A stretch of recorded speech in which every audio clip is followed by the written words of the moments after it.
paid the loan of 500,000 US to NIBJ and interest, NCB would get payments of within 6 months of $500,000 US, and the company was getting 20% to cover its overhead expenses. It was receiver was appointed entirely politically. Dunbar McFarlane and Mr. Desime has given evidence before the commission a month after the appointment of Richard Downer, told him there's nothing wrong with your business plan, there's nothing wrong with your finances, it's politics, it's above me. Political reasons put him in there. But Mr. You know, this heartlessness continues. I was flicking channels the other day and accidentally went to a channel which I don't usually watch and found myself watching a horror movie. I saw somebody who looked like Wicked Wanda cross-examining and laughing at a debtor who has lost everything, a Mr. Rose. That was coming out of the FinSAC Commission. I mean, I couldn't just watch it for very long because it was disgusting to see a professional, a so-called professional, looking at a man who has just given evidence that he's lost everything because of the high interest rates and all the other things that were imposed on him.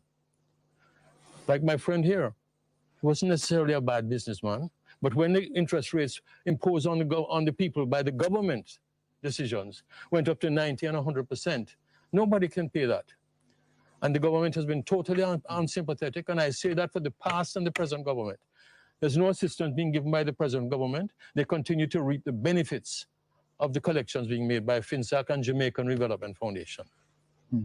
Marshall Hall, sir, the lessons from what we're hearing and the experience of the mid-1990s? Well, I think there's first of all the underlying problem of the very, very dazzlingly high interest rates of that period. And one just has to look at them in relation to what was happening in the rest of the Caribbean and the rest of the world to realize that at interest rates of 100%, you know, it's going to be very, very hard. Impossible. To service unless you loan. run an illegal operation. And, you know, you would have to be able to just pay it out instantly and come out. And so I think that period dramatizes what we should never, ever go into again, those kinds of interest rates.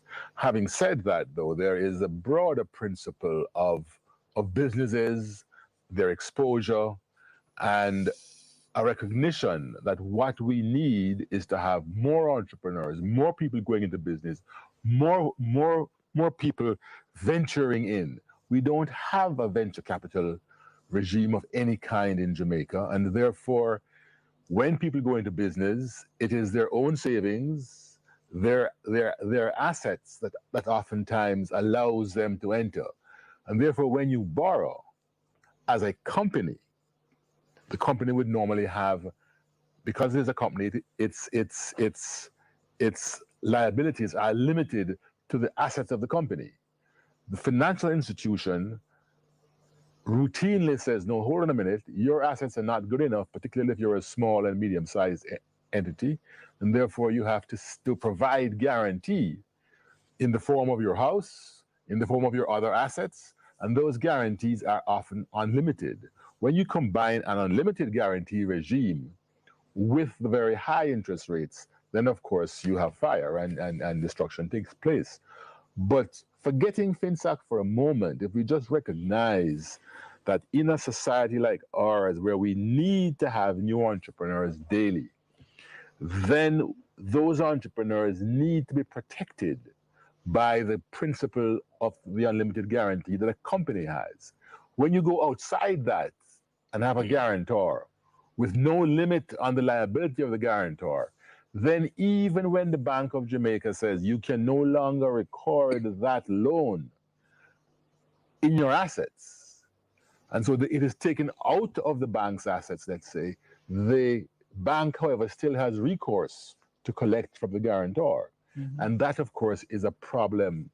And so we have two issues. One is the unlimited guarantee of the guarantor, and then the ability of the institution to charge interest rates which have nothing to do with what has happened to the particular business, but has to do with what has happened to the economy, as was said earlier. But when all of those things happen.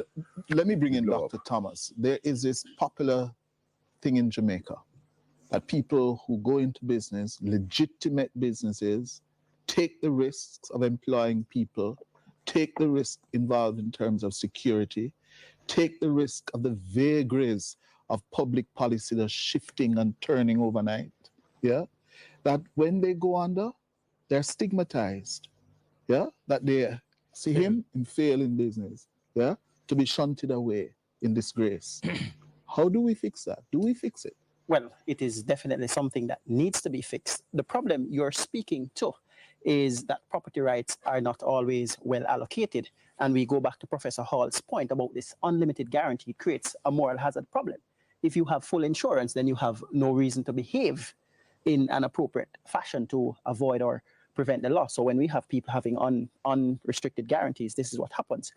But I'll turn a little bit. Now, the entrepreneur that is stigmatized, what you will realize and you will learn is that successful entrepreneurs, because in my mind, and I think it should be the case in many people's mind, a failure is not about what happens to you, but what you do with what happens to you should be more interesting. The people who have been successful in business, it is not the case that they've never taken hits. So you have to fall down and get back up and begin to creep and walk again until you can again run.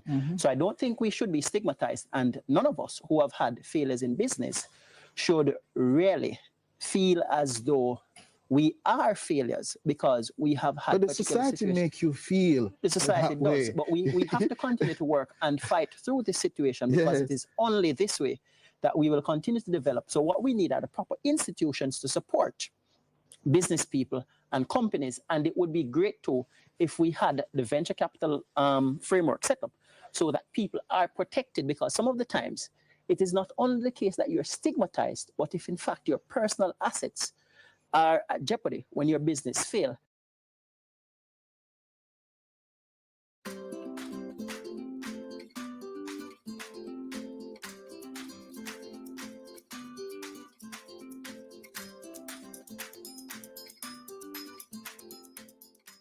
Hey, I'm Katie with StreamYard, and today I'm going to teach you about our new feature, Local Recordings. We are super excited to give you even more ways to level up your recordings, podcasts, webinars, whatever you make on StreamYard. All of these methods of content creation are already possible in StreamYard, but local recording makes post-production and repurposing your content easier and cleaner than before. Local recordings on StreamYard are separate, smooth, freeze-free, high-quality audio and video tracks for all participants in a studio. When enabled, the local recording feature will record every component of the broadcast separately, creating individual files for your audio and video feeds. As a host, to enable the feature, you'll need to head to the settings inside any studio and click our new option here, Recording. In Recording, there's an option that says Record locally for each participant. Select this checkbox. Then you can choose here whether you want to record both audio and video or audio only. The way you create broadcasts and recordings is also a bit different now. To create a broadcast or recording, click Create, then choose Live Stream or Recording. With Live Stream, like before, you can select the destinations you want to stream to. Recording is identical to our Record Only feature. If you've enabled local recording, you're going to see a global navigation icon that says recording on the right side. You're not going to see it if you don't enable local recording. Once you start recording, this section will change to say uploading recordings. It'll say, please ask all guests to stay in the studio until their recordings are done uploading. And then you can see your different participants under upload details and the status of each of their recordings uploaded. As a guest, you will see in the studio if recording hasn't started or if it has begun. It will also tell you to please stay in the studio until after the show to finish uploading your recordings. The guest upload will stop when they leave the studio, so it's important to tell all guests to remain in the studio to ensure that their upload is completed.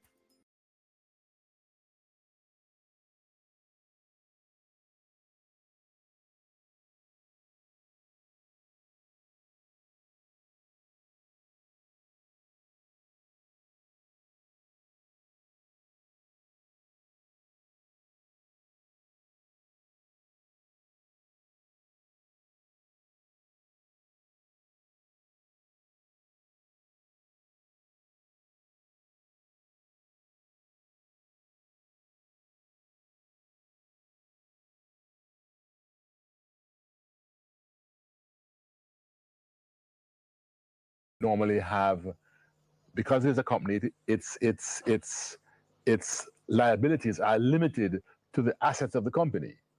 The financial institution routinely says, no, hold on a minute, your assets are not good enough, particularly if you're a small and medium-sized entity, and therefore you have to provide guarantee in the form of your house, in the form of your other assets, and those guarantees are often unlimited.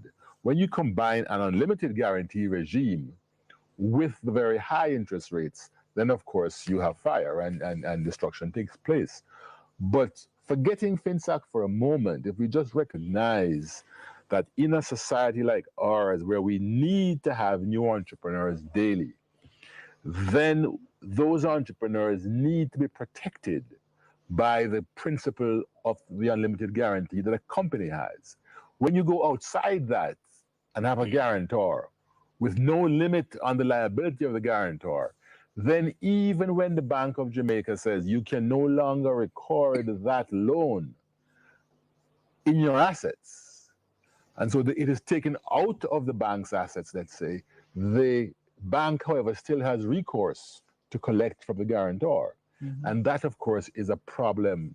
And so we have two issues. One is the unlimited guarantee of the guarantor, and then the ability of the institution to charge interest rates which have nothing to do with what has happened to the particular business, but has to do with what has happened to the economy, as was said earlier. But when all of those things happen, let me bring in Dr. Thomas. There is this popular thing in Jamaica that people who go into business, legitimate businesses, take the risks of employing people, take the risk involved in terms of security, take the risk of the vagaries of public policy that's shifting and turning overnight, yeah? That when they go under, they're stigmatized, yeah? That they see him and fail in business, yeah? To be shunted away in disgrace. How do we fix that? Do we fix it? Well, it is definitely something that needs to be fixed. The problem you're speaking to is that property rights are not always well allocated. And we go back to Professor Hall's point about this unlimited guarantee. It creates a moral hazard problem. If you have full insurance, then you have no reason to behave in an appropriate fashion to avoid or prevent the loss. So when we have people having unrestricted guarantees, this is what happens. But I'll turn a little bit. Now, the entrepreneur that is stigmatized, what you will realize and you will learn is that successful entrepreneurs, because in my mind, and I think it should be the case in many people's mind, a failure is not about what happens to you, but what you do with what happens to you should be more interesting. The people who have been successful in business, it is not the case that they've never taken hits. So you have to fall down and get back up and begin to creep and walk again until you can again run. Mm-hmm. So I don't think we should be stigmatized, and none of us who have had failures in business should really feel as though we are failures because we have had. But the society make you feel. The society does, way. But we have to continue to work and fight through this situation because it is only this way that we will continue to develop. So what we need are the proper institutions to support business people and companies.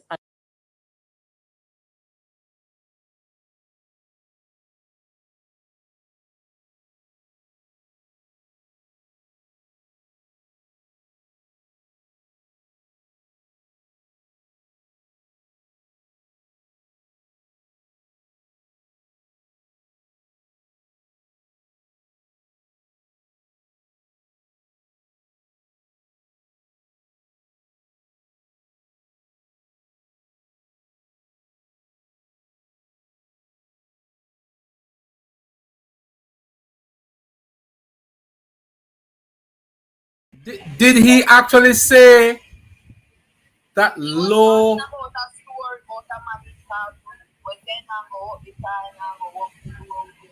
So when do he must dead younger then? I want the screenshot is over there. Please, screen record it. If you can screen record what he said in Parliament today, I'd love it. That would be a gem if I can find that.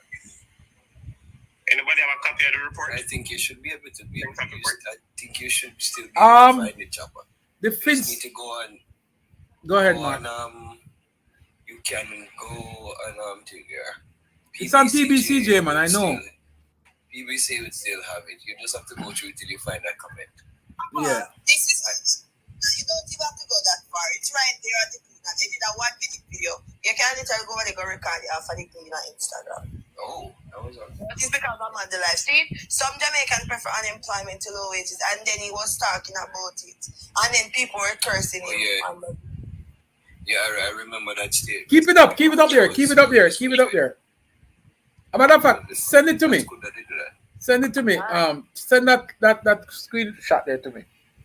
Let me scroll it on the background there. Well, overall, good evening, everyone. Pardon my lack of manners. Evening, Mark. But overall, look here. Overall, I listened to Mr. Robinson's presentation as the Unimpressive as it was. Of finance. Look at him, man. If this is the person that I did it, right, that commenting my social media, WhatsApp group and other things that I commented on. If this is the person to replace Nigel Clark as finance minister, look here, man. You're kind of dark. We are a bit more than dark. Darkness look bright compared to this. Darkness look bright. Look here, Bridget. This is not a joke stuff, you know, man. This is the running of a country with almost 3 million people. Not true. This gentleman have no clue. Then hold on, I'm listen to him. corporate page and this somebody asked them how Julian. Somebody said no substance. Okay, man. It was dire. No substance. All I'm thinking about, I'm just thinking about a PNP administration. You know, the only solution that I see in a PNP government to Julian, something that I, when I was a child at the time, so I have no personal recollection of it, that I heard that Edward Siaga did, where he was the prime minister and the finance minister. Yeah. That is the only choice I see for Mark Golding being leader of this government, of this country, with the slate of people that he has. Absolutely. No, there's no other way. Yeah, go ahead. Can't hear you. He's saying that he's talking to some people who said that they're not going to work for low wages, so they prefer to stay home. And somebody in Parliament went and said, so they're working from home. He said, no, they just prefer not to work. Some people prefer unemployment over low wages. Okay. And just to say the paper, they love the handout. He even make, I think he did one basket or something like that when he did talk about food. And No, he never did. He said he never come with that this time around. Yeah, he never come with that this time around, but he talked about food the prices to Jamaica. Didn't he? I think he mentioned something of yeah, he mentioned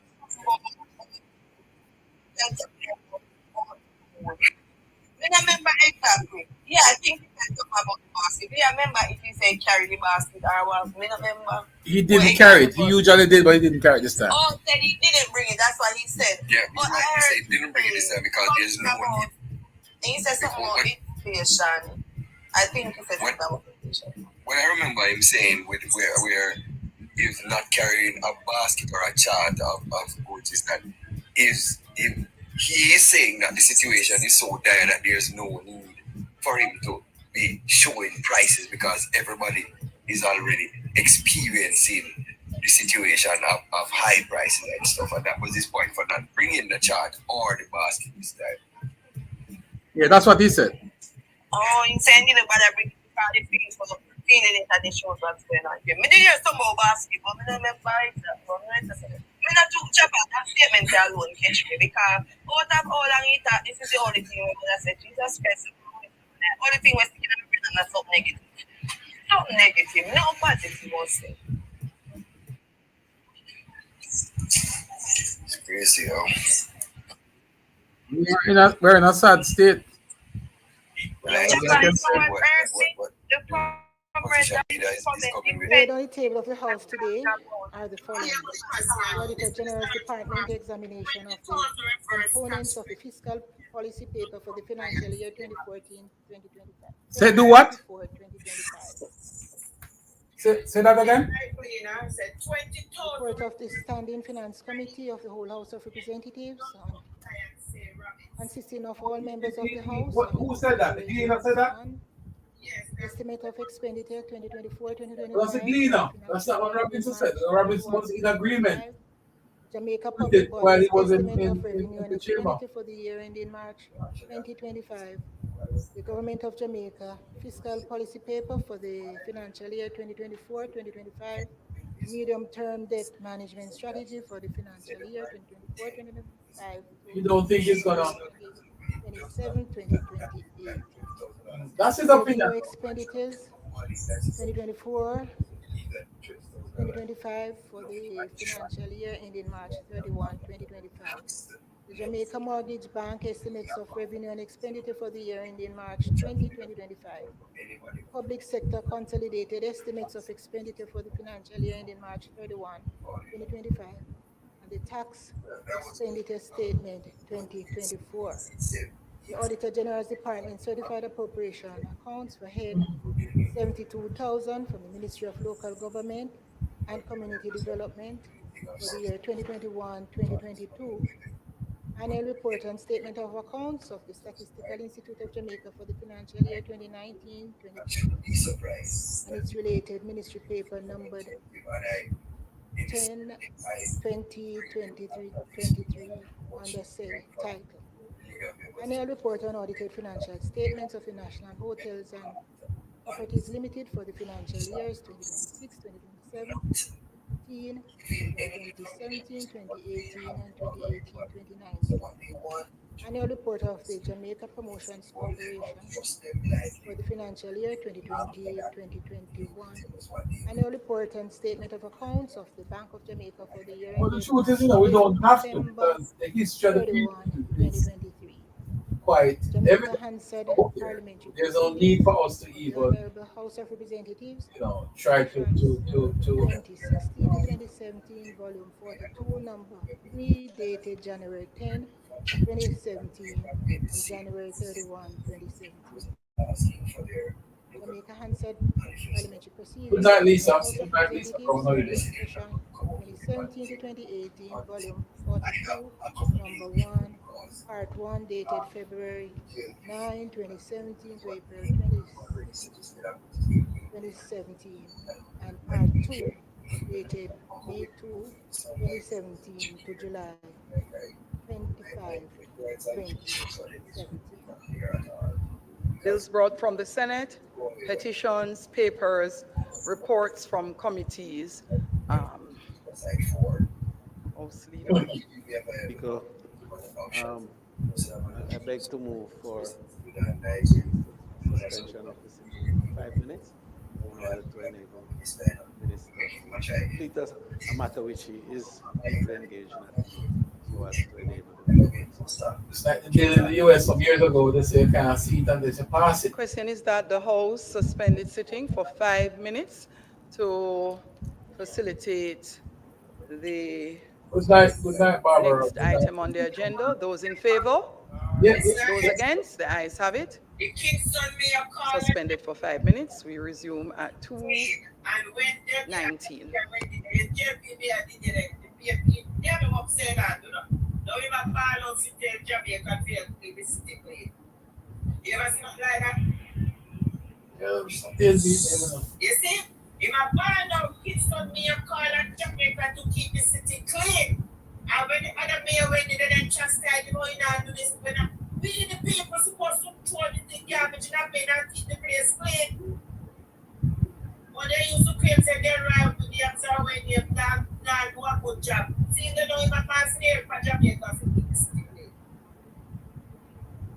My dear sister, we have enough first semester. We have enough I'm going to wear my phone and the rest of them are set up. That is the moderate and you got to do spirit 1 week. You got to do spirit 1 week and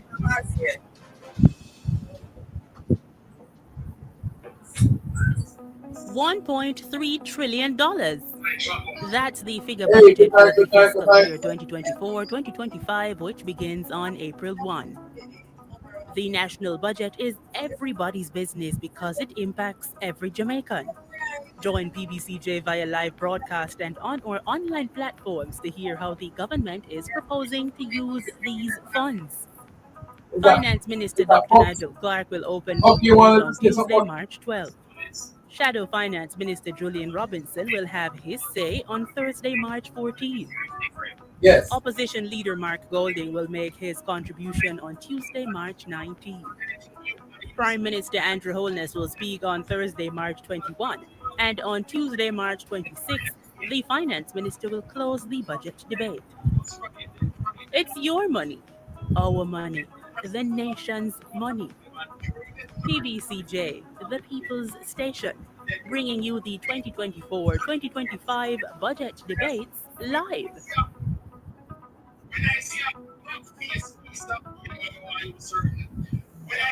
Go ahead. I'm Jamaican. You are Jamaican. We are Jamaican. And the national budget is our business because it impacts every Jamaican. From healthcare to education To the road conditions. to security for my family, the national budget is my business. No, sister. It is our business. The national budget is everybody's business because it impacts every Jamaican. Visit the Ministry of Finance's website at mof.gov.jm for more information. Tell me something. Go ahead, Bucky. How much time you ever hear the government announce a project and wonder why they must spend millions on this and not on that? Well, if you think there's nothing you can do about how your money is spent, think again. Jamaica's budget is more than just numbers. It reveals our biggest problems and goals, our plans to fix them, and what to prioritize. We can even call it a promise book of what will be done to improve our lives. Now, let's talk about the 4 stages of the budget cycle so we can understand how it works and get involved. Stage 1, planning and review. Sir B. Sir Bob. Every ministry Sir Bob. outlines the priorities and Sir Bob. constraints to guide how those In ministries prepare Westmoreland, their overall. budget. I know you can After speak ministries for submit their drafts, Westmoreland. the finance Westmoreland. ministry reviews, compiles, and Westmoreland. sends them to cabinet for What review. really is the state of Stage play there now? Parliamentary debate and approval. You The had finance two minister council tables caretakers all who budget passed the documents floor, in the House of Representatives. and they won their divisions. But just about everybody else left. What's going on?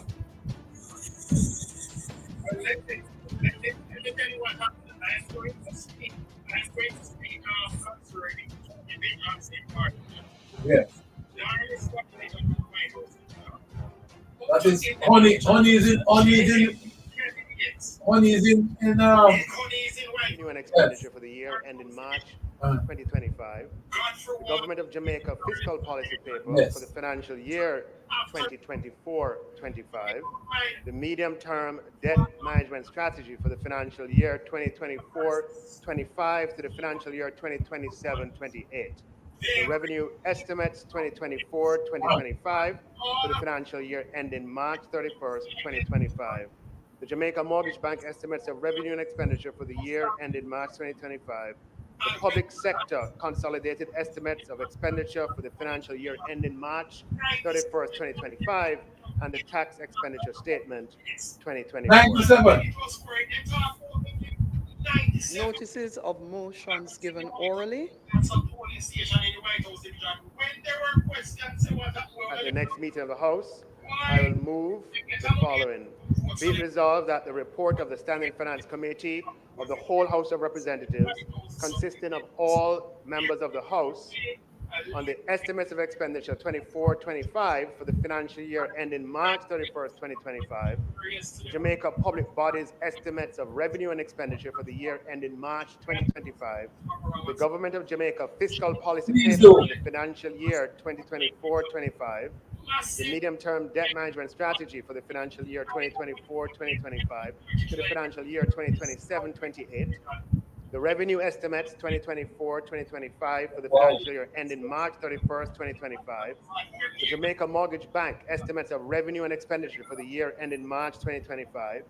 the public sector consolidated estimates of expenditure for the financial year ending March 31st, 2025, and the tax expenditure statement 2024, which was laid on the table of the House on the 12th day of March 2024, be approved.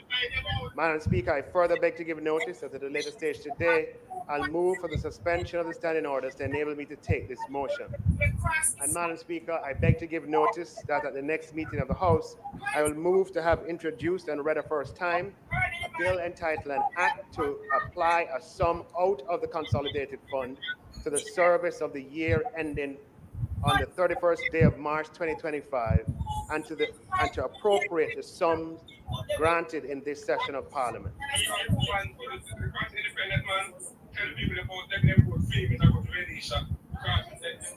Questions and answers to questions. Motions that may be made at the commencement of public business requiring notice. Motions relating to the sitting of the House. Motions for leave to introduce bills. Presentation of bills without leave of the House first obtained.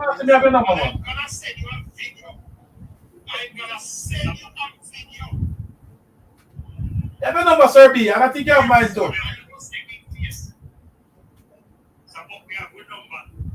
So I don't really said them when I apply them by the foot. They don't get a landslide on their backside. House Leader.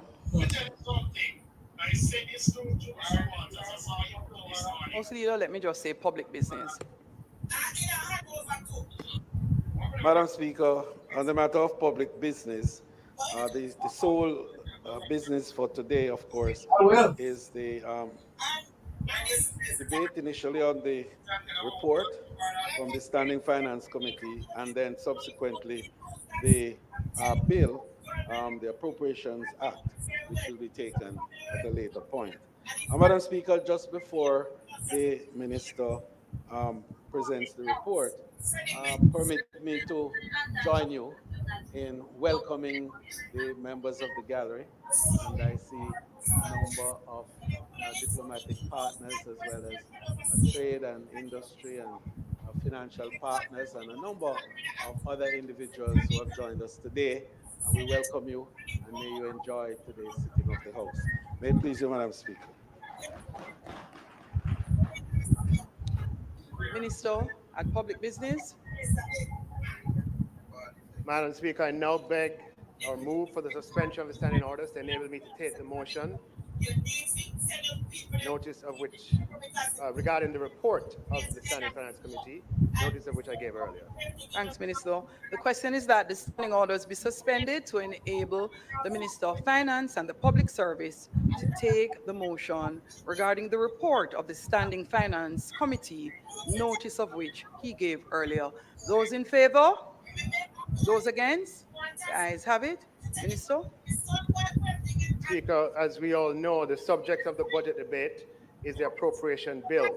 But before the debate commences, the report of the Standing Finance Committee tabled today must be adopted. Therefore, Madam Speaker, I now move for the motion for the adoption of the report of the Standing Finance Committee, notice of which I gave earlier. The question is that the motion for the adoption of the report of the Standing Finance Committee be approved. Those in favor? Those against? The ayes have it. House Leader? Madam Speaker, I now beg to move for the recommittal of the item presentation of bills without leave of the House first obtained in order for the appropriation bill to be tabled. May it please you, Madam Speaker. Thanks, House Leader. Those in favor? Those against? The ayes have it. Recommittal, presentation of bills without leave of the House first obtained. Minister.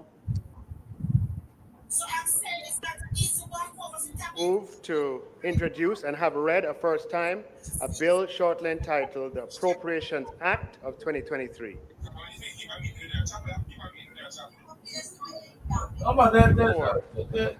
They'll figure it out, trust me. You don't have a lot of choices. Shortly entitled. Yeah. Those in favor? Those against? The ayes have it. And that is the Appropriations Act 2023. 24. Clark. Bill shortly entitled the Appropriation Act 2024 for the first. Thank you. Minister? I beg to give notice of the second reading of the bill, and I further beg to give notice that at a later stage today, I'll move for the suspension of the standing orders to enable me to take reading of the bill and to commence the budget debate. Thank you, Minister. Public business. Members, let me reiterate, I'm asking today and for the remainder of the budget presentations, the sectoral presentations and constituency debate, that we be mindful, as exuberant as we are, to manage the beating of the desk, as it is impacting the usefulness of the mic system. So members, please remember on both sides of the house,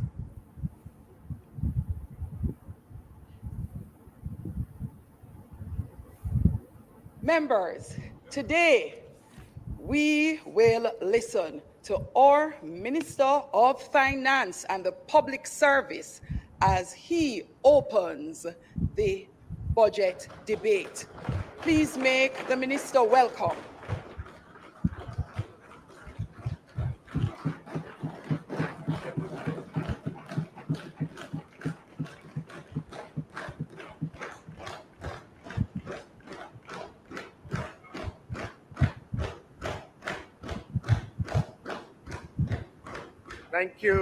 Thank you, Madam Speaker.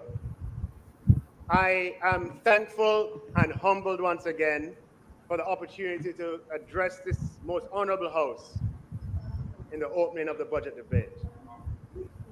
I'd like to congratulate you, Madam Speaker, and to thank you for your strong and effective leadership of the House.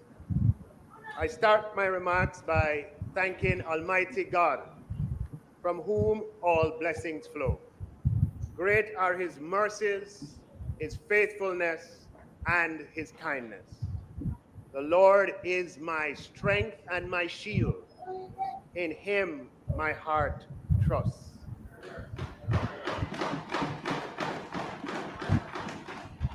Madam Speaker, I would not be here today and would not be able to make this presentation without the tremendous support, work, and effort of many persons.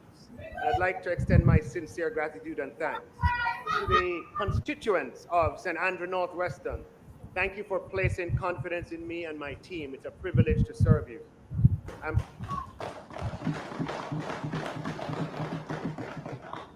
I am particularly grateful to the many workers and supporters, including the recently re-elected 3 councillors of St. Andrew Northwestern.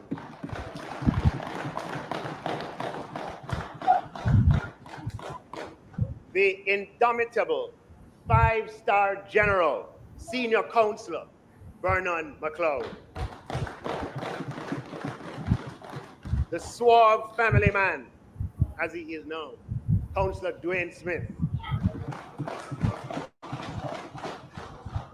And man with his ears to the ground, Councillor Andrew Harris, and other members of the constituency executive, several of whom are present in the gallery today. Thank you for your sacrifice, your enthusiasm, faithfulness, and support. Madam Speaker, I consider it a privilege to serve in the cabinet of the Most Honorable Prime Minister, Andrew Holness, the builder. He's a visionary, courageous, strong, empathetic, and wise, and I'm grateful for his counsel, advice, and confidence in me.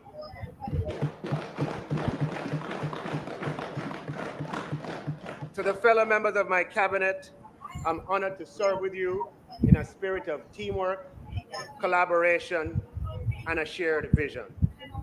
To my parliamentary colleagues on both sides of the aisle, thank you for your dedication and contribution to helping make Jamaica a better place. I'd like to thank my colleague, Minister in the Ministry of Finance, Honorable Xavier Main, for his efforts, commitment, and support. He has been very supportive of me, and I am grateful for that.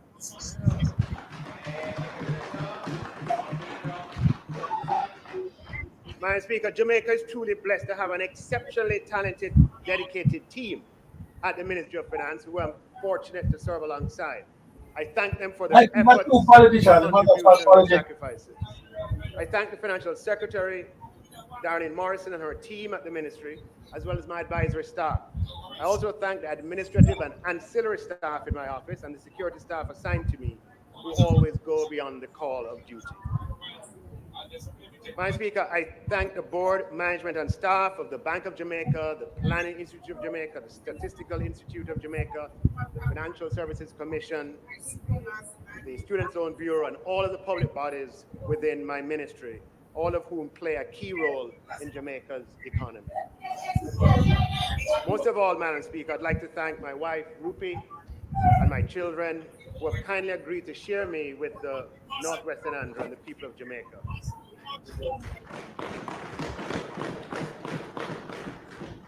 I'll always be grateful for your love, understanding, and support. I'm also grateful for the steady and kind support of my siblings. And I remain indebted to my parents, the late Justice Neville Clark and Mrs. Mary Clark, for instilling in me a commitment to service of others and pursuit of excellence. Madam Speaker, thanks to those who made it here today in the gallery, members of the diplomatic corps, members of the business community, I mentioned members of the executive, members of the media, and others. And I'd like to thank, Madam Speaker, those who are joining on radio, social media, in the diaspora. Thank you for participating in these debates. And to all the people of Jamaica, we work for you. You inspire us every day. And we're humbled and grateful for the opportunity to serve you. Madam Speaker, in this budget presentation, I will provide the data that supports the fact that Jamaica's macroeconomic fundamentals today are stronger, better, and more favorable than at any time over the last 50 years. I'll define economic stability and demonstrate that this period is the only period in the last 50 years where we have enjoyed this. I'll advance the argument that economic stability is essential to the growth in investment and jobs, which drive government revenue. And it is from government revenues that we finance public investment expenditure in police stations and buses, schools, hospitals, roads, and other infrastructure, which benefit all the citizens of Jamaica over the long term. And materially increasing the levels of public investment expenditure is absolutely necessary if we are to improve quality of life. Madam Speaker, therefore, economic stability is indispensable to increasing the ability of the government to improve the quality of life and standards of living of the people of Jamaica. But while macro stability is absolutely necessary, it is by no means sufficient. Madam Speaker, in February 2018, while I was campaigning house to house during the St. Andrew Northwestern by-election, a lady greeted me at her gate and said to me something that I'll never forget. She said to me, "You see all them things there? Growth, debt, inflation. Them important, you know? Them very important. But them not important for we. What is important for we is the garbage collected? Is the pothole them fixed? Are the street lights working? That is what is important for we. Real story. It was one of those moments that will always remain with me. I shared this experience with a few people at the time, including the Prime Minister. And these words have been close to me since then. It was that conversation, Madam Speaker, that was a motivating factor in one of my very first moves as Minister of Finance and Public Service to pay down the streetlight $7 billion bill, which at the time was over 24 months due. And since then, to have the central government pay streetlights every year to the tune of $3.1 billion. Because we have always recognized what is important for the people. Now, Madam Speaker, economic stability is very important, as my constituent rightly acknowledged. It must be achieved and preserved, but it is not an end in itself. Rather, it must deliver for the people, not just the connected or the powerful or the well-organized. Rather, it must deliver for all the people of Jamaica. Because many Jamaicans look it on, say, all right, look, it's great to have achieved macroeconomic stability and all of these wonderful things that have eluded us for decades. But what about my issues? What about my issues? My roads are in a deplorable condition. My garbage is not collected on a regular basis. I've been waiting decades. I still don't have access to water, or in some cases, electricity. It takes an hour for the bus to come, and its timing is not reliable. Food prices have gone beyond my capacity, and I cannot go anywhere and hear reggae music in peace. Everywhere we go, them turn off the music. The people of Jamaica want us to address these important, critical issues and many others like them. The people want to see that these issues are priorities in the fiscal policy choices of the government. The people want to see that the allocation of resources in our national budget is aligned with the pain points that they experience. The people want us to put the same energy into the micro that we put into the macro. Madam Speaker, the people want to see an acceleration in how quickly we can use public investment to address long-standing challenges.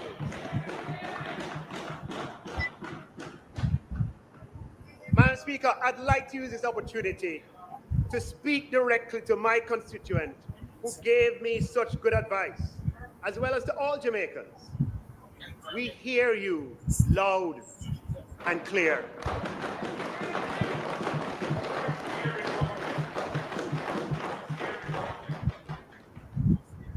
This government, headed by the most honorable Prime Minister Andrew Holness, is a listening government.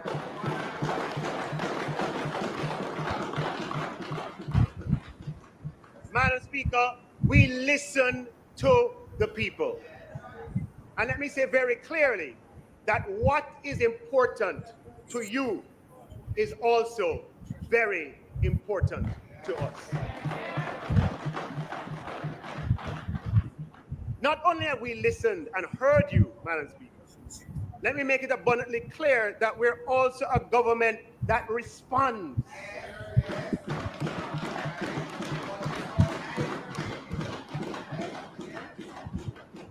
And a government that acts. As such, Madam Speaker, we will align our fiscal policies to address the pain points in our society.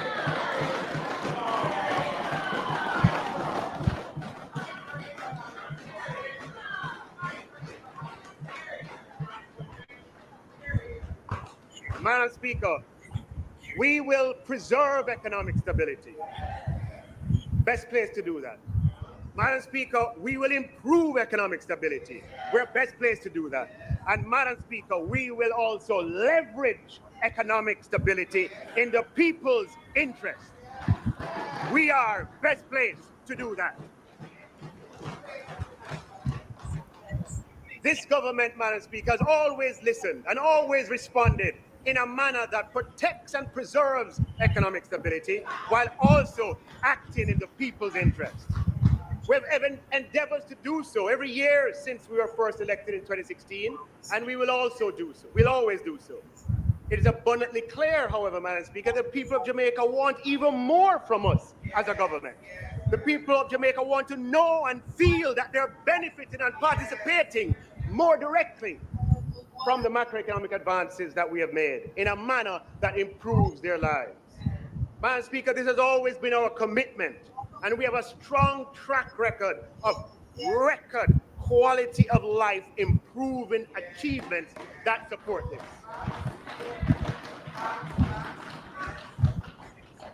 And Madam Speaker, we renew, we redouble, we re-energize our commitment to walk and chew gum. That is to continue improving the macro fundamentals of the country, thereby creating an environment that's conducive to jobs and growth, and at the same time leveraging economic stability that's in the people's interest. It is in that context, Madam Speaker, that I'm honored to present the budget for the fiscal year 2024-25.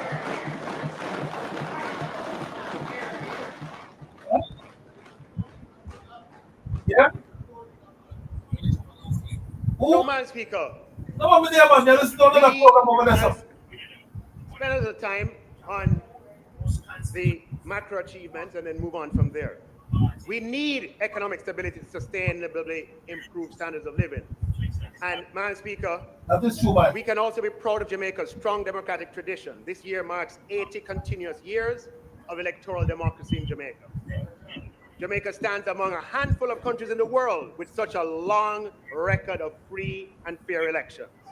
Indeed, we just completed the 2024 Parish Council election. And I want to thank all the citizens of Jamaica who participated and all the candidates, and to congratulate them. Madam Speaker, I'm also pleased to report that despite the local government elections, our fiscal, monetary, and economic processes were uninterrupted, and we remain steadfast in continuing to address the important business of the people of Jamaica during elections, before elections, and after elections. Madam Speaker, as I said when the budget was tabled, we are tabling the national budget on time, within schedule, and this debate has been open on time and within schedule, which was not always the case. For the listening public, the general elections in 1989 were held on February 9th, the same month as this election, and the national budget was delayed until June of that year. The general elections of 2016 were held on February 25th, and this delayed the national budget until May of that year. Madam Speaker, some persons, I won't call any names, might be quick to point out that these are general elections, while February 26th was a local government elections.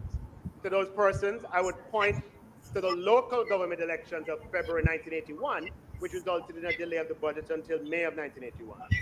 Madam Speaker, election or no election, the national budget must be passed in the House by March 31st each year, and that is now law. And it's a sign of progress for our country.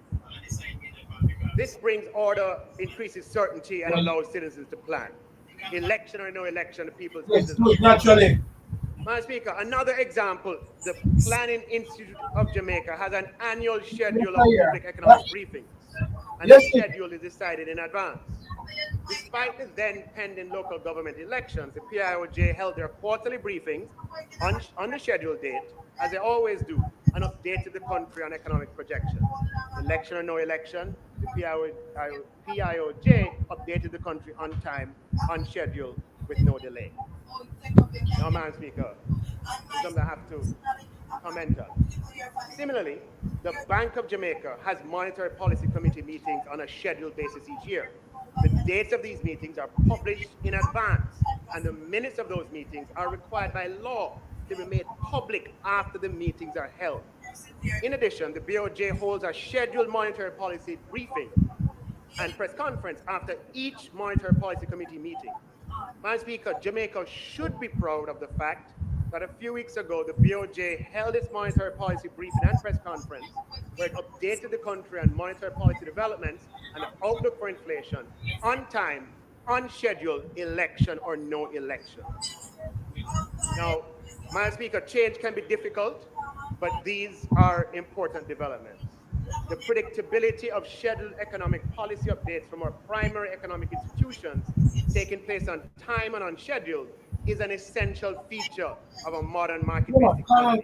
In a market economy, individual households and businesses in aggregate allocate vast amounts of resources on a daily, monthly, weekly basis. And this private allocation exceeds what the government has available to deploy. Timely and credible economic data and information is indispensable to the efficiency of this process and to the maintenance of a vibrant economy. Credibility is enhanced if these data being provided are done in a predictable manner, impervious to perceptions of whether the data are convenient or not, or to which segments of society they may appear convenient.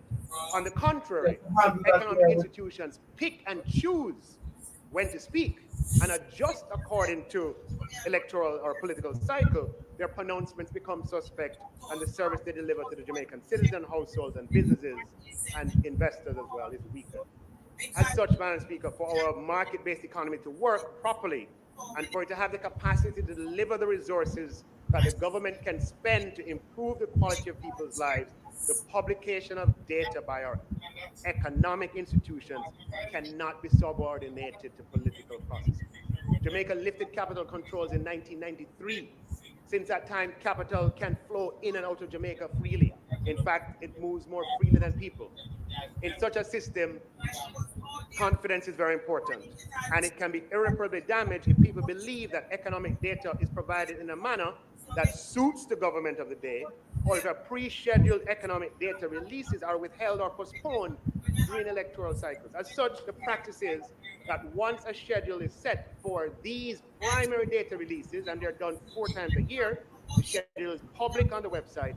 Those briefings do not vary. And why not one time? Well, the problem is if you do it once, you set an unfortunate precedent that it can be done again and again. There's too much at stake, Madam Speaker. For the past 62 years, we have been squeezed into borrowing US dollars from abroad. We demonstrated that with a credible regime, credible economic and monetary policy regime, we were able to borrow in Jamaican dollars for the first time. Madam Speaker, I propose that we formally implement public protocol under which it's clear to everyone that our major economic institutions continue to adhere to a fixed schedule of major data releases and commentary, where the schedule is made public at the beginning of the calendar year, but restrict discretionary interviews or speeches by invitation during an election period, which has been the practice. In the June 2016 referendum in the UK, a similar protocol was established and made public. It had existed before, but it was written and made public on this occasion. Some will say, but wait a minute, that's a big UK. You know, what does that have to do with small Jamaica? Well, Madam Speaker, Jamaica and the UK are similar in that we are both politically democratic, market-oriented economic systems. And as the right excellent Marcus Mazaragab implied through words or deeds, who becomes strong by imitating the weak? If you want to be strong, you do what the strong do. Madam Speaker, as with the national budget, with the PIOJ briefings, with the BOJ quarterly updates, election or no election, the people's business must go on. And as I stated before, Madam Speaker, we are committed to ensuring the people's business is addressed on time, on schedule, all the time. Madam Speaker, I'm pleased to report that the Jamaican economy has grown for 10 consecutive quarters.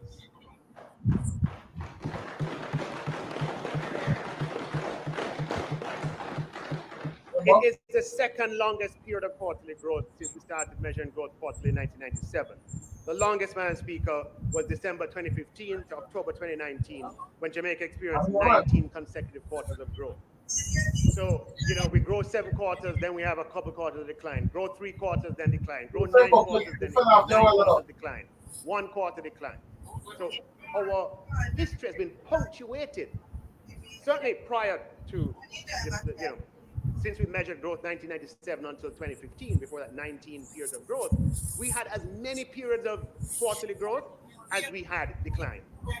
And some observers cite the fact that for 40 years, between the 1970s and the 2010s, our average economic growth was 1%. That is true. But, Madam Speaker, that masks a deeper truth. It is the variation of growth around that average where the problem has really been. Jamaica's economy, and here we have the 10 quarters of growth on the screen. Jamaica's economy has been characterized by profound volatility, massive ups and downs in quick succession and wild swings. And that has not been good for jobs, Madam Speaker, which is why the unemployment rate was so high for so long. It is that start and stop of the economy and high unemployment that we aim to address.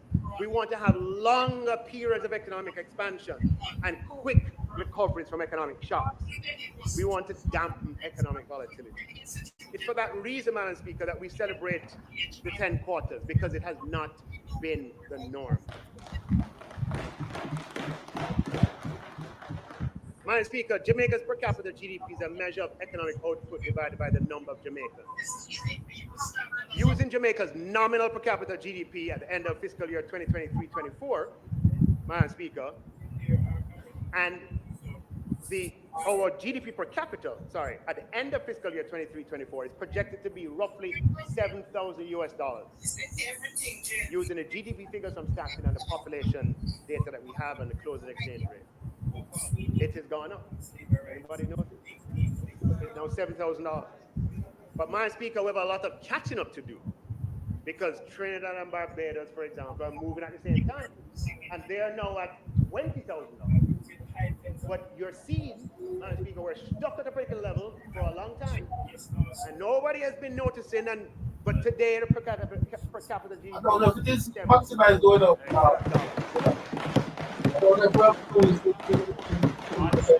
Yeah. Madam Speaker, the unemployment rate has fallen to 4.2%. Here we are. 4.2%, Madam Speaker. More Jamaicans employed today than ever before, 1.3 million. 4.2% is a record low. And, Madam Speaker, between 1990 and 25 and 2015, unemployment averaged. Sometimes it was higher, sometimes it was lower. But it averaged over that 25-year period, 14%. That is the context, Madam Speaker. And our labor participation rate is higher than the United States, higher than the United Kingdom, higher than Barbados, higher than Trinidad. A greater proportion of our labor force, of our population, is in the labor force than all of those countries. Now, we want to increase the value of jobs, but the only way to sustainably do it is to increase the skills and boosting the education outcomes of the population. Madam Speaker, debt to GDP is projected to be 72% by the end of the fiscal year. This will be the first time, Madam Speaker, our debt ratio will be lower than prior to the FinSAC era. And it's taken us 30 years to achieve this. Very enduring and painful lesson. Madam Speaker, Jamaica's debt could be as low as 64% of GDP by April 2025. And if achieved, this will be the lowest debt ratio since 1976, 50 years ago.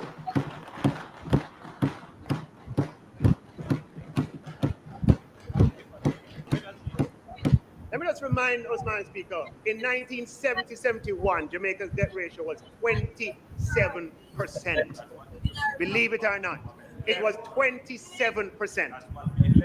By 1978-79, it was just under 90% at 88%. And, Madam Speaker, the history we know from there. By 89-90,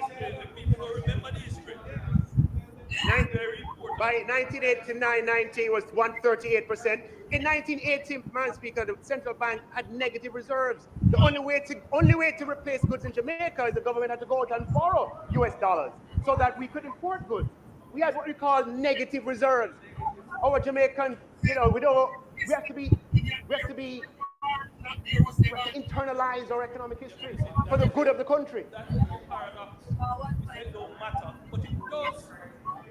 We said growth don't matter, but it does. We said interest don't matter. So, Madam Speaker, we are proud of our commitment and our successful efforts so far to reduce the debt ratio to the lowest level, Madam Speaker, in 30 years, and by next year, the lowest level in 50 years, Madam Speaker.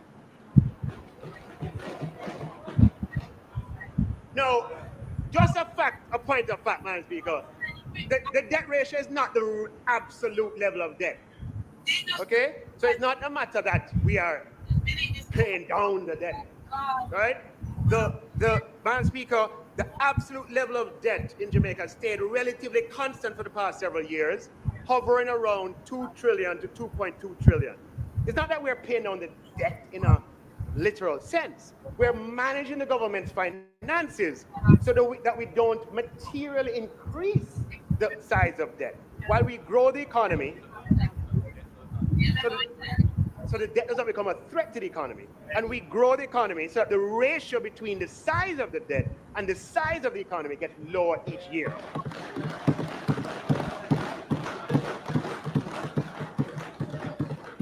So the fallacy, the debt was 2.1 trillion in 2023. In 2024, it will be 2.2 trillion. It's not that we're paying it down. It's actually going up, but we're doing it in a way that is sustainable. Right? Now, Madam Speaker, over the past 10 years, beginning fiscal year 2013-14, Jamaica has achieved all of its fiscal targets in the budgetary process. That's 10 years. 3 years under the prior administration, and 7 years under this administration. 2013-14, the fiscal target was not met in 2012-13. Okay? 2013-14, 2014-15, yes, hello? 2015-16. Then you take under Prime Minister Holness's time, 16-17, 17-18, 18-19, 19-20. 2021 was COVID, so when we revised the budget, we met that target. 21-22, 22-23. And if we meet it this year, there's still a couple of days to go, it will be the 8th under this administration and 11th consecutive year overall. Madam Speaker, fiscal credibility has improved dramatically as a result, and the trust in Jamaica's economic policymaking environment has multiplied several fold. This in turn has made Jamaica a much more attractive destination for investment and explains in part the robust growth in jobs. The more fiscally credible you are, is the better our terms in trading with the rest of the world, Madam Speaker. Now, all countries need to borrow to finance their operations. However, when countries like Germany or Japan borrow, or any one of a number of developed countries, they don't need to borrow in US dollars or in any currency other than their own. Germany borrows in euros. Japan borrows in yen. This means that Germany and Japan have little or no foreign exchange exposure on their international obligations, debt. In other words, foreign exchange risk is effectively eliminated, and that helps to make them economically stronger and more resilient. And international investors lending to Germany and Japan are content lending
International investors want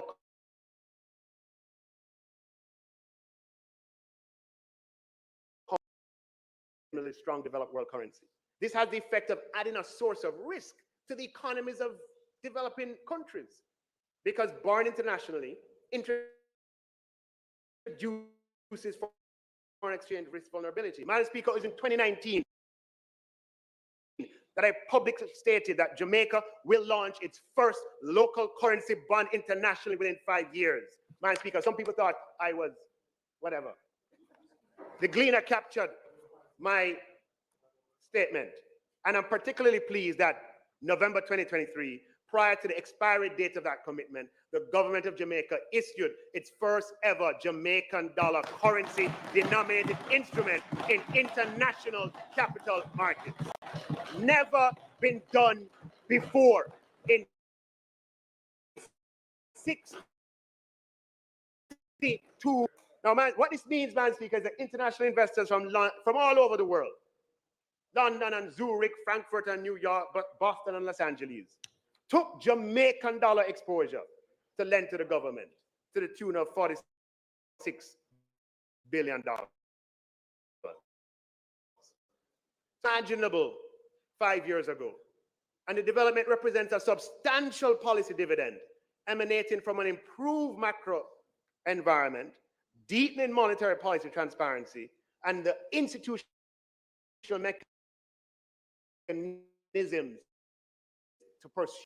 Madam Speaker, the ability to tap overseas investors for Jamaican dollar financing broadens and deepens and diversifies government funding sources, while providing opportunity. Madam Speaker, the more of our national debt that's in Jamaican dollars is the stronger Jamaica will become. And the more we be able to benefit. The component of our debt is 62%. Our goal is to get it to 50% within a reasonable period of time. It will take time, but we have to have ambition. Our goal is to reduce it to 50%. Madam Speaker, the level of foreign exchange reserves stands at 4.7 billion. This is more reserves than we've had at any period in the past time. We've come a long way. As I mentioned earlier, Madam Speaker, in 1980, Jamaica had negative foreign exchange reserves. And that influence, the only way to get it would have been to borrow. And that is what happened. And it wasn't, for 17 years, we had negative net international reserves. For 17 years.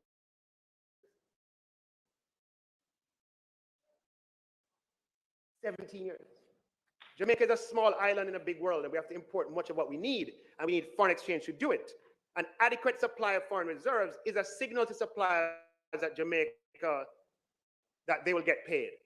And Madam Speaker, that came in useful in the COVID pandemic when we lost $4 billion of foreign exchange inflows like that. Tourism brings in $3 to $4 billion a year.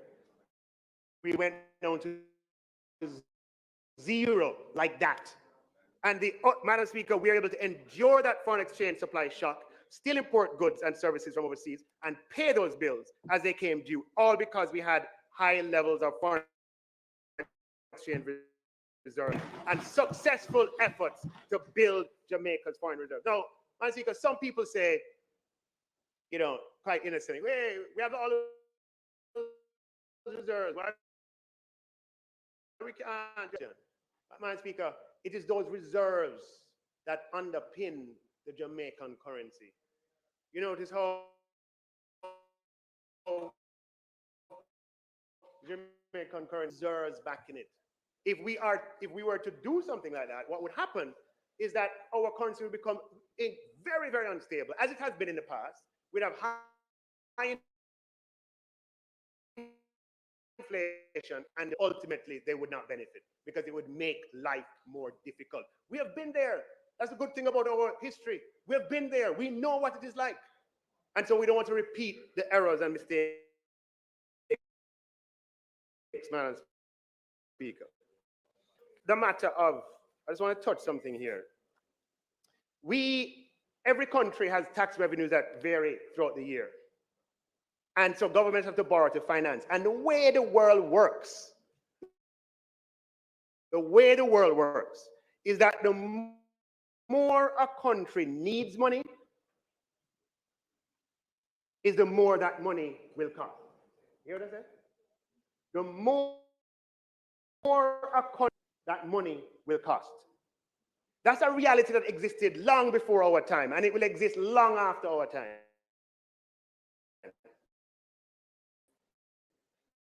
As to need it, the key for a country is to not be in need of any other people's money.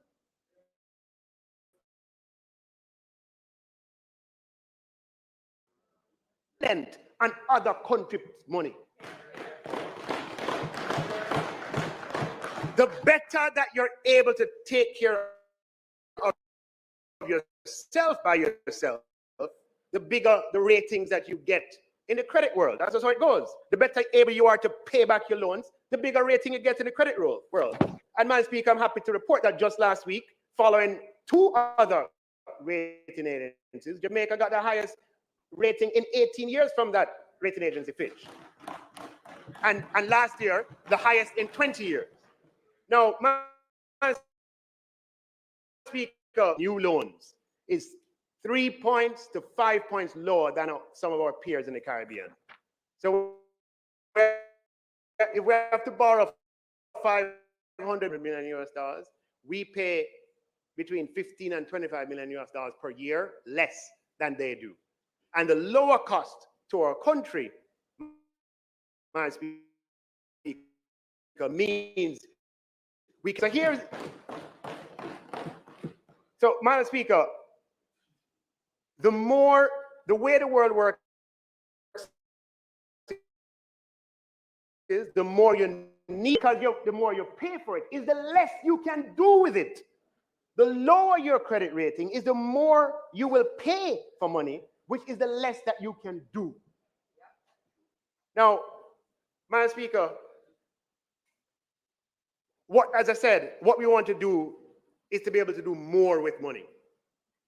So we have to put the country in a position that we lower our dependence on the outside world for money. Not that we don't need it or we can't access it, but we lower our dependence on it. We have multiple options. That is how you become economically independent, Madam Speaker. That's a route. And we are a small country in a big, wide world. We don't make the economic rules of the world. My God, I wish we did. I wish we did, but we don't.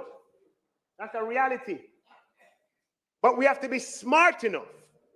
We have to be wise enough.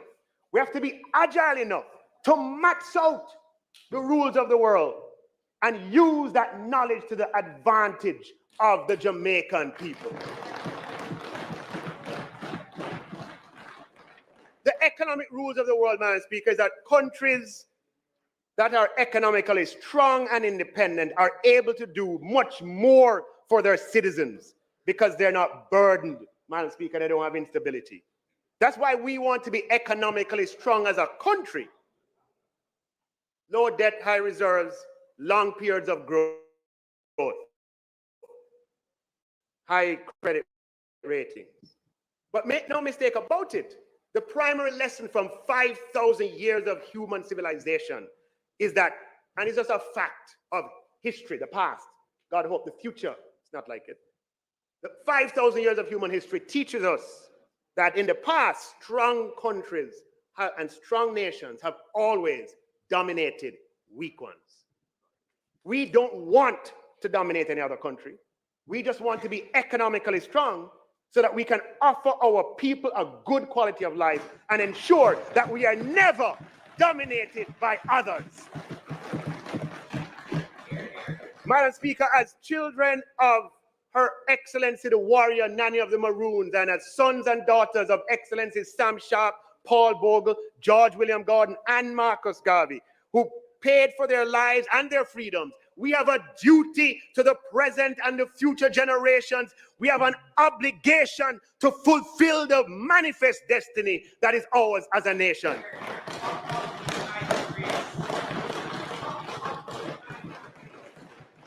Madam Speaker, we are a people with a message for the world. We are a nation that is destined. There are some who may have a limited vision of who we can be, of who we are, and what we can achieve.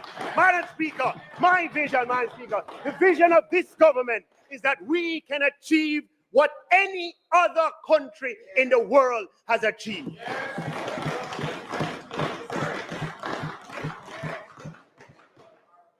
So, Madam Speaker, I'm pleased to report, as I said, that the macro fundamentals are better than any time in the last 50 years. Does that mean that all Jamaicans are hunky-dory and well off? Not at all, Madam Speaker. Far from it. Far from it. And that's something we're going to have to address. It is something that we have been addressing. And it is something that we'll continue to address, Madam Speaker. But we cannot afford to throw out the baby with the bathwater. In other words, let us be careful not to make the tragic mistake of acting in a way that we lose the good parts of what we possess because we reject it as a whole instead of just fixing what needs to be fixed and keeping what is good. Because it's a very good thing, Madam Speaker, that we have achieved what we have on the macro levels. And it's important that we keep that strength, build on it, and get even stronger. So, Madam Speaker, when we talk about history, let me first say that I have nothing but respect and deep veneration for all of Jamaica's former leaders, Their Excellencies Alexander Bustamante and Norman Manley, the most honorable Michael Manley, Edward Seaga, P.J. Patterson, Portia Simpson Miller, and Bruce Golding, and the administrations that they led. Each of those administrations made huge contributions to Jamaica, and we truly stand on the shoulders of giants. The purpose of historical references and comparisons is not to take anything away from their achievements or contributions. They were products of their time, is to collectively learn from our economic history, as all powerful societies do. When you go and take your MBA or your master's in government in the United States, the first, or in Europe, the first thing they teach you is about the tulip bubble. They teach you about the 1929 stock market crash. Societies learn from their history. History, as Malcolm X said, is the most important subject. Malcolm X said that, the most important subject. And as we know, the attitude is like people without history, knowledge of their history is like a tree without roots. So, Madam Speaker,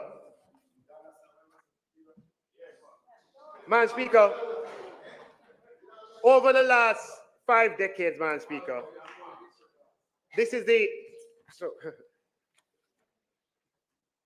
So, Madam Speaker,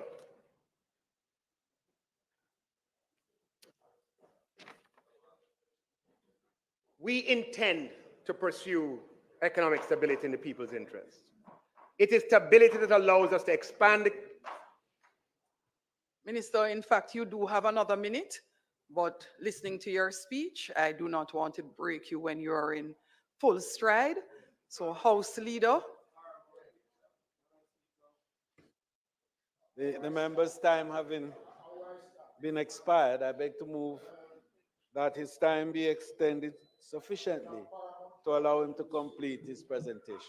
May it please you, Madam Speaker. The question is that the minister be allowed to complete his presentation. Those in favor? Those against? The ayes have it.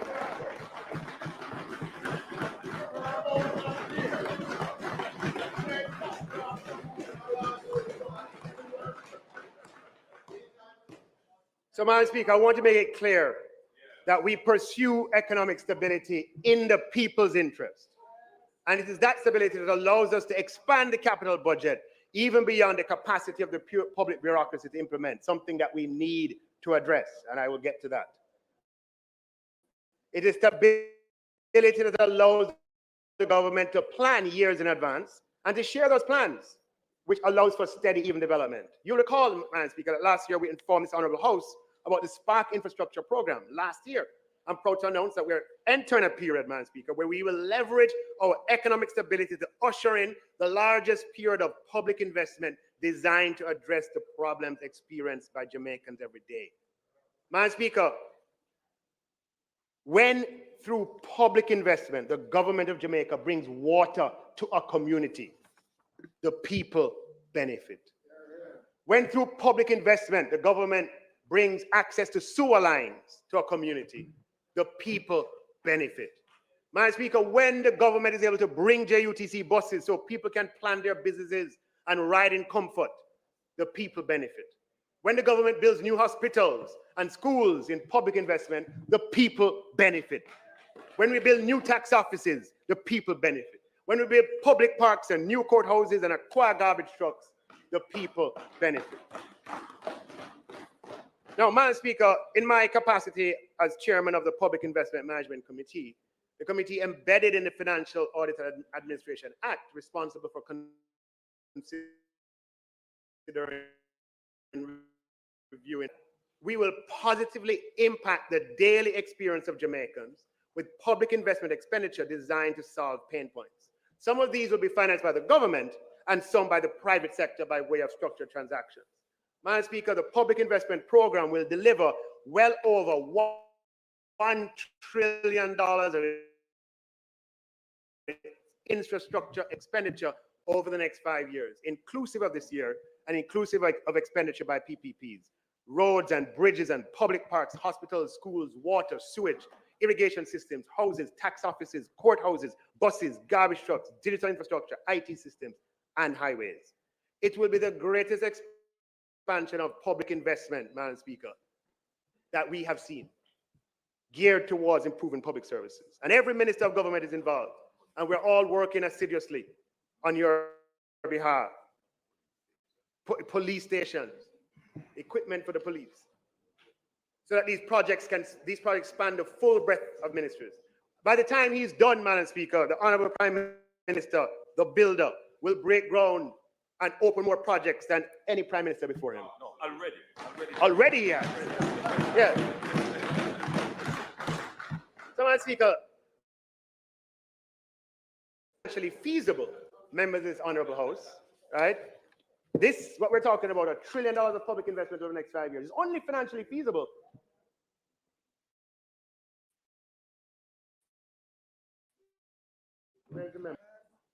because the government can't do it all. The government can only, our program is public. The fiscal policy paper has $500 billion of capital expenditure over the next 5 years. To get the rest, we have to be able to structure transactions that can get private financing, and the private financing, those projects become feasible, the lower the cost. So today, there are public investments, Madam Speaker, to bring these projects to life for the benefit of the people. Now, Madam Speaker, let's talk about some of the elephants in the room. We will not be able to implement such an ambitious program of public investment with the procurement system as it is. Make no mistake about it. Jamaica's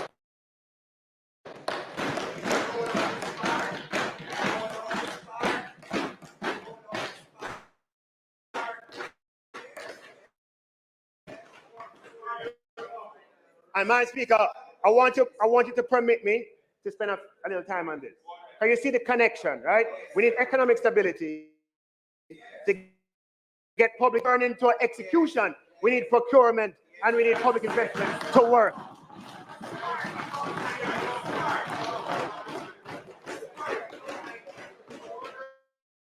So, Madam Speaker, procurement is integral to the function of government, and an efficient procurement system is vital to the efficiency of government.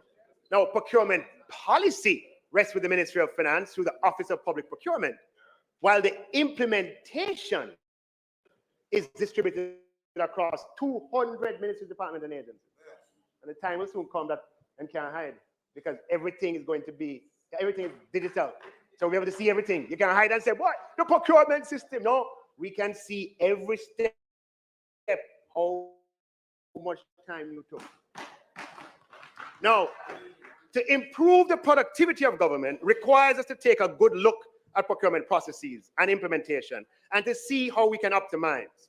But we're not at liberty to simply optimize money, all right, is such that we're obligated to optimize other variables as well. It has to be designed to make sure there's value for money. And given the sheer size of aggregate procurement, it needs to be optimized. Sometimes these latter two objectives conflict with the first. And in a society bedeviled by low trust, this conflict can be even more intense. However, with analysis based on data, we can make all three objectives. Madam Speaker, I'm pleased to update this House that Jamaica now has a fully functional electronic procurement system, the Government of Jamaica Electronic Procurement System, GOJEP, technical cooperation of the Inter-American Development Bank and the European Union in this regard. Through its several modules, GOJEP manages basically is indispensable throughout all the stages of the procurement process. I promised in my 2021 budget presentation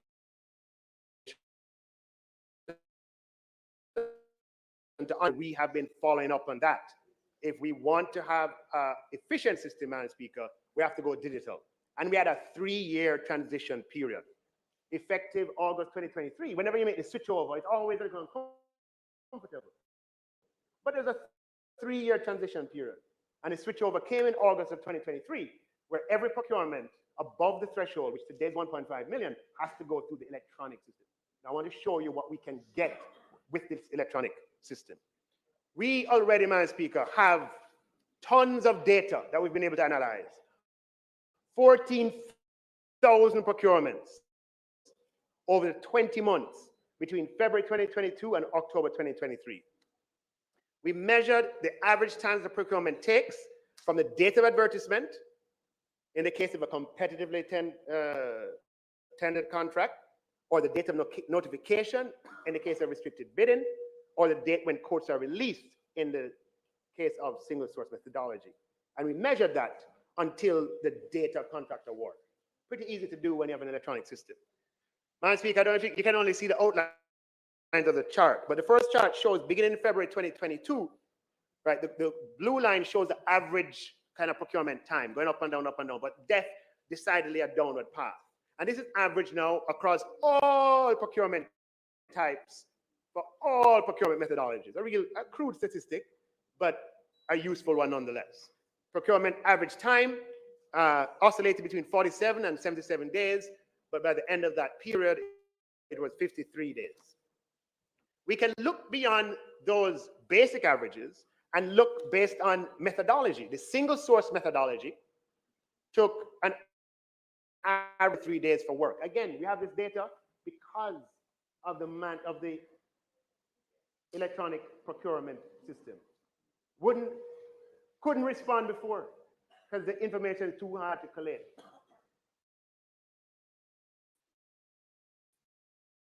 So the bottom, that's the time that single source takes, which is why, yeah, the red. And the column to the right of the people in the parliament is goods. So when you purchase goods, 30 days single source. Services, 37. Works, 35. Leave out the first column in a second. The purple is restricted bidding.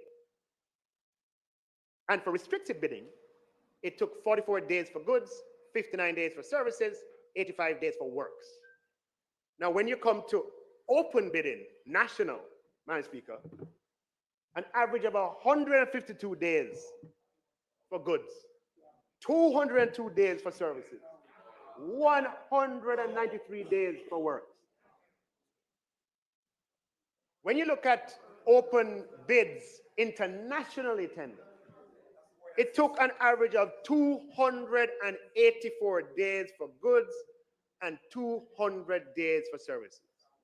So when you hear people talking about procurement, Madam Speaker, it's really those that they are referring to, which are the more impactful projects, the one that can really materially change the quality of life.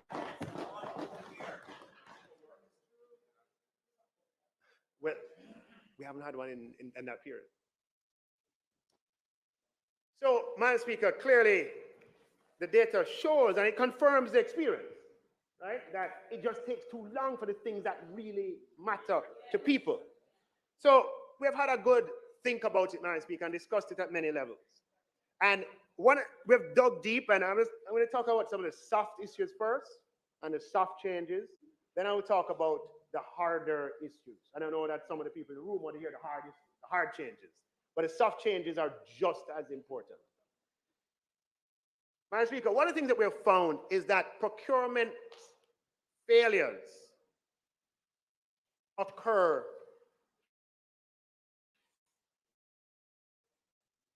too often on big procurements. And that's when a process fails to deliver, even after bids have come in. I had one in my ministry on something that was very, very, very important. Has to be done again. I know the Prime Minister had a big one. And I'm sure it has been experienced that you go through the procurement is one of the, show the color graph again, is one of the big ones that take 200 odd days. You go through and you finish the 200 odd days, do everything, and you have to go back again because it did not deliver. Either it failed. There are many reasons. I mean, doing the detailed analysis, Madam Speaker. And sometimes, as we discussed in Standing Finance, a bidder is unable to perform, cannot post a bond. Now, by supplementing these results with qualitative investigations, we have been able to identify some of the key Office of Public Procurement, that is we have developed a pre-engagement checklist for procurement officers to correct for the experience where procurements have to be done because of officer error or oversight. We have found that in large procurements, if we properly think through the evaluation criteria, in many instances, we would prevent procurement failure. So what we've done is provided a checklist to go to all procurement officers throughout the system.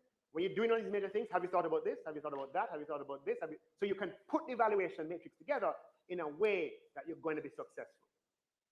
In addition, Madam Speaker, we've provided guidance notes, given the procurement committee's guidance notes to optimize the decision they make. One of the observations is that procurement committees get lost in questions that have no bearing on the decision that they're called upon to make. Human nature. You have a decision to make. It's a business, hard-nosed business decision. And you end up talking about things that have no bearing or relevance. So we're providing guidance notes that procurement committees, look, this is serious business. These are the things you ought to consider, right? And so forth. The third, Madam Speaker, is that for evaluation committees, most of the people on it is not their full-time job. You have a procurement officer, but other people on the committee have other jobs. And we're kind of looking at the decision distribution between the procurement officer and the committee. There are certain things we don't need the committee to do. The final decision, yeah, in many cases, yes. But there are steps along the way that the officer can do. And Madam Speaker, the ministry has now published a series of time efficiency benchmarks that will form the basis of reporting going forward. So what we have done, we're sending it out to all procurement departments. And we've said, for this leg of the process, it should take no longer than this 10 days. For this leg, it shouldn't take more than that day. For this leg, shouldn't be more than that. And Madam Speaker, what gets measured gets done. We're going to publish the procurement statistics of every ministry, department, and agencies, Madam Speaker, correcting for contingent issues such as resources and contract volume, because what gets measured gets done. And Madam Speaker, we're going to introduce the Government of Jamaica Procurement Awards that celebrates excellence in procurement. We're going to change the culture around procurement, Madam Speaker.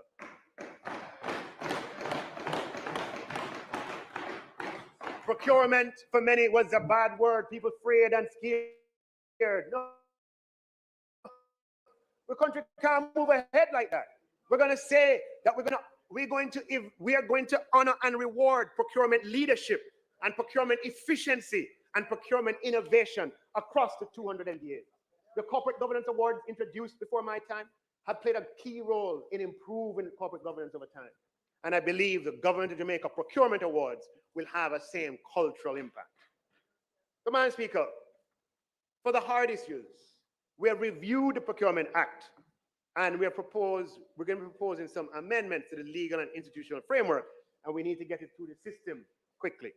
For example, Madam Speaker, in the case of contracts for goods and services, we'll be increasing the threshold below which single source procurement is permissible from $1.5 million to $3 million, Madam Speaker. The 1.5 million threshold has been in place for almost a decade. And for works, it will go from $2 million to $5 million.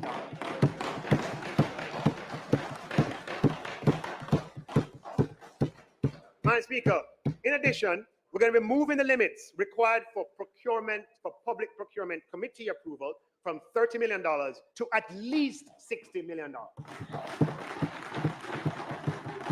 So we are going to be empowering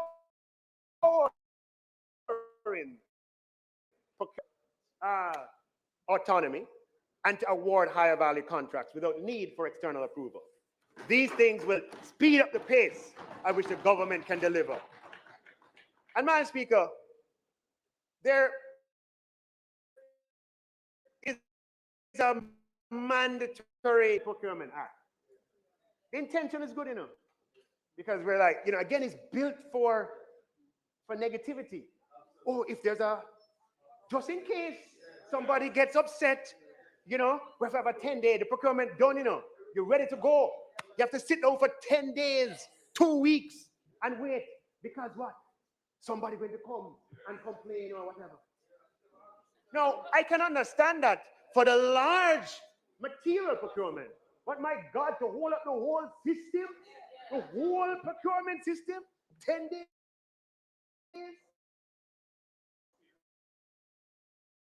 We have unnecessary delay, and we're going to abolish this mandatory standstill for all but the large procurements.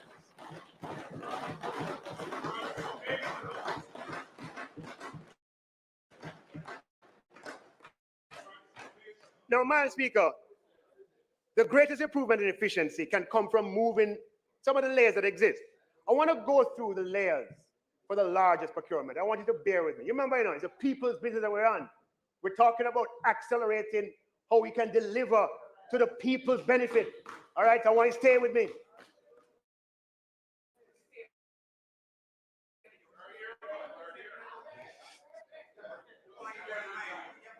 So, Madam Speaker, the layers. You have the procurement officer. Let's see if I have enough fingers here. No, all right. You have the procurement officer. You have the procurement committee. And after that, it goes to the head of the procuring entity. Then depending on, I'm saying for the larger one, it goes to sector committee. Then it goes to the Public Procurement Commission. And hear me now.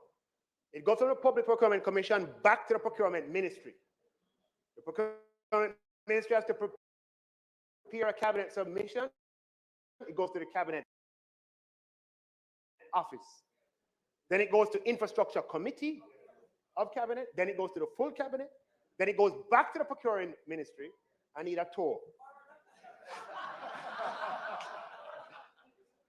It then goes back to the Procuring Officer.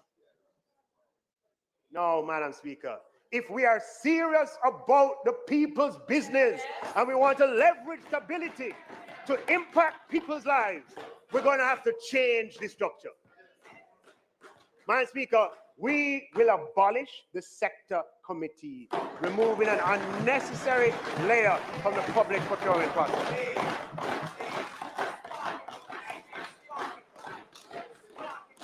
Now, Madam Speaker, the draft bill is in advanced stages.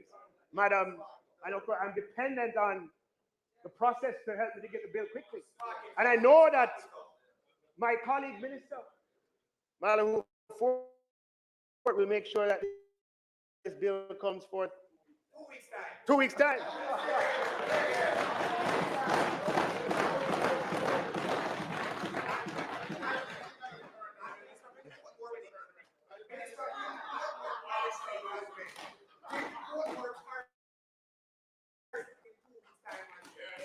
So, Madam Speaker, I want to touch on I want to touch. It's family time, Jamaican family. I want to touch on a part of the procurement process that we can't afford to overlook because we're serious about the people's business. When you look at the big procurements, the 200-day procurement, the data suggests that sometimes the cabinet process takes up as much as 25% of the time. This is because of the many micro steps involved, right? After Public Procurement Commission has approved it, it's not approved by some independent people. It's not approved. You go back to the ministry. The ministry have to write a cabinet. You ever see those cabinet submissions? Some of them are 40 pages long. Right? Sometimes you have to prepare the cabinet submission. Go to the minister. You don't like this, change that. Go to this person, don't like it, change it. Sometimes those cabinet submissions have to go elsewhere for commentary. Yes, before it gets to cabinet office. It gets to cabinet office. Then after that, it has to go to infrastructure committee. And sometimes we lose time. And then it goes to cabinet. But when it goes to cabinet, after cabinet makes a decision, it's not done enough.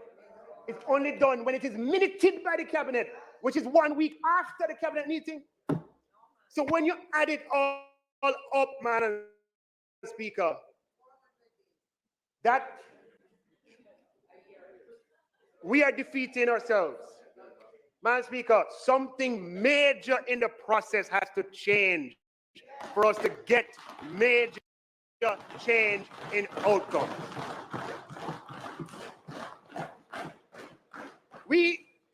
There's the reason why this is instituted is a low trust society, and this is. But, Madam Speaker, we can find other ways of providing information to the cabinet so they're aware of what has happened. Yeah. But, Madam Speaker, if we are to leverage macro stability in the people's interests and to contemplate $1 trillion of public investment over 5 years, to resolve the society situations are very important. I'm not coming with a prescription, but I'm putting it out there, Madam Speaker. We have to look at the cabinet's role in the procurement process. There is good reason why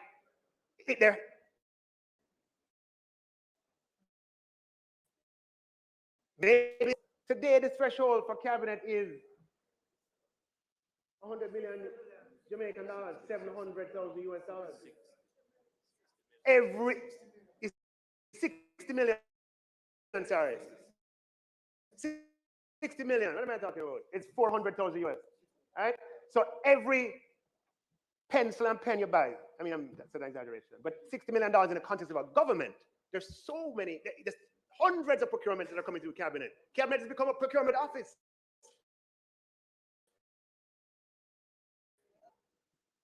Having policy responsibility for procurement and putting it out, that is something that we have to change in a major way.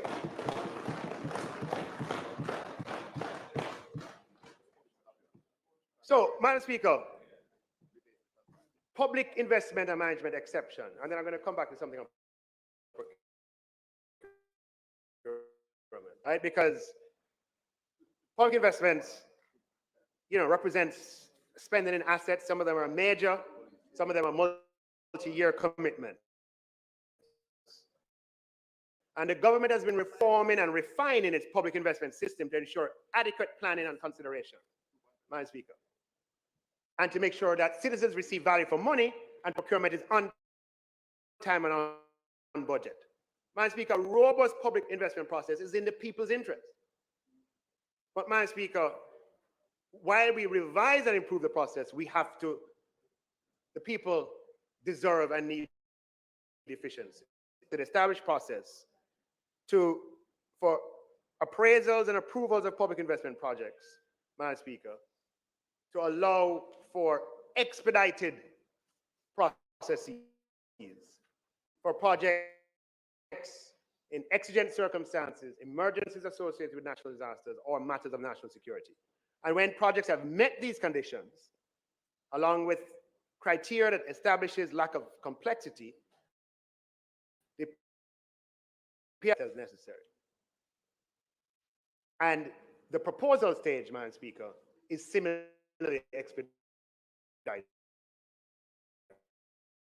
That have solved previous problems that we had. However, we need to do more. The Financial Audit and Administration Act stipulates that all public investment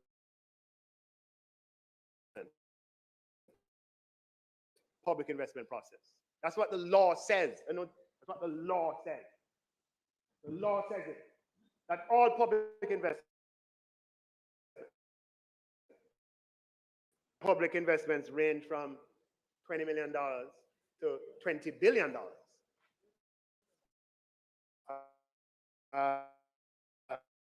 Governments along that entire spectrum to go through the same process. Yeah? So we are looking at introducing a threshold that would create a different treatment. If we go the way of saying procurements, public investments below a particular threshold does not need to go through the public investment process, we have to change the law, and that takes time. Another way is to say that below a particular threshold, the ministry does the appraisal. Comply with the law that the appraisal is being done, but below a particular threshold, it doesn't have to be done at PIAB, it's done at the ministry.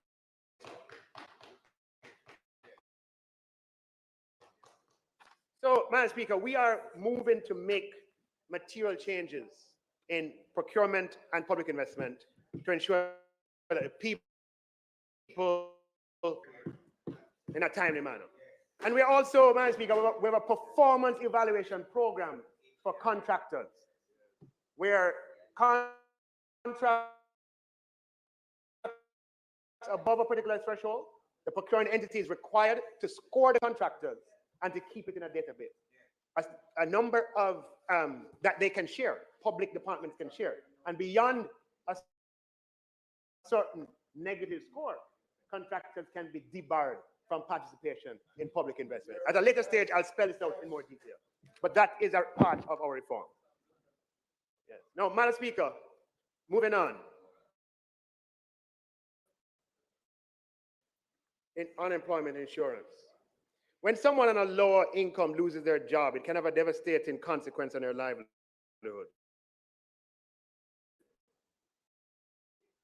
With profound, long-lasting consequences. During COVID, 150,000 Jamaicans lost their jobs and were suddenly without income. And many affected households wouldn't have had the care program. 55,000 Jamaicans who lost their job got payments over 13 months. Madam Speaker, it revealed a glaring gap in the social security arrangements. And in April 2020, the most honorable Prime Minister appointed a COVID economic recovery task force, and he appointed me to chair it in my capacity of Minister of Finance. The task force was broad in composition, spanning every facet of society, and the final report was produced in June of 2020 and tabled in this House. And one of the recommendations was that the government fund and completes a feasibility study on an unemployment insurance scheme for specific categories of workers within the context of social security reform. It wasn't the first time this recommendation was being made. It was made under the Labour Market Commission chaired by Dr. Marshall Hall a few years earlier. Madam Speaker, the government wasted no time. And it was done through the PIOJ and with technical support and financial support from the International Labour Organization to be implemented. When it was feasible, the Ministry of Local Labour and Social Security would implement it. And I must thank, Madam Speaker, Dr. Wayne Henry of the PIOJ and his staff and the Technical Oversight Committee chaired by Dr. Henry for enthusiastically pursuing the feasibility study and coordinating the consultations required. I thank the Ministry of Labour and Social Security who ably assisted, which conducted the feasibility study, and the entities that participated in the consultations, the Confederation of Trade Unions, the private sector organization, other groups. For Jamaica to have an unemployment insurance scheme that benefits Jamaican workers.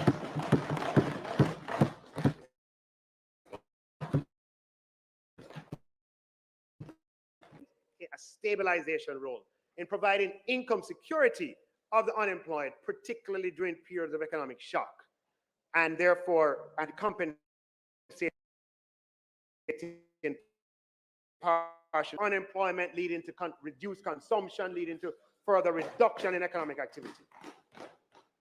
So it can stabilize, man, speak of unemployment insurance is huge. Right? Jamaica's average income is such that many persons live, paycheck to paycheck.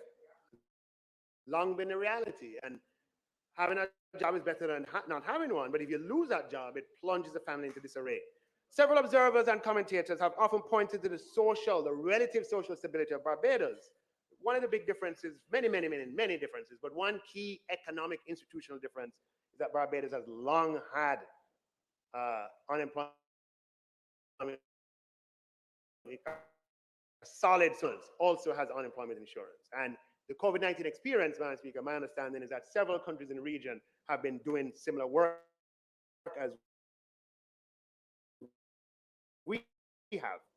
It works like it works elsewhere, that employees will be registered and included in an unemployment insurance scheme. And for Jamaica, it's likely that those who contribute to them by employee and employer, the newly unemployed would become eligible to receive an unemployment benefit representing a particular percent of time. In Barbados, the unemployment benefit is 60% of previous average weekly earnings. In Bahamas, the benefit is 50% of previous average weekly earnings. In Barbados, the benefit is paid for 26 weeks. In Bahamas, it's paid for 13 weeks. Jamaica will have to work out unemployment benefit parameters that work for us. And Madam Speaker, unemployment insurance schemes are not free, they cost money. Usually these costs are funded by employee and employee deductions, with the government sometimes making an upfront fiscal contribution on inception to capitalize the scheme, and treat with the possibility of major unemployment materializing before the scheme has little as 0.8% of salary and as high as 1.5% of salary for all employed persons, with capital contribution for the government of a few billion dollars for this benefit to be provided. So Jamaica has a plethora of separate statutory deductions. We have NHT, we have NIS, we have HART, we have EdTax, and adding a fifth, replicating the collection, processing, and enforcement administration, and adding further complexity for small business is not optimal for employees. As such, we're looking into administratively consolidating these statutory deductions into a single deduction, with the distribution to each entity of its share enshrined in and protected by legislation. This is not a new idea, but there are details and complexities. Anybody who takes it up, right? Details and complexities to be worked through. However, the major advantage of benefit like unemployment insurance is that initial calculations show that we could potentially introduce this benefit without increasing the headline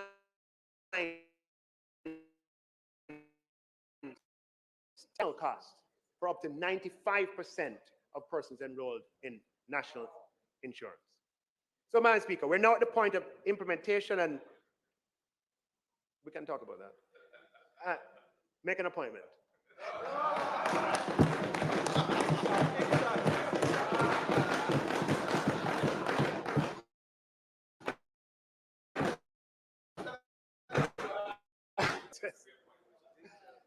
So,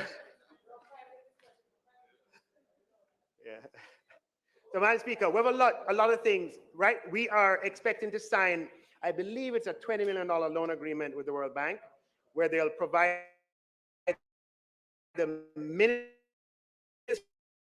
of Insurance, and the World Bank will assist us with many things, including the legislative architecture, the institutional mechanisms, the administrative arrangements for unemployment insurance. And Minister Charles will have charge of this leg. My leg was the feasibility, Madam Speaker.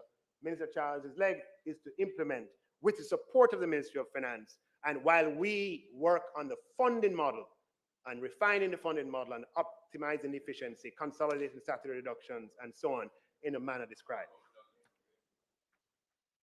You know, we had the consultations we had with the Confederation of Trade Union and other unions. We discussed the fact that Jamaica has in place, one of the positions of the business community was, you know, having unemployment insurance, do we still need the provisions under the Redundancy Act? And Madam Speaker, we had a fruitful engagement in a session. Members of the Confederation gain of the 1970s, I believe, and it's something that they're very jealous of giving up. But the conversation continues in an open, transparent, and democratic space. Madam Speaker, in doing the feasibility and so on, I had occasion to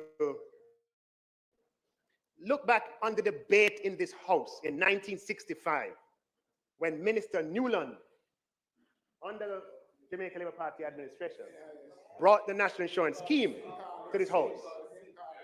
And turn it around.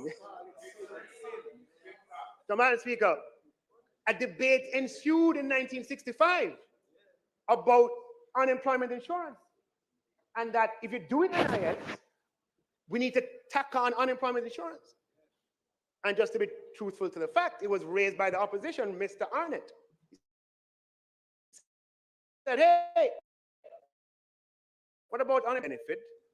But we can't do it without strong financial support. We just started an NIS. It has nothing. And as soon as it becomes practicable, this government will come back with proposals to deal with the security of the unemployed. Madam Speaker, government changed, the rest is history. But the Andrew Holness government is here to fulfill the vision of the founding fathers of Jamaica. It was the vision, Madam Speaker, of opposition and government of the 1960s that unemployment insurance is an inextricable part of social security. But for 50 years or longer, this eluded the Jamaican people.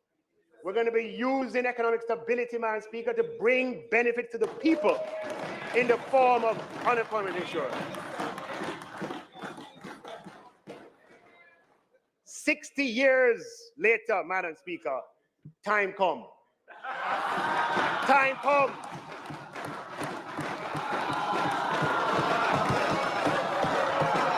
For unemployment insurance.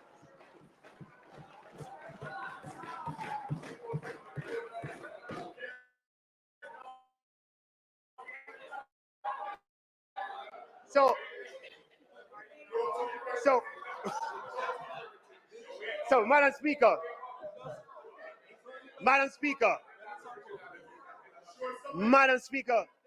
on a lighter note, I want to share a little exchange in that debate from 1965, and I think I can put it up.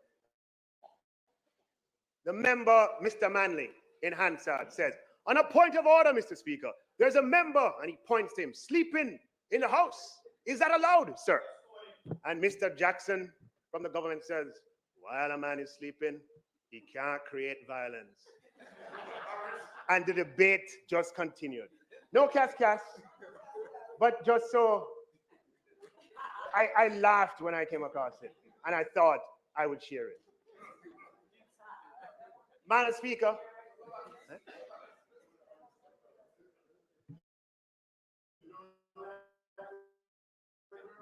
Madam Speaker, so the next time, Madam Speaker, so the Social Security Reform has been an indelible feature of the Holness administration. We introduced the social pension, which benefits 12,000 elderly Jamaicans, soon to be 15,000, Madam Speaker. And Minister Samuda, Carl Samuda, former minister, was instrumental in that implementation, being carried on by Minister Charles. We introduced the tourism workers pension scheme, Madam Speaker, and Minister Bartlett has been instrumental. And I'm proud to announce that we're working to introduce unemployment insurance to Jamaica. Madam Speaker, we live in a climatic zone that makes us vulnerable to rainfall and earthquake. And Madam Speaker, we have to take responsibility for our vulnerability. As I often observe, the Canadians, in response to their vulnerability of freezing winters, they have created huge underground cities under Montreal, for example, 12 square kilometers. Shopping malls, apartment buildings, hotels, banks, offices, museums, universities, underground, connected by tunnels. And this infrastructure is used by hundreds of thousands of Quebecois, every day during the winter. Madam Speaker, the Toronto Path is one of the largest underground shopping malls in the world. 16 miles of concourse is underground, retail space, etc. The Canadians have taken responsibility for their vulnerability. They're not alone. When the United States experienced the oil embargo in the early 1970s, it was then that they started the Strategic Petroleum Reserve, which became the largest physical supply of oil in the world. Madam Speaker, countries that achieve for their citizens take responsibility for their vulnerabilities. They don't leave themselves exposed or wait for other countries to come to their assistance. Madam Speaker, we became the first small country to launch a catastrophe bond, covered 3 hurricane season. We got support from the World Bank, Madam Speaker, and from the governments of the UK, the US, and Germany, who paid 100% of the premiums for the first 3 years. And we'll always be grateful to them for that. And what we said to them in our pitch, when we went to pitch it to them, was that when it matures, we will, out of our own resources, continue to provide that protection for Jamaica. As night falls day, at some point, it's going to be necessary to have it. Just make sure that when that day comes, whoever is at the helm at the time has renewed this degree of protection. Madam Speaker, we're also creating a national disaster fund. We've already tabled the legislation in Parliament, and the idea is to capitalize that fund every year until it gets to about $10 billion. Madam Speaker, inheriting a legacy of debt, just a fact, our generation broadly defined, Madam Speaker, we intend to leave a legacy of national wealth, right? Where we have buffers put away for rainy days, like natural disasters and so on. And so in this budget, Madam Speaker, we are putting funds into that national disaster fund. Madam Speaker, I want to just turn my attention very quickly to public sector transformation. We embarked on the construct of the public sector transformation program in 2017, following the Prime Minister's announcement of the government's policy position on modernizing the state. The Transformation Implementation Unit in the Ministry of Finance developed a 6-year program with funding from the International Development Partners, the IDB, and the World Bank. 6 years, 2027 to 2023. As part of the loan program, loan agreements, Madam Speaker, with our development partners, we agree certain measures that are to be achieved, and these measures are used by the development partner to assess today to report that the public sector transformation program, meaning that loan funded by the IDB, is the first IDB program to achieve all measures agreed with the IDB within the agreed timelines and loan amount. I know me says so, the IDB says so. Now, the Transformation Unit, headed by Mrs. Maria Thompson Walters and the Financial Secretary, Mrs. Darlene Morrison, are deserving, Madam Speaker, of your recognition of this House. The audit and final evaluation of the program will be conducted between April and June of this year. What did we do differently? Given Jamaica's long history with reform, we had to do things differently to get a different outcome. We knew that we had to have realistic targets. Madam Speaker, the transformation program was built on 5 pillars, even though our minds probably just go to 1. The 5 pillars were the improving the use of information and communication technology in the public sector. And you can see this as a precursor, really, to the Prime Minister's innovation of putting a digital ministry in place. The digital ministry was not in place at the time. So we had a public sector transformation, and one of the pillars under the Ministry of Finance was to go and digitize certain areas of government, and we picked 4 or 5 areas. The second was a shared service operation. The third was transforming human resources practices, compensation management, and rationalization of public bodies. On the ICT transformation, Madam Speaker, Mrs. Thompson Walters and her team, Madam Speaker, under this government, has made significant strides in the program that was outlined. A big part of that, Madam Speaker, of that progress is that we now have a dedicated broadband infrastructure. And Madam Speaker, many people would have heard about GovNet for quite some time and may have wondered whether it ever become a reality. As we speak, the TIU informed that over 200 entities in the Kingston area have been connected to the system, and over 500 entities, including police stations, schools, and courts, also have connectivity. Madam Speaker, this program also funded the data center at eGov to expand storage by 260%, and I had the pleasure of touring it recently. The Public Sector Transformation Unit partners with 4 government entities. So now we have a ministry who is going to, this was the precursor, as I said. So in the program, we just did 4. We did PICA to put in a new relationship management system, National Fisheries Authorities to put a web-based fisheries licensing system, and the work permit system at the Ministry of Local Government, as well as a system at the Child Protection Family Services, Madam Speaker. And for those 4 entities, dramatically improve productivity. On the ICT front, the transformation program implemented My HR Plus, an integrated HR and payroll management system that serves, that the vision is to serve all ministries, departments, and agencies. Now we have 70 MDAs that are using it, Madam Speaker, and it puts the government in a better path to manage its most critical resource, which are our people. Madam Speaker, HR and payroll teams have better access to employee information, more efficient management of employee data, better people decisions, better reporting, and most importantly, Madam Speaker, for the employee, rather than waiting 3 weeks to get a response from HR, you know, to say, how much leave I have left? So go look up some files and come back 2 weeks later and say you have 10 days left. All right, I need a job letter because I want to get a mortgage. I have to wait for the person to come back. Under My HR Plus, the employee is empowered to do that themselves by pressing a button. Madam Speaker, on the restructuring of compensation, Madam Speaker, we set out to, this was a process to be implemented across 3 years. In the first year, Madam Speaker,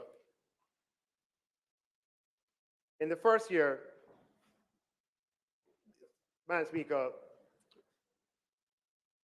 we set out to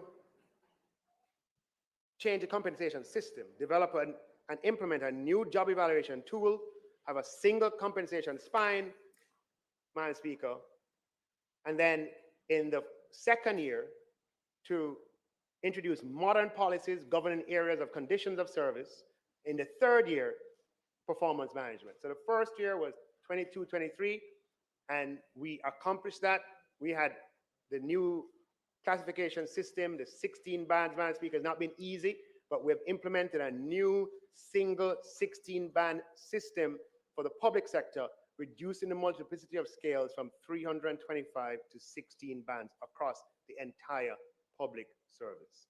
And we did that, Madam Speaker, within that first 12-month period. It was not easy, as I spoke last year in detail about it. Madam Speaker, other countries do it in phases. We're going to do the civil service this year, the nurses next year, the police the other year. But in our history, because of what has happened before, we tried it, or a version of it in the past, most recently in 2008. And when we did it in 2008, the teachers were dealt with. But before you could get to anybody else, there was a crisis. And nobody else was dealt with. So this time around, no, we're not going to do it. No. You have to do the whole thing one time. So I want you to understand what we did was to take on a restructure of compensation across the entire government at the same time. And the fact that we're able to restructure the salary spine, the job evaluation tool within that first 12 months, we had 95% convergence acceptance, Madam Speaker, is something that we as a country eventually will, yes, it is what it stands for itself. Madam Speaker, in this fiscal year, 23-24, which I'll touch on in a second, the idea is to modernize the terms of service. And in 23-24, don't want to finish it. And in 24-25, to deal with performance, a new system of performance management. Now, in the process, Madam Speaker, you know, there's no precedent for this all at the same time restructuring of compensation. And we have made a huge investment in the process.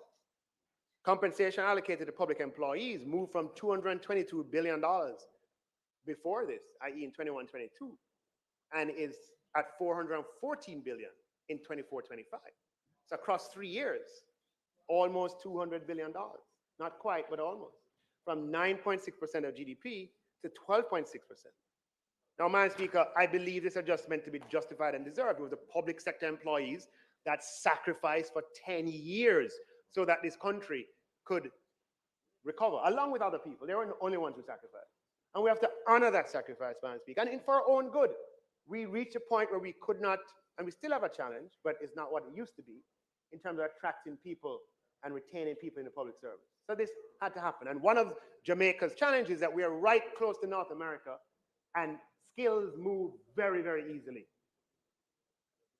Now, Madam Speaker, the estimates of expenditure are tabled in Parliament every year, and they're placed on the Ministry of Finance's website. Anybody who is diligent can see for themselves that the compensation allocation to just 3 ministries, the Ministry of National Security, which is civil servants and police and everybody associated with the Ministry of National Security, the Ministry of Education, all the civil servants, all the people in regions, all the teachers, the Ministry of Health, all the civil servants, all the nurses, doctors, and everybody in the health system.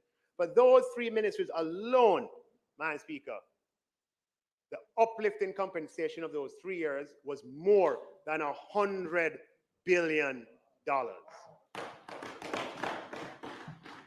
Madam Speaker, I humbly ask, notwithstanding challenges, frustrations, that public sector employees, everyone, you know, internalize and the unprecedented scale of this effort and achievement in the context of Jamaican resources. Madam Speaker, over those 3 years, while compensation has moved by $200 billion, investment in government programs, has, you know, where 3 million people are impacted, has moved by $58 billion, and capital expenditure by $30 billion. And Madam Speaker, if you look at capital expenditure, I just have a 10-year cycle of capital expenditure to come up. Capital expenditure increased from $33 billion in 2015-16 to $70 billion in 2019-20. And we were able to do a lot of things as CapEx expanded. We had the 3 years of COVID where we had to focus on the health of the country and recovery, and CapEx took a hit. And Madam Speaker, we have not been able to get back up, even though we're recovered in other areas, to get back up to pre-COVID levels of capital expenditure has taken us some time. Had we not had COVID, Madam Speaker, CapEx this year could have been as much as $130 billion, right? In terms of just what the steady growth path would have been, which means we'd have been able to do even more for people. Madam Speaker, in the allocation of resources, we have to consider the needs of everybody. Now, Madam Speaker, I'm painfully aware that some of the challenges that have been unearthed because of the new implementation of the compensation system are real. And in some cases, these have to do with inherent issues of classification in the public sector. For example, there are genuine anomalies that were created that affected some classification groups. And we have a panel of classification experts currently reviewing those anomalies.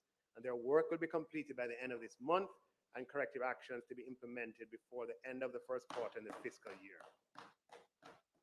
Another pain point, Madam Speaker, is that the appointment of officers acting in a higher post, unintended consequence, where on appointment, that officer receives less pay because they're appointed on the first point of a salary band. Not at all the intention. Definitely frustrating for the employee and frustrating for us. Minister Mackenzie brought me a case the other day, advocating on behalf of an employee in his ministry. We feel the pain too. We understand. Minister Mackenzie called me on the phone and wouldn't stop. Somebody in his ministry, there's an anomaly where they were acting in a position, and once they were confirmed, the pay went down because of this thing that we have to correct.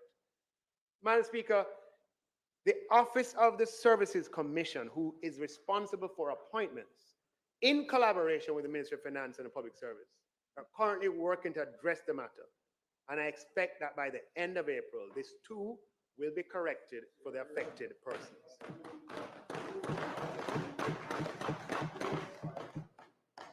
There are some public bodies, Madam Speaker, that we're still working through issues. Remember, there are 140, but we have a few that we're still working with issues, Madam Speaker. And of course, people have appeals and so forth. Now, for the second year, which is the 23-24 year, which is completing, what the work plan was, Madam Speaker, was to put in policies that focus on streamlining benefits, Madam Speaker. Because what we have across the public service is that we have allowances for the same purpose and rates and conditions for payment that are different across the public service. I want to give you just two examples. Payment for work done outside of normal working hours. There are several ways in which public officers are compensated for this. Weekly paid staff are paid overtime at the prescribed rates. Other categories of staff get something they call a duty allowance, or an honorarium, or a special allowance. And in some cases, the only compensation done for work outside of normal hours is a supper and taxi allowance or refreshment allowance. Now, what this means, Madam Speaker, is that in some cases, there are two groups of employees, both required to work overtime. One group works overtime routinely, and therefore they got a duty allowance. One group works overtime every now and again. But when the one group works every now and again, they don't get compensation. The new system is set to correct that by doing away with these special allowances and categories and just having one overtime regime for everybody, whether it is something you do regularly or every now and again. Now, Madam Speaker, even though we've had this duty allowance regime for a long time, people who are on it want the regime to be updated. And we set this year to do it, and they want to see it done, and they are right. You know, every time I go to OPM and the Cabinet Office, there are some people who work in the protocol staff there. These are the people who put on functions for the Prime Minister and for the government. Have to work long hours into the evening, right? Yes, have to work like some of your people too, long hours into the evening. And these are some of the people who are on duty allowance. Every time they see me, Minister, when are we going to transition to the new regime? And what I have to say to them is that what we have to do is reach a point of agreement with all the unions so that we can implement it. We have another one, uniform allowance, Madam Speaker, where public officers who are required to wear uniforms for their duties and to dress in a particular code, there are different rates and different modalities and different ways of doing it across the public service. And in this second year, the idea is to harmonize. So when you see stuff, it's not the same thing that is recurring. This year is about a different set of things than last year. And people, especially with the new salary scale, when these things are reformed, the benefits come in at a higher level. So people want to see it happen. Now, Madam Speaker, there are several of these, I may be wrong, but let's say 7 of them, 8 of them or so, or some number. And we presented proposals on these and other benefits and conditions to the Confederation, which is the umbrella organization, in June of 2023. Now, the reality of Jamaica is that each of those unions has to consult with their members. And they have to go out and consult. They can't just make a decision. They could just make a decision, Madam Speaker, and the decision was affirmative. June 23, done. But they had to go and consult. I can't do anything until they come back. They came back in November of 2023, Madam Speaker, wrote to me in November of 2023, giving me feedback on what I had presented in June. We met with them promptly in December. And my recollection is 8 out of 9, it could be 7 out of 9 or 8 of somewhere in that region that we have agreed on. And the next date is to meet again and see if we can get over that hump. What I hear, Madam Speaker, public employees saying that it's nice that you have agreed all of these from December, but where is the implementation? I.e., they're saying to us, you agree 8 out of 9. Why not implement the 8? And Madam Speaker, in planning the fiscal affairs of the country, being accountable and responsible to all the people of Jamaica, I've been simply seeking to get full sight of all the costs before moving forward with implementation. And this is, i.e., from December, i.e., I waited from May to November, right? But since December time, I've been waiting for them to come back because I want to have full sight of all the costs before I go ahead. Because otherwise, what could happen is that the numbers get ahead of us. Now, they rightfully and respectfully can have another point of view. And can respect their point of view, Madam Speaker. We can sit down and talk about it in the interest of our highly valued public sector employees. In the third year, we're addressing performance management, and I'll say more about that later. Madam Speaker, employment and contract, I indicated last year the government will be addressing it over 3 fiscal years. That's the thing, we've had this for 30 years. But everybody heard me, it's taped on TV. I said we're going to do it over 3 fiscal years. We cannot, it's not humanly possible to deal with a problem that's been around for 30 years and to do it overnight. The important thing is that we're making progress and that people are being brought on, Madam Speaker. And I've given you examples already that in the Ministry of Education, Minister Favour Williams has done huge work because the Ministry of Finance can't do it alone.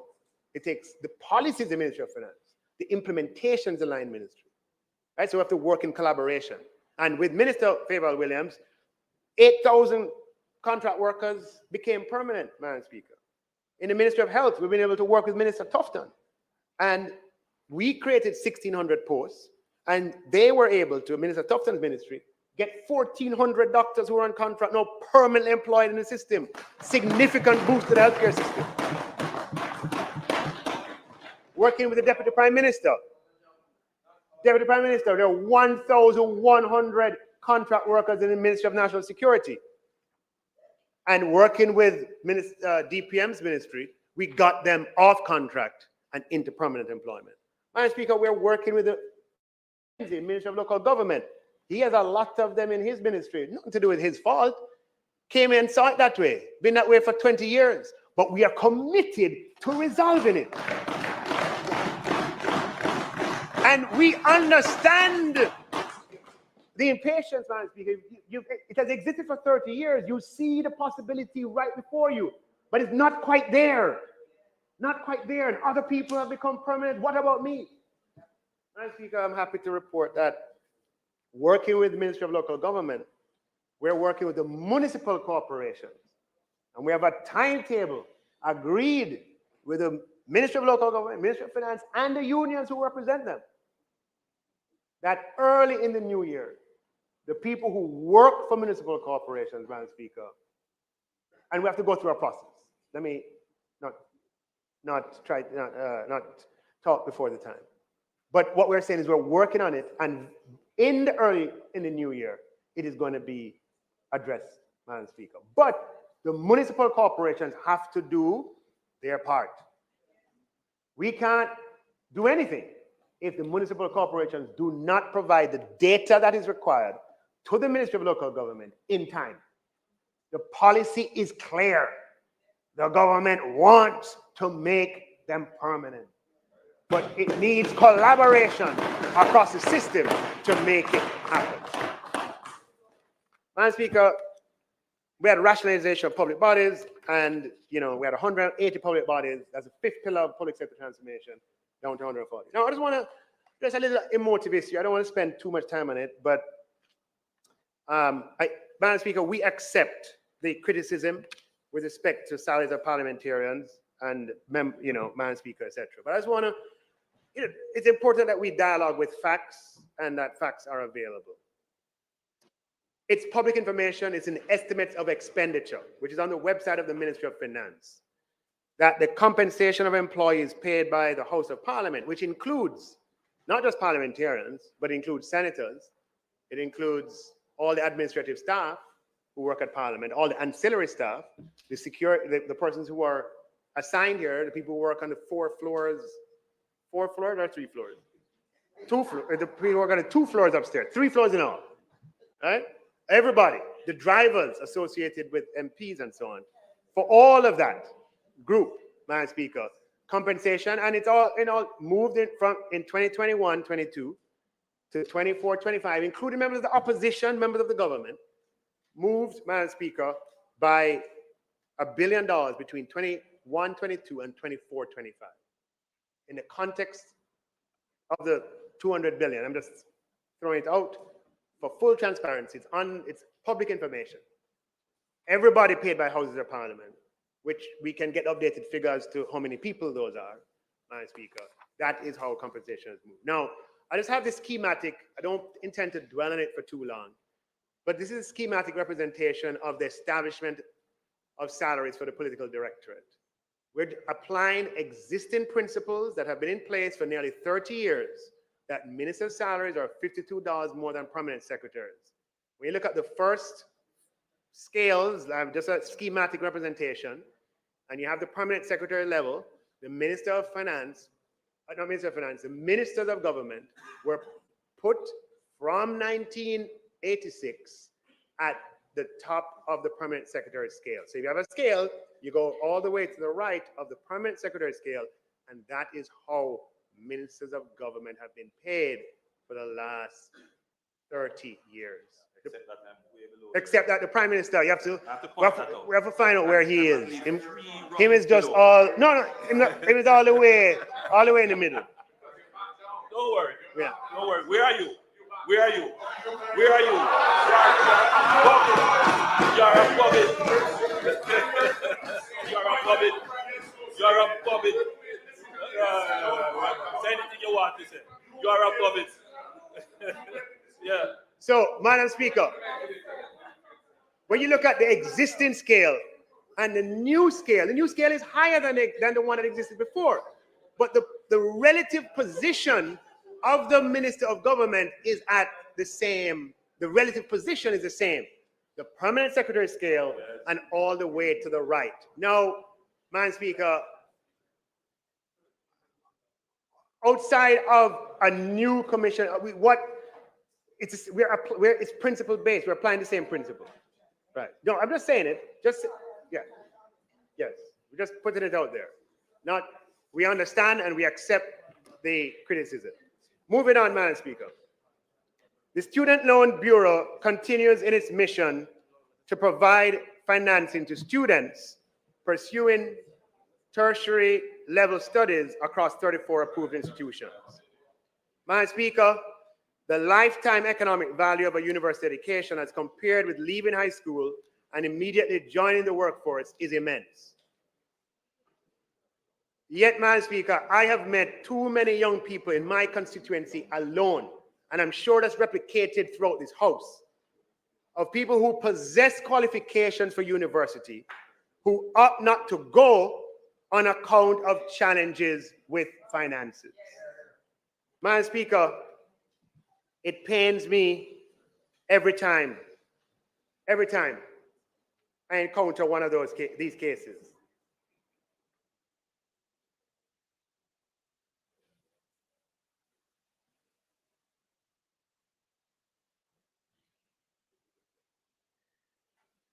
It's even more painful, Madam Speaker,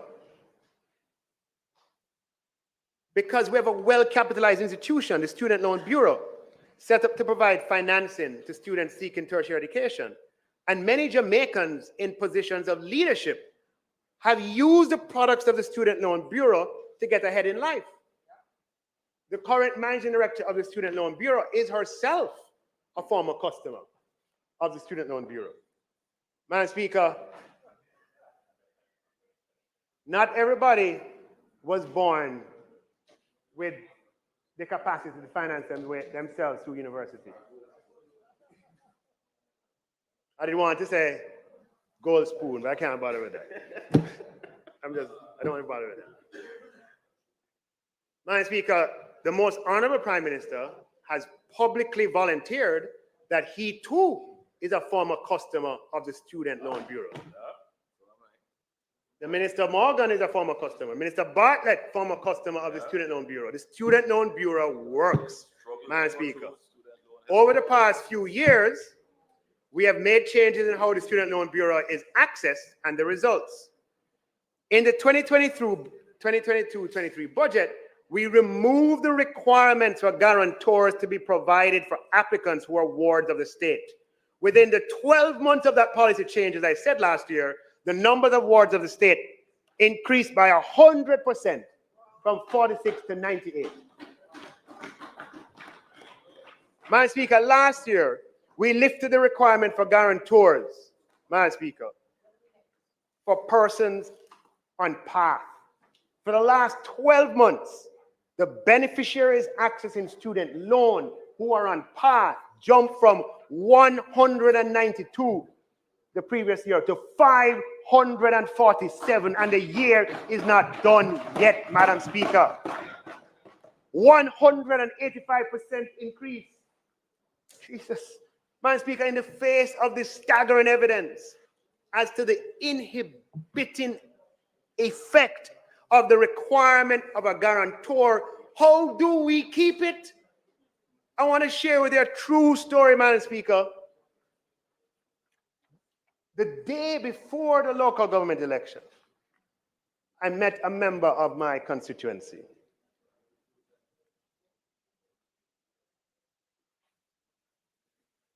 She told me that her son had graduated from Jose Marti in 2019, and she wanted him to go to university.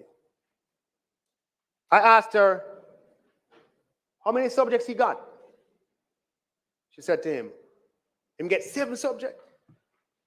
So I said to her, I'm like, what's the problem? So I said, what do you do for work? She said, I work at the ice cream shop. I said, customer service? Yes, customer service in an ice cream shop. I asked her how much she made. She told me, but I'm not telling you. But I said to her, what happens when you go to the Student Loan Bureau? She said to me, them tell me that I don't earn enough to be a guarantor for my son. And Nigel, call me Nigel, him well want to go university. Him well want it, Nigel. Oh God, me feel like crying now, Nigel. So she talking to me. I looked her in the eye, Madam Speaker, and I said, it's people like you that we have in mind with a policy and plan to announce shortly. Exactly what I said to her. I said, Nigel, nobody tell me that now make me feel good. Nobody tell me that make me feel good. I took her name and her number, and I told her I would call her when I was ready, Madam Speaker. She's in the parliament this afternoon with her son. Cheryl is here, Madam Speaker. Her son, Malik, who graduated from Jose Marti in 2019. I want to be the first to say to them live and direct that come April 1st, there'll be no guarantors required for student loan.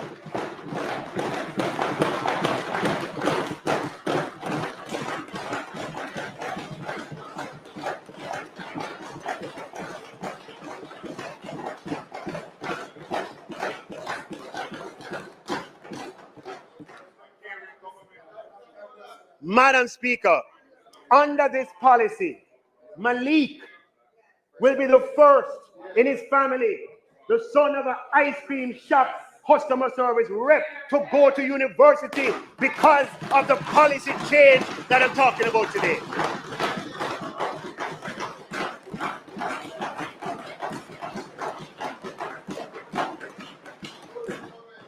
Under this government, Madam Speaker, we want every youth to be a star. Madam Speaker, the requirement of a guarantor for student loans is regressive as it discriminates against low-income families who cannot as easily, if at all, find guarantors for student loan. The policy, though, has been in place for several decades. And we are happy to abolish the requirement for guarantors for student loans. Madam Speaker, from copious amounts of data, even with high delinquency rates, very rarely are payments actually made by guarantors. In all but a few instances, guarantors have served the purpose of locating students. Madam Speaker, we anticipate that by the time the first batch of students graduate who have benefited from this policy, the National Identification System, or NIDS, will be a reality. We will not need guarantors to find people anymore. Now, we signaled, Madam Speaker, that this was under consideration with our changes in the guarantor requirements. But it was important to demonstrate to skeptical people in the public, it's public's money, what the effect would be. So we did it with Water of the States, we got a 100% increase. Did it with Path Guarantors, got a 185% increase. Now, Madam Speaker, the evidence is crystal clear that this is the right policy.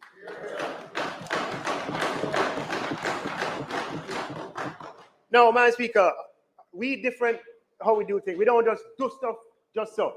We take into consideration lots of details. Since inception, the Student Loan Bureau uses a very tiny fraction of repayments to make provisions for loss of life of the borrower. And this fund was actuarially assessed and found to have more than $1 billion in excess of what it needs to have to ensure the risk that it has. With this new guarantor policy, we'll move this $1 billion excess from the life insurance reserve, which you don't need in that position, into a new guarantor reserve fund to back this new policy. Everybody can say remove guarantor. When we do it, Madam Speaker, we do it in a sustainable way. We're not doing it for no popularity contest. We're doing it to benefit the people, but we're doing it in a way that the taxpayer is also protected.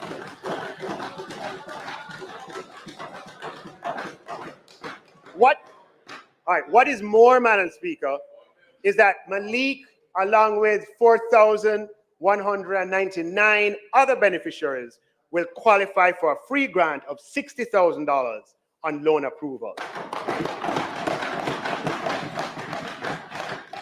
4,200 grants of $60,000 each will be available to low-income applicants of the Student Loan Bureau. Oh, Madam Speaker, just a few words on governance before I go to the items in the budget. Jamaica is a small society that is growing in transparency and formality and in the rigor of its governance arrangements. And this is for the benefit of the people as well.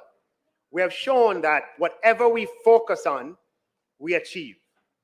Over the past few years, the matters, Madam Speaker, of conflicts of interest in the public sector has surfaced, and there have been many publicized cases, some alleged, of abuse of its basic tenets. Madam Speaker, I think it's fair to say that 99% of public servants wish to be compliant and make an effort to comply, but in this area, there are no appropriate standards or guidelines domestically of domestic origin that can capture the practical experience of a small society, short on professional and technical talent. In the absence of guidelines, persons have had the experience of doing what they think is right, only to be told that they're wrong. Madam Speaker, the government intends to appoint a committee to engage in broad consultations with political parties. Sometimes political parties say they're left out. We're going to make sure that in this consultation, engagement is with political parties, with unions, with academia, with business groups, with the Integrity Commission, among other stakeholders, to develop a set of practical guidelines that are appropriate for Jamaica. Not the kind of guidelines that you introduce and you have to change after a year because they're not practical. Right? Practical guidelines. The panel will be tasked to develop guidelines that take the challenges of size, developmental status, technical capacity, and resource levels into account, and also to take into consideration the views and experience of stakeholders. Madam Speaker, we are improving to benefit the people. Madam Speaker, I turn now to the government's budget. The central government budget, Madam Speaker, is $1.3 trillion, comprised of non-debt expenditure of approximately $850 billion and debt expenditure of $491 billion. The non-debt expenditure is $442 billion for compensation of employees, some of which is employer contributions, 327.8 billion recurrent programs, and capital expenditure of 80 billion. Madam Speaker, captured in the 442 billion are provisions to facilitate implementation of the third and final year of the new 16-band structure. We also have 8.1 billion for the allocation, Madam Speaker, to the health insurance scheme, which is a 24% increase over the previous year to public sector health insurance. Madam Speaker, the allocations to recurrent ministries has been published and is available on the website. Just going quickly through it. Minister Olivia Babsy-Grange, veteran minister, would like all Jamaica to know, Madam Speaker, and she asked me specifically to do so, that the necessary funding of $120 million has been included in the budget to complete the rehabilitation of Jam World and Fort Rocky as fully functional 24/7 entertainment zones. Minister Grange is a strong advocate and wants musicians to have spaces where they can earn their livelihood in peace and where Jamaicans have the opportunity to enjoy reggae music in peace. Madam Speaker, Fort Rocky is in Kingston. True? Fort Rocky, Minister Green, is in Kingston. It's in Kingston still. Madam Speaker, I want to humbly tell Protégé that this government of Prime Minister Holness listens and we hear you. Madam Speaker, to tell Protégé that with this government, reggae music will play in Kingston 24 hours a day, 7 days a week. Madam Speaker, we are leveraging economic stability in the people's benefit. Minister Grange also wants you to know that we're honoring the commitment to support the development of Jamaican cricket over the medium term with $100 million over 3 years, $40 million in this upcoming year. Madam Speaker, approximately 45 billion has been reserved for pensions and retirement, 3.2 billion for street lights, and very importantly, Madam Speaker, in order to accelerate projects through the public investment process, we have $2 billion that is reserved to support pre-investment activities of public investment projects, planning for design and feasibility studies and so forth. Sometimes projects come through the public investment process, goes back to the minister, and the minister, Lord have mercy, I don't have any money to do the study or to accelerate the pace of public investments, Madam Speaker. We're making this allocation of $2 billion. We have it at the Ministry of Finance, and as on a case-by-case basis, as the projects come up that need this pre-investment planning, we have to share it going on. One ministry can't get the whole of it, right? One ministry can't get the whole thing. We have to share it and to get public investment through the system. Madam Speaker, in the Ministry of Economic Growth and Job Creation, we have $4.3 billion for the maintenance of roads. But that's not the Spark program. That's just the normal annual allocation. Madam Speaker, in the Ministry of Transportation, the government is supporting the JUTC with an additional $1 billion to support the temporary reduction in fares to the public. Fees come April 1 will be reduced from $100 to $50. Madam Speaker, for members of the commuting public, for those who are on low income, Madam Speaker, removing or reducing the bus fare half price for the next 24 months from $100 to $50, Madam Speaker, it adds up.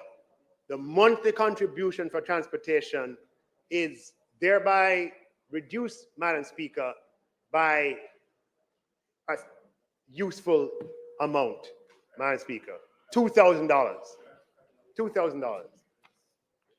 If you're on minimum wage, that's a significant percentage of your income. Madam Speaker, Ministry of Education continues to get the largest share of the budget, $164 billion, 5.3% of GDP. But of this amount, 13.6 billion goes to the University of the West Indies, the University of Technology, and the Caribbean Maritime Institute. And funding of tertiary education is something, Madam Speaker, that we're committed to, but we're going to have to talk about in the future the best way to do it. Now, a topic, Madam Speaker,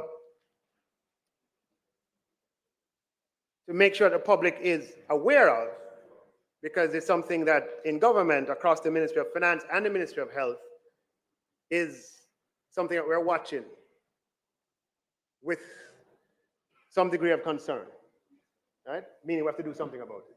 And that is the increase in pharmaceutical and medical supply costs over the past few years, where they've gone from $8.8 billion to $19.7 billion over 3 fiscal years. And you don't need to be a rocket scientist, Madam Speaker, to know that if you're to project this kind of rate forward for the next 3 years or 4 years, then you could end up in something unsustainable. Now, the Minister of Health has long sounded the alarm. This is a sign of a good thing, that the ministry is having more efficient pharmacies, and so people are able to get processed quicker and get served. But we're working together, supported by the World Bank, on a public expenditure review, and once that is done, the Ministry of Finance and the Ministry of Health have to work in tandem over the medium term. There's nothing that can happen tomorrow to discuss some of the ways in which we can address this challenge. And Minister Tufton has already put forward some ideas, and we just have to make sure that we can do these things in a sustainable way. But by the time that comes around, we want the public to be aware of the challenge that we're trying to solve. So this is just sowing the seed by putting the information out there of this challenge that we have. Madam Speaker, we're increasing the allocation to PATH by approximately 30% or over $2 billion, Madam Speaker. For those who are most vulnerable in our society, the overall allocation, Minister Charles will detail exactly how that is used, but the headline goes up by 30%. We're increasing the allocation to social pension, Madam Speaker, by 64%, from 409 million to 672 million. Again, Madam Speaker, focusing on those vulnerable members of our society. The CapEx program for the government of Jamaica is tabulated at $80 billion, Madam Speaker. And this year, I'm very pleased by the fact that one of the highest allocations is to the Ministry of Health, $11.5 billion, Madam Speaker, to support the construction of 3 hospitals at the same time. Now, you tell me,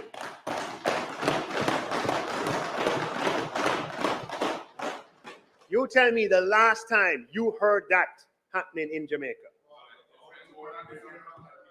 To the best of my knowledge, Madam Speaker, there's no parallel for this volume and this pace of health infrastructure investment over the past 50 years.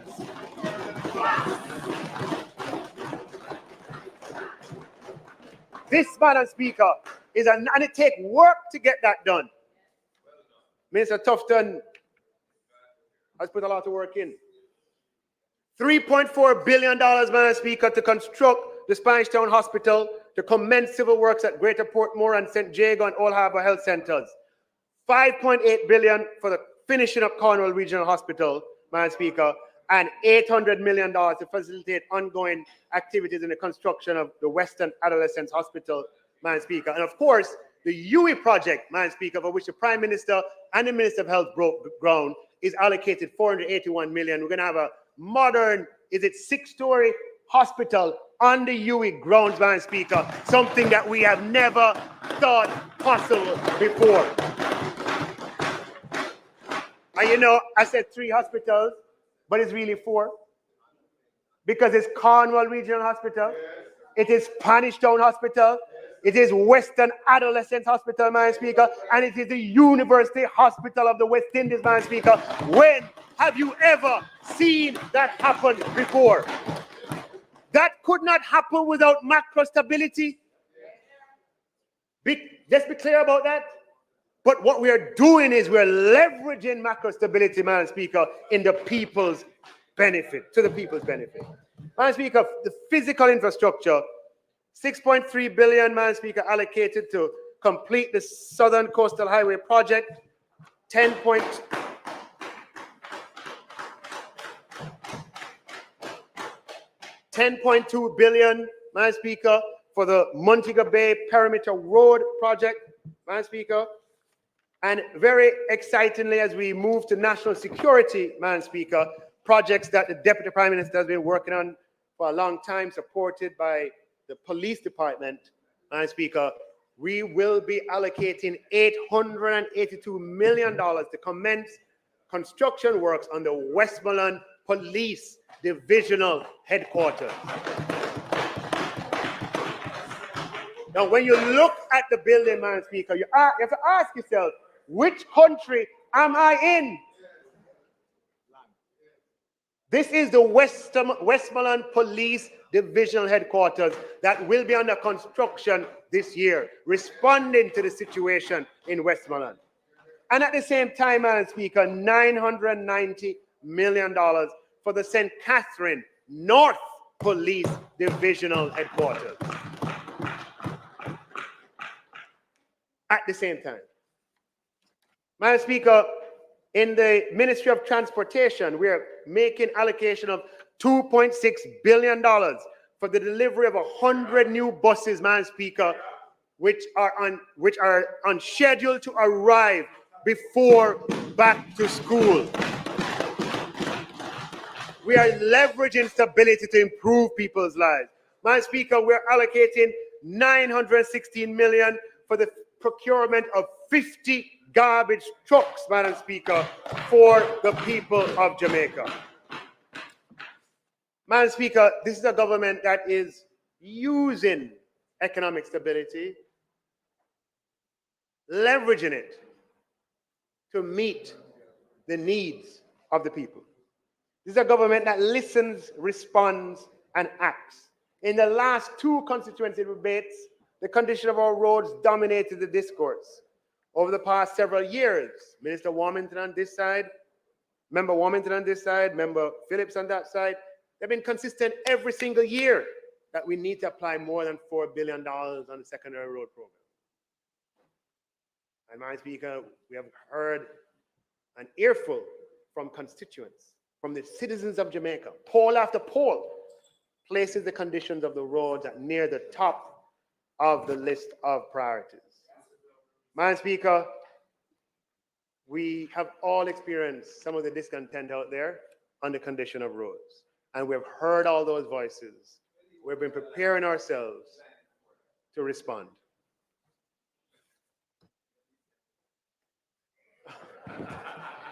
Madam Speaker, this is a government, Madam Speaker, that is pursuing stability, not as an end in itself, but because it allows. On the screen, I left out the Ministry of Agriculture, $1.9 billion for the Essex Valley Irrigation Project and $1.6 billion for the Southern Plain Agriculture Development Project. Madam Speaker, last year, in my budget presentation and the Prime Minister's budget presentation, we shared the Shared Prosperity through Accelerated Improvement Program, SPARK. And we said, from then, a $40 billion allocation across 2 fiscal years. There's never been a larger road rehabilitation program financed with Jamaica's funds. Madam Speaker, we spoke about it last year, and I'm pleased to announce that we have made the allocation this year. In the capital budget, we have allocated $20 billion for the implementation of the SPARK program to address the conditions of roads in Jamaica.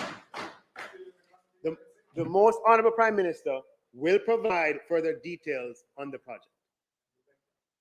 Now, Madam Speaker, we are absolutely serious about leveraging the hard-earned stability Jamaica enjoys for the benefit of the Jamaican people.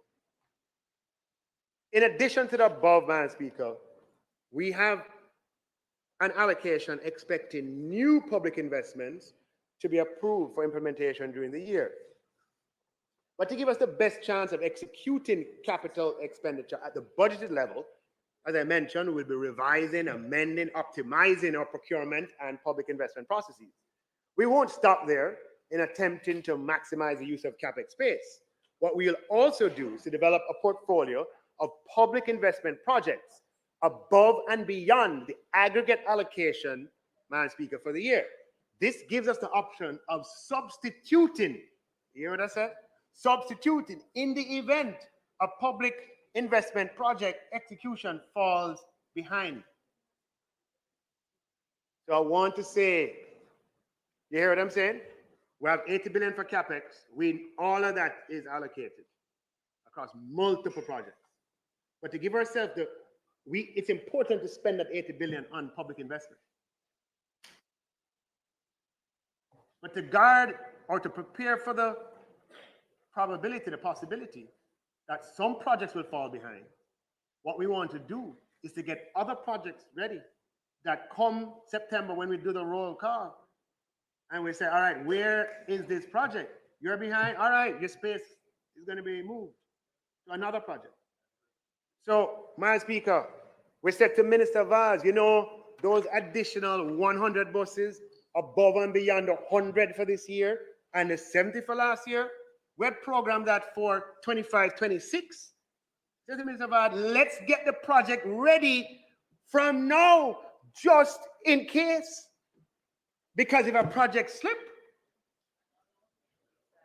Madam Speaker, we're going to use the space. I said to DPM Chang, you know, the 500 to 1,000 police cars, the building out of the infrastructure to the west, and the expansion of Jamaica Eye that you are planning for 25, 26. Let's accelerate just in case. We're determined, Madam Speaker, to maintain and leverage the macro stability, Madam Speaker, in the interest of the Jamaican people. I wanted, Madam Speaker, to provide an update on the housing and population census, but I probably, let me just say, Madam Speaker, that the data collection for the 22 population census began in September 2022. It marked a departure from traditional methods by embracing technology and collecting data on tablet computers. Monitoring the census recruitment and human resource management were also digital.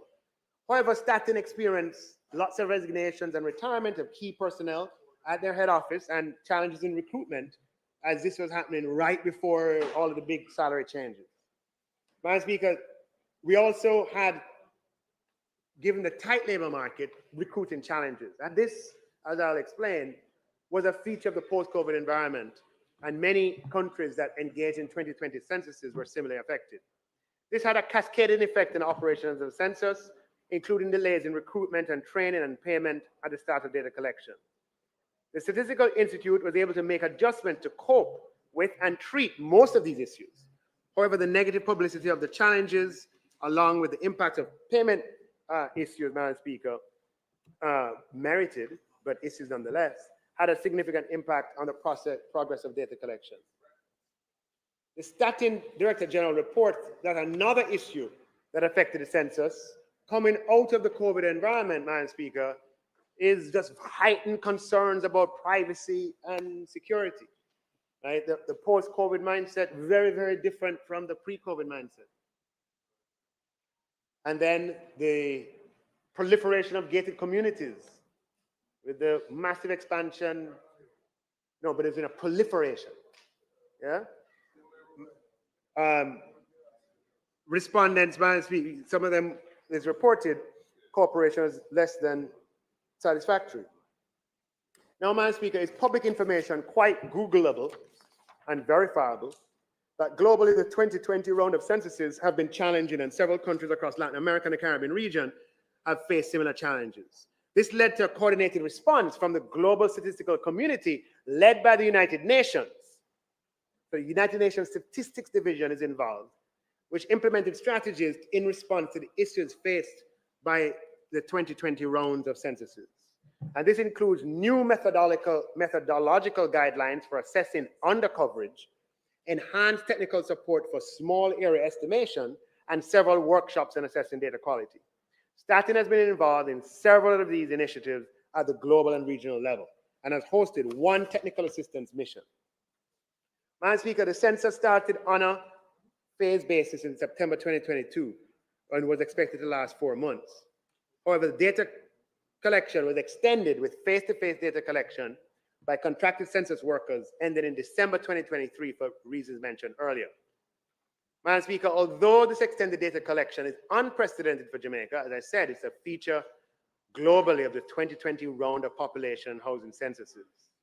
Unlike previous census rounds, data collection in most countries has exceeded 6 months and has been extended well beyond a year, even for countries with smaller populations. Madam Speaker, the focus of Statin during the latter part of 2023 was to rapidly ramp up data collection. We're now in the post-enumeration phase and post-data collection survey, Madam Speaker, using the web and in-field work. The extended data collection and short form, Madam Speaker, will introduce some challenges, Madam Speaker, but this is a necessary compromise as we seek to preserve the most important aspects of the census. And Statin is receiving the technical support from the United Nations Fund for Population Activities, the Latin American Caribbean Demographic Center, and the Statistical Division of the Economic Commission for Latin America regarding these concerns, i.e. there are global standards that have emerged for dealing with the issues that countries have faced under the tight labor market conditions, the privacy concerns that have been common across countries over this time. Now, Madam Speaker, the payment of, there have been census workers who have complained of not being paid, Madam Speaker. Every one that's brought to my attention, I have brought to Statin, and some go there directly. Madam Speaker, we live in a country of rules and laws, and payment for work done is based on approval of the census questionnaires by Census HQ. And Madam Speaker, Statin has pointed out that as outlined in a training manual and several correspondences sent to census field staff, the questionnaire approval process includes approval by the census supervisor and a second review by persons at HQ. Without those, Madam Speaker, it cannot lead to payment. This allows for checks and balances to ensure the quality of the data, Madam Speaker. And a very important component, a technical term, is submission of the census worker of the visitation record. And in many instances, that has been outstanding. In fact, most issues have been as a result of outstanding visitation record. Madam Speaker, use this forum, this platform, to say to census workers that Statin is willing, available, and able to make payments. It is a creature of laws. It's audited by the Auditor General.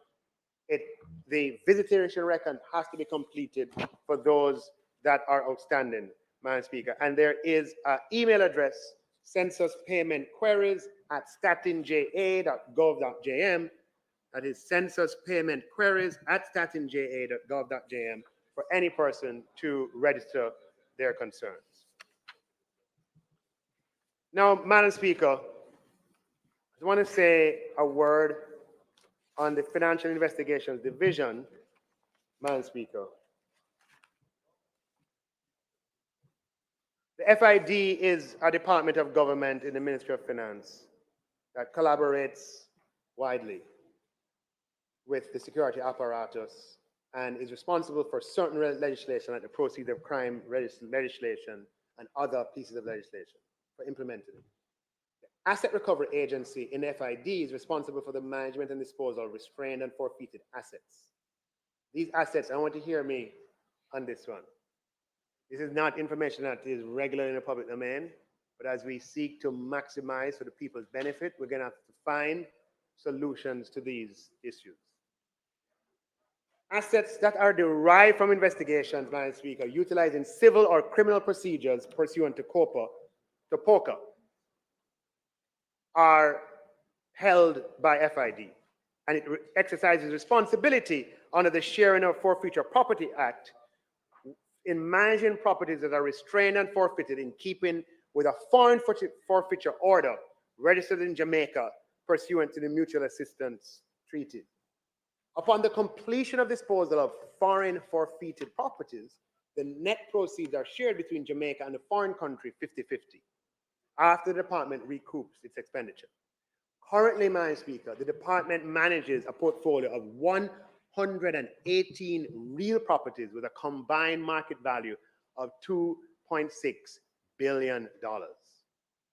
67 properties with an estimated market value of $2 billion have been forfeited by the courts. Of the 67, 26 with an estimated market value of $687 million are the subject of foreign forfeited orders, and the proceeds of any sale will be subject to that 50-50 sharing arrangement. The remaining 41 properties at $1.2 billion were forfeited pursuant to the Domestic Proceeds of Crime Act.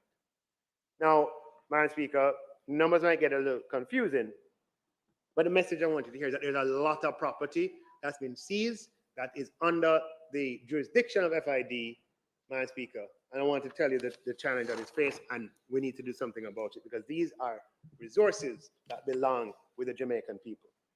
Madam Speaker, in keeping with POCA, when a property is forfeited by the courts, it's vested in the Crown, the Commission of Lands. And these properties are, the sale of these are conducted by the government on behalf of the FID. The process to sell forfeited properties, Madam Speaker, has a number of steps. You have to obtain a certificate of title, and on request, the government advertises the property by way of sales, bids from the profit, bids from the public, etc.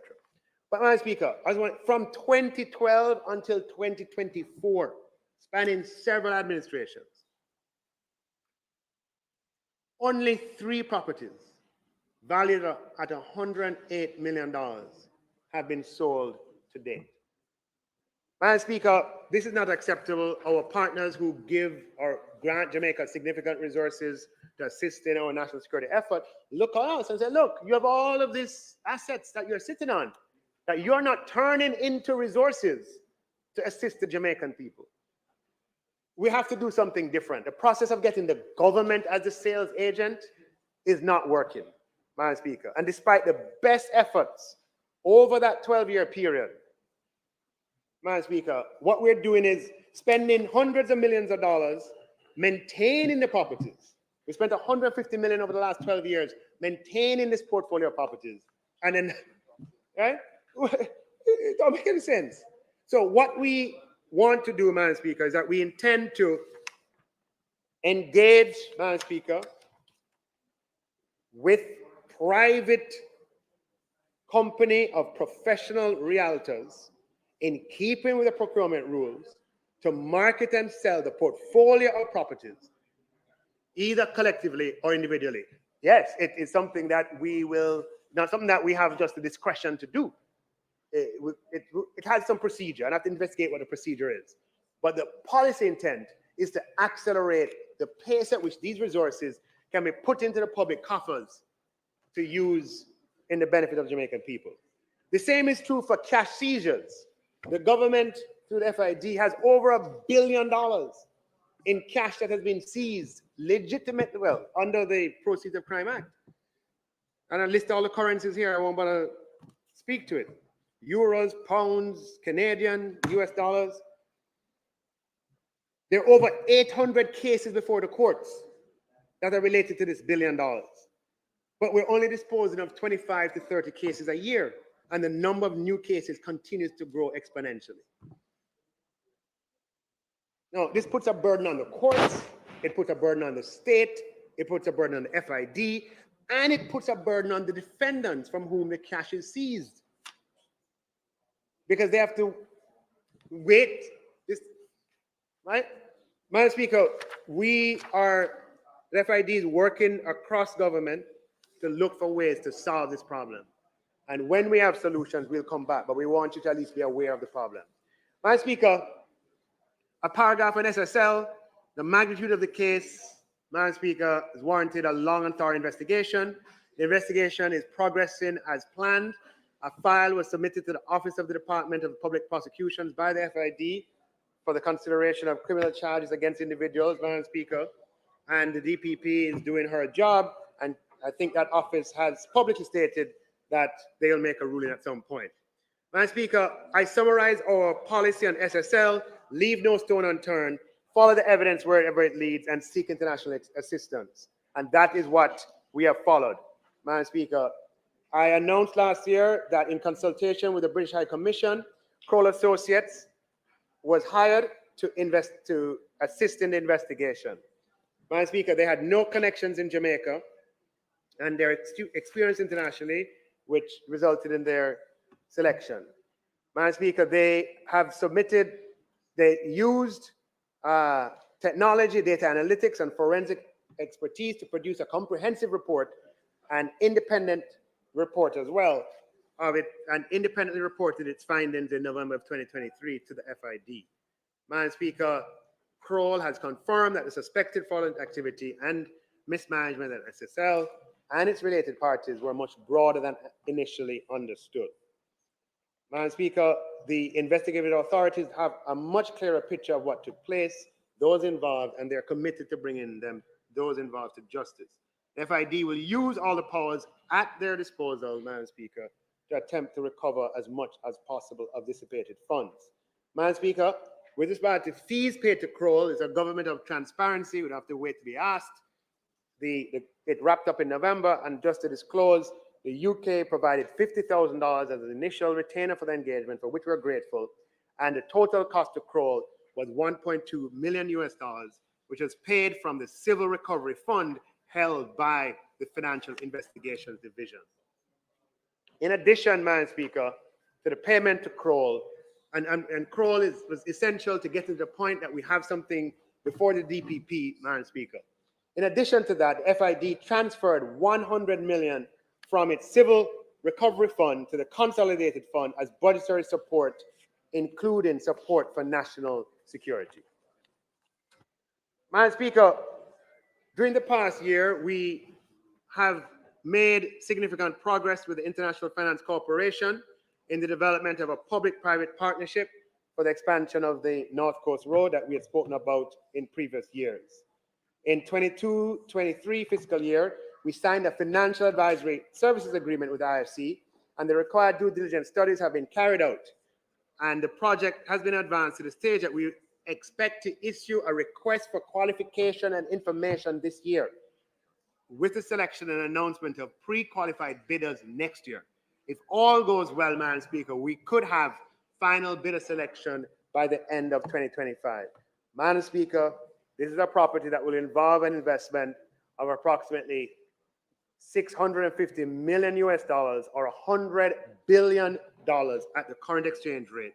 It is likely to be the largest single government capex in Jamaica, but it will soon be surpassed by others. Madam Speaker, the macro stability that Jamaica enjoys makes it feasible to place a project of this scale in the marketplace with the confidence that we'll attract multiple credible investors with a track record and capacity to execute.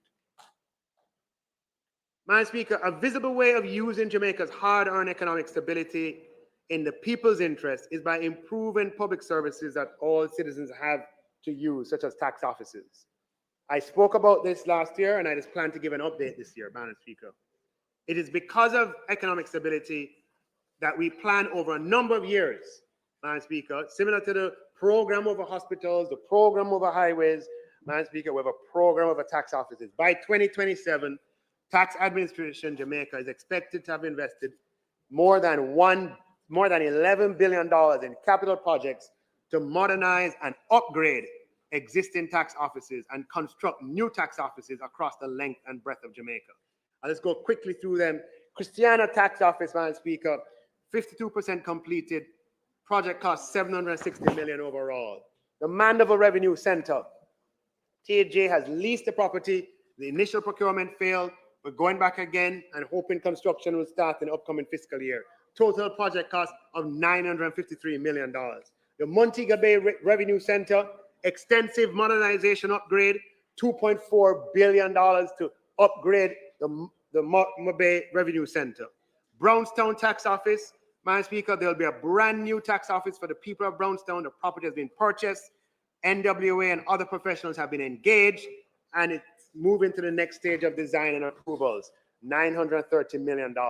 Santa Cruz will also have a brand new tax office, Madam Speaker. The land for the Santa Cruz tax office has been purchased. Initial estimates is that this project will take $920 million. This is a multi-year project, Madam Speaker. By 2027, could be 2028, we expect all of this to be done.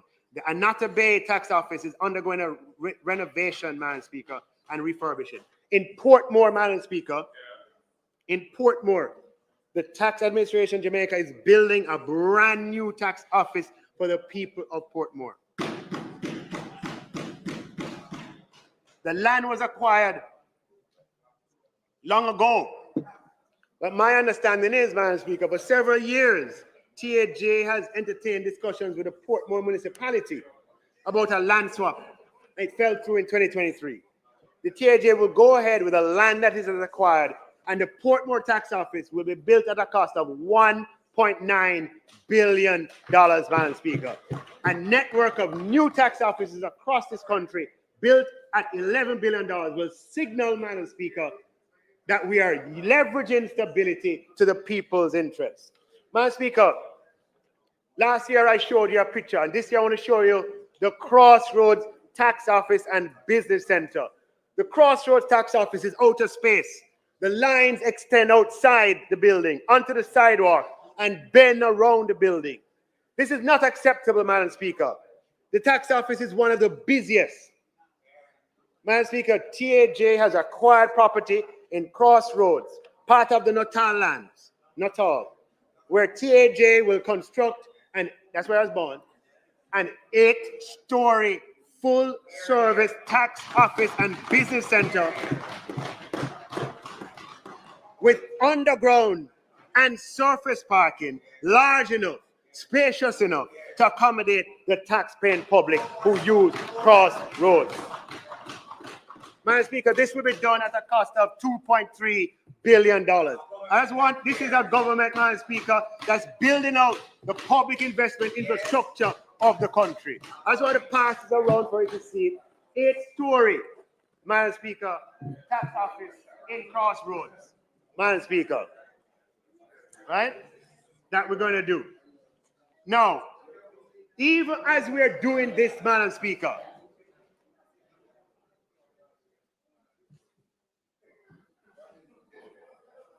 when you look at the picture, you have to say, where in the world am I? This is where in the future you will go to pay your taxes in Crossroads, Madam Speaker. Okay? And this is what we're doing across Jamaica. Now, Madam Speaker, even as we do this, we're working to improve the TAJ portal.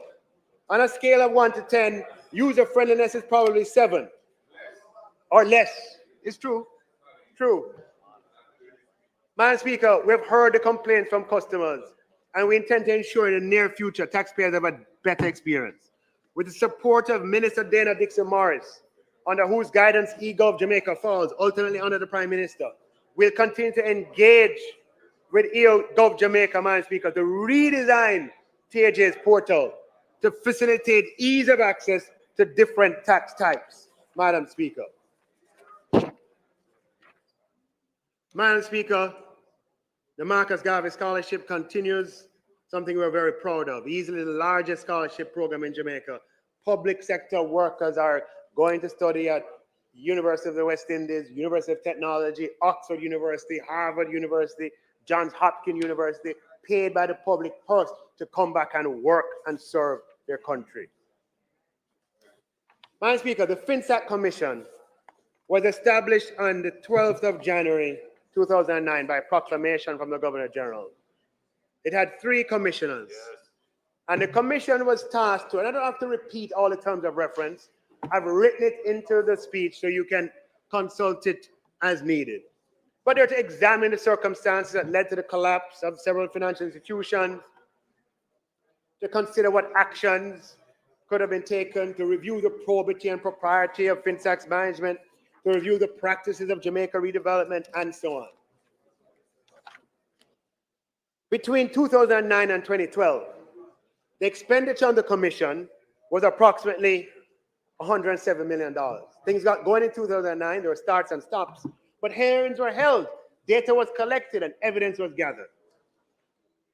In 2012, the then Minister of Finance, Honorable Peter Phillips, stated that no further funds would be allocated to the Commission as the hearings had ended and the Commission had not furnished its report.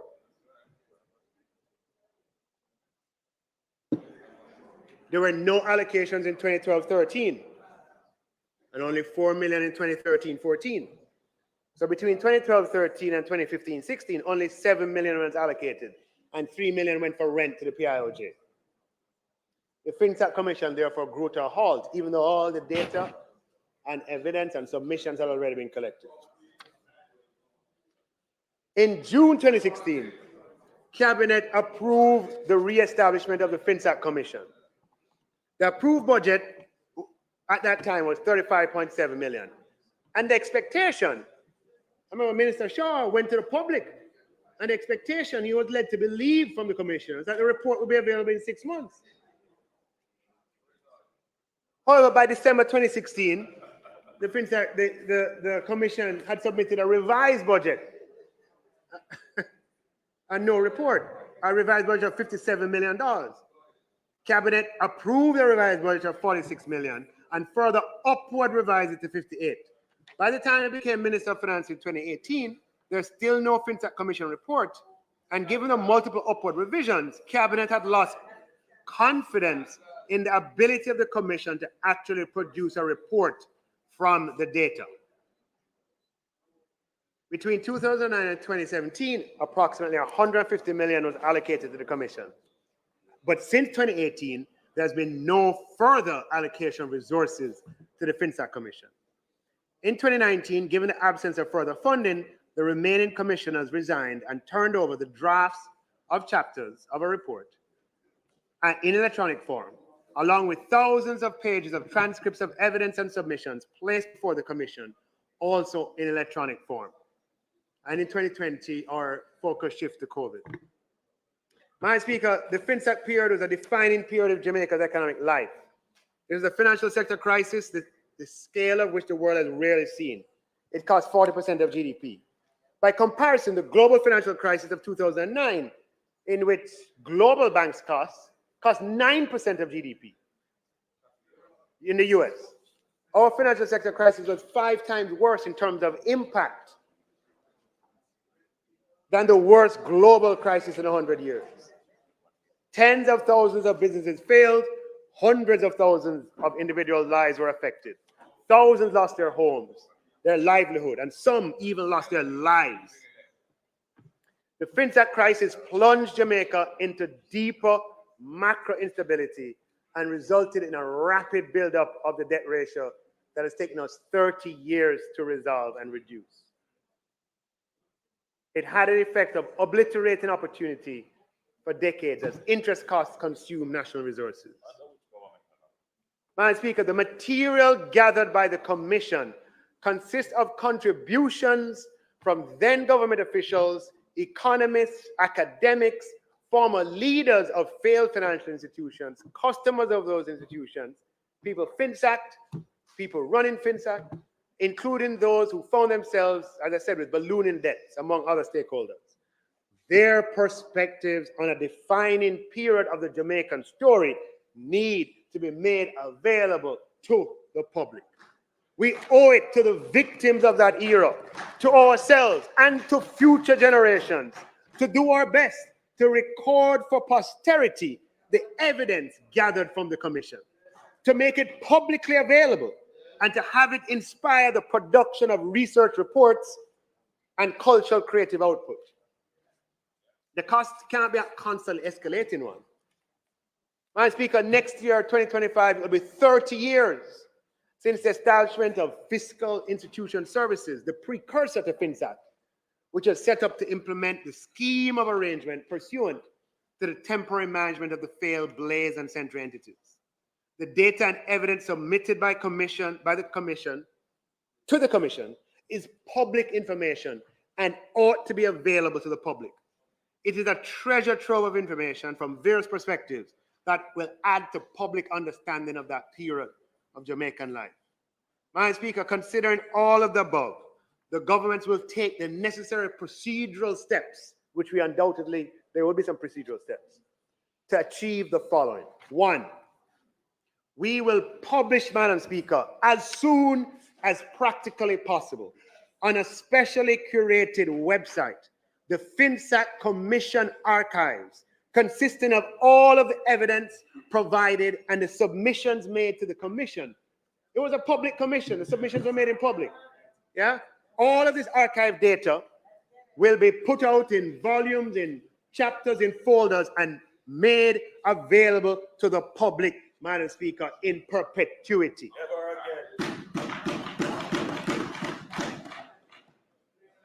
On publication of the FinSAC Commission archives, the Ministry of Finance will issue a special call for scholarly research into the Commission archives for the purpose of producing scholarly articles and books. And we'll think very carefully about, no, the Commission doesn't exist anymore.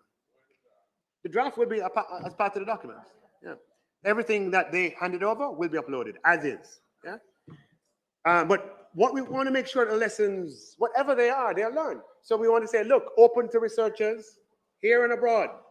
Here's a grant for $1 million, for $500,000, etc., to produce a report. Madam Speaker, in collaboration with the Ministry of Culture, Gender, Entertainment and Sport and the Screen Development Initiative, we'll also issue a special call to the creative community for proposals for documentaries on the financial sector collapse. Madam Speaker, some people be able to sift through the reams of data on the website. Some people will be able to read the scholarly material that's put out. But for some people, you have to put it in an audio-visual format for them to get it. Madam Speaker, societies that achieve, they document their history. The good book tells us about the society 5,000 years ago who saw themselves as a chosen people, and they wrote down every aspect of their history. Madam Speaker, societies who thrive document their history. We, Madam Speaker, are going to document through documentaries, yeah, what happened using the archive, Madam Speaker, and working with the ministry as well. Issue a call for a theatrical production, Madam Speaker, in whatever form, on the FinSAC Commission archive. Madam Speaker, we're gonna turn that lemon of FinSAC, Madam Speaker, into lemonade of lessons that can serve the people of Jamaica going forward. We'll provide more details once we accomplish the first task, which is the publication of the FinSAC Commission archives on a curated public website, Madam Speaker. Now, Madam Speaker, under this government, from 2018, there's been no funds spent on that report. Madam Speaker, I now turn my attention to the revenue measures. Madam Speaker,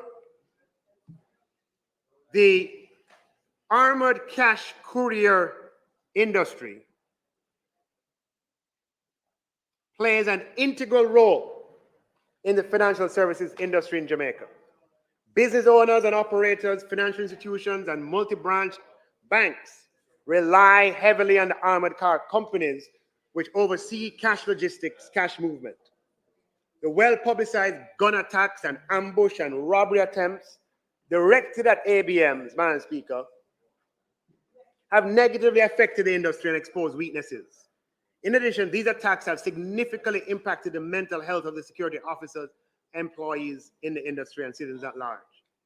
Given the gravity of the situation, increased fear, and the negative spillover effects to the society, the government is proposing to increase support for the armored cash courier industry, not any one company, and to enhance the security of courier operations.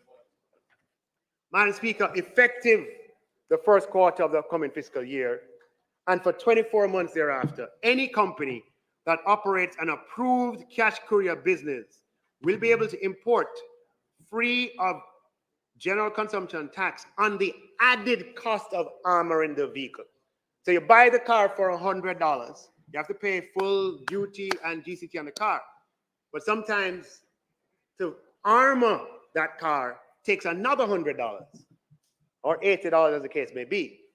And then to say you have to pay all of those on the armor as well acts as a disincentive for the retooling that is necessary to provide the security that we need for the logistics of cash movements. So, Madam Speaker, what we plan to do is on the cost of the armor, we will provide that relief. And the estimated revenue losses associated with that, Madam Speaker, is in the region of $50 million.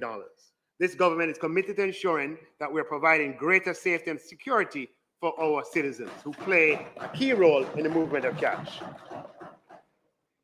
Madam Speaker, we have some tidying up to do with the International Corporate and Trust Providers Act of 2017, which was amended in 2021, as we pursue Jamaica's AML obligations. And that amendment was in keeping with our international obligations so that Jamaica would be compliant. Madam Speaker, one of the amendments had that the trust and corporate service providers are now ought to be regulated by the Financial Services Commission. And an unintended consequence of that was that their corporate income tax rate went up from 25% to 33.33%, because under the Income Tax Act, when we went to having banks and insurance companies and financial services entities pay more, not instituted by this government, but by a previous government, the mechanism by which we captured those was to say that any entity regulated by the FSC is taxed at 33.33%. This was not the policy intent, Madam Speaker. So we intend to amend the Income Tax Act to clarify that trust and corporate services providers continue to be assessed corporate income tax at the rate of 25%. And Madam Speaker, this measure is to take effect in the year of assessment 2023 and is expected to be revenue neutral as we collected no tax in the first place. Madam Speaker, this honorable House is asked to note that the maximum participating voting share equity for companies listed on the Junior Stock Exchange is currently capped at $500 million. And that cap has been in place since 2016 when it was reinstituted by this government.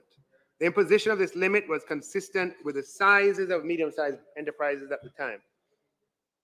Madam Speaker, in an effort to facilitate growth of the MSME sector, and just in keeping with the cumulative movement in the consumer price index over the 8 years between 2016 and today, we will be amending the Income Tax Act to increase the maximum participating voting share capital of companies listed on the Junior Stock Exchange from $500 million to $750 million.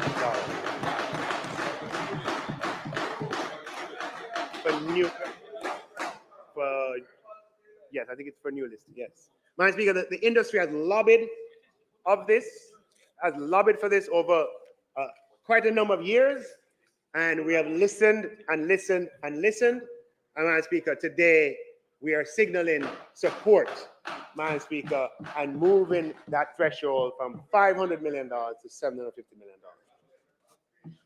Madam Speaker, the energy system is highly dependent on imported fossil fuels, primarily oil. Fossil fuels have been the primary source of energy for most of human history, powering industrialization, transportation, and electricity generation. However, their use has significant environmental drawbacks. The finite nature, Madam Speaker,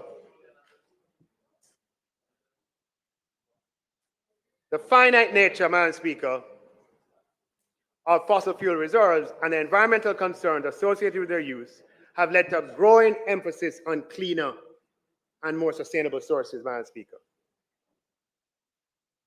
Madam Speaker, the use of fiscal measures to incentivize the energy sector is consistent with a global thrust to reduce dependence on fossil fuels using renewable energy. This continues to be the main objective of the legally binding Paris Agreement. And Jamaica, Madam Speaker, has set a target of 50% renewables in its power generation mix by 2030. Independent power producers, known as IPPs, are private entities that own and operate facilities to generate electricity for sale to the national grid. IPPs invest in generation technologies and recover their costs from the sale of electricity.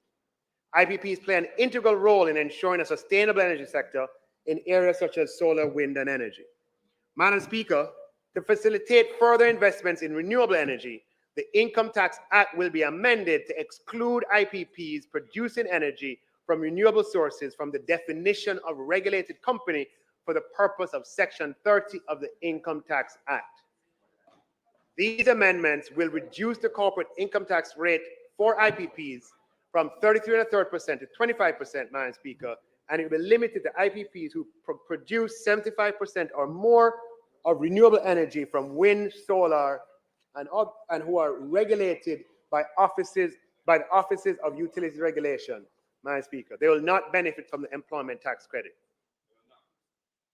The objection of the reduction in the corporate income tax rate is to promote growth of the renewable energy sector, to reduce greenhouse gas emissions, and to ensure energy independence. That's an economic matter. It's intended to give investors more confidence in the sector, to provide more capital. And as the government goes out and seeks 100 megawatts of new investment in renewables, this is, Madam Speaker, a fillip, Madam Speaker, to say, look, come in at even lower rates, because the tax is a part of the cost that they bid. Now, Madam Speaker, this is going to have an estimated revenue impact loss of approximately $31 million based on assessment by the tax policy unit, and it will be effective in the year of assessment 2023.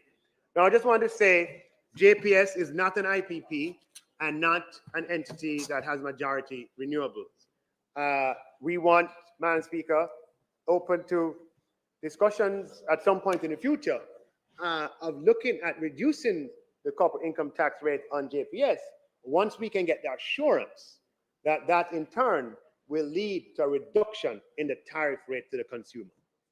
You show us that, Madam Speaker, and we'll take a good, hard, serious look at the corporate tax rate for JPS. Madam Speaker, there's been significant public sentiment concerning the custom de minimis value and passenger duty-free allowances. This increased discourse has been fueled by changes in the global macroeconomic environment and increase in e-commerce activities.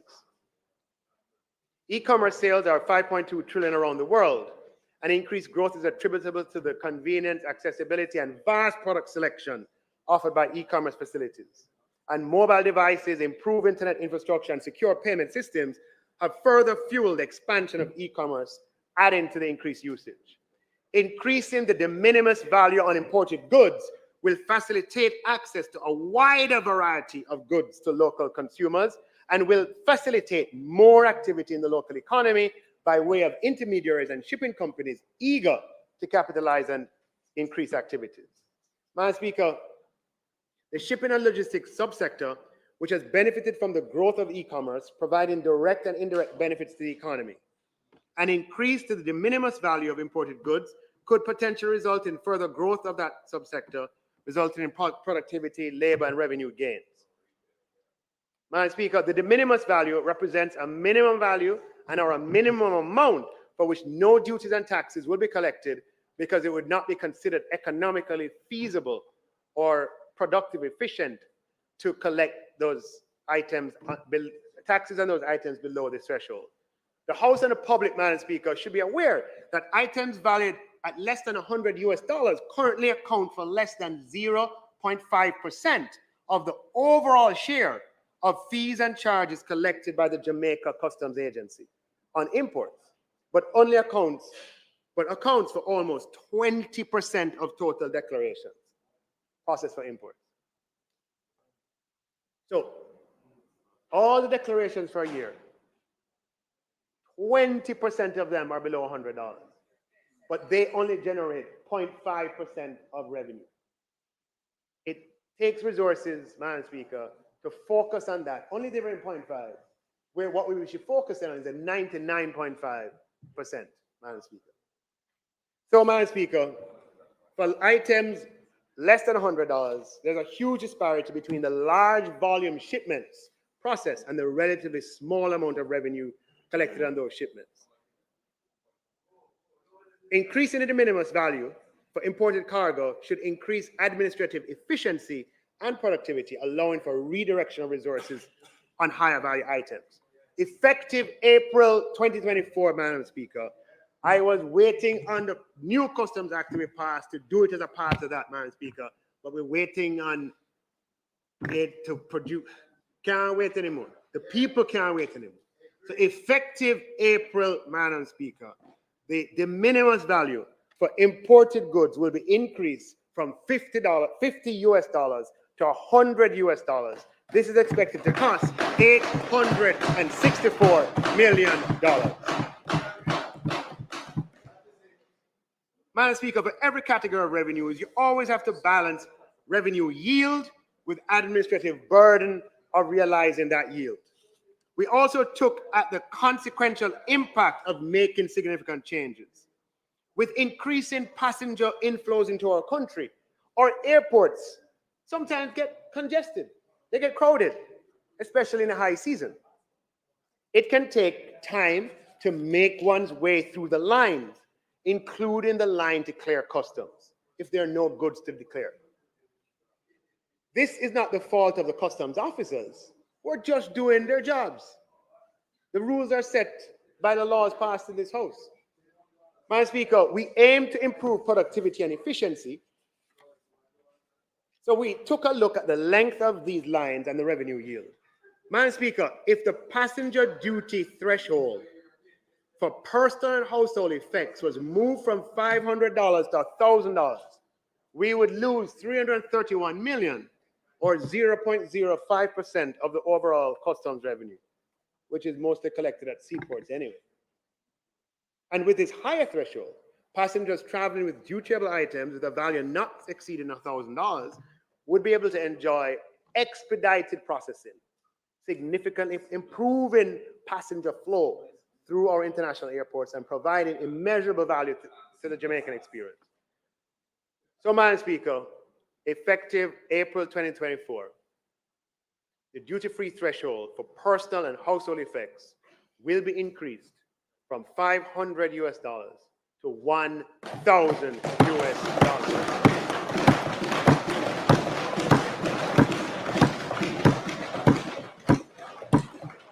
Madam Speaker, fiscal policies, revenue and expenditure measures. These are measures that we're using to benefit the Jamaican people, to allow a better experience, and to also lead to administrative ease. Madam Speaker, the current standard rate of general consumption tax, or GCT, charged on imported raw foodstuff. Madam Speaker, sorry, there is a standard rate of GCT on imported raw foods, like vegetables. But there's no GCT charge on domestic raw foods. The intention of the policy at the time was to bolster domestic production and act as a safeguard for domestic industries and markets. There's duty, however, on imported raw foods. Unfortunately, Madam Speaker, this policy could be interpreted as government-sponsored protectionism and distorting competition between markets. While the government remains committed to supporting domestic agricultural production, Jamaica is also obligated under the conditions of the conditions set out by virtue of our membership in the WTO, and based on the national treatment principles set out in the General Agreement on Trade and Tariff, GATT, Jamaica is categorically, and I say categorically, not permitted to implement policies or measures that are designed to protect domestic products. We have ASD, we can use those mechanisms, but using domestic taxation like GCT is not allowed. And Jamaica, Madam Speaker, will be blacklisted if that duality remains. And so we have a choice. Either we do it on local or we take it off of foreign. Madam Speaker, in keeping with Jamaica's trade obligations, the GCT and all routes raw foodstuff, Madam Speaker, imported, Madam Speaker, or domestic will be removed.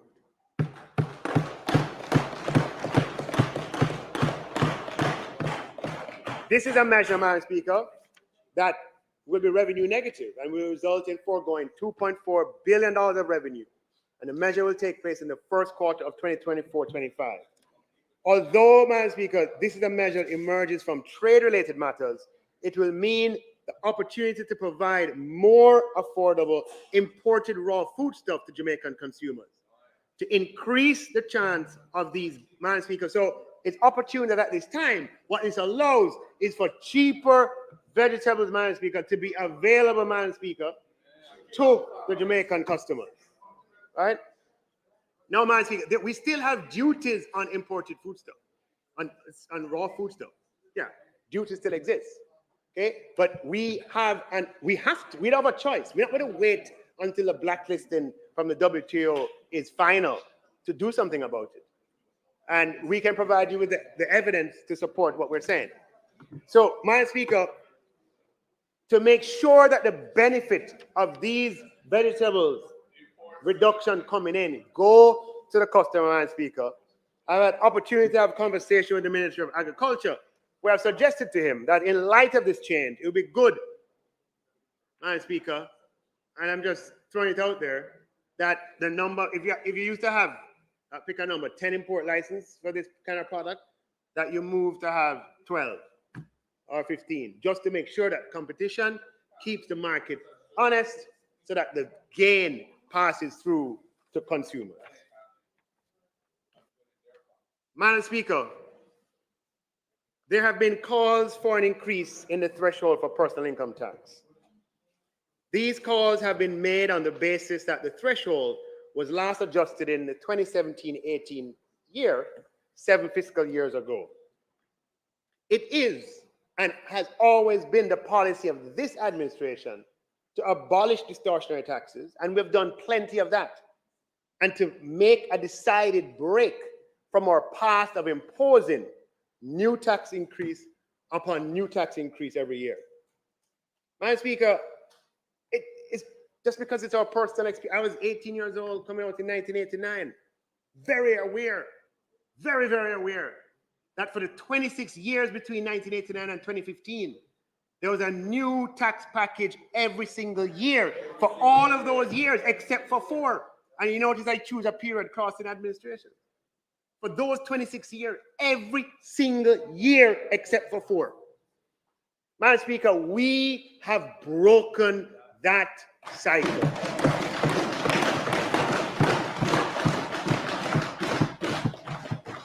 Madam Speaker, I'm not finished my speech yet. But so far, we have had 6 consecutive years of no new taxes. Do I hear 7? Anyone? Do I hear 7? Well, I'm not done yet. Madam Speaker, in addition, Manayard Audley Shaw dramatically increased the tax threshold in 2016-17 and 2017-18.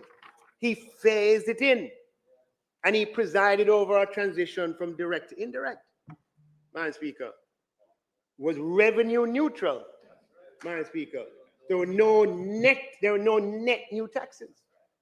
So this would be the 9th year of no net new taxes. Madam Speaker, raising the income tax threshold is the policy of this government.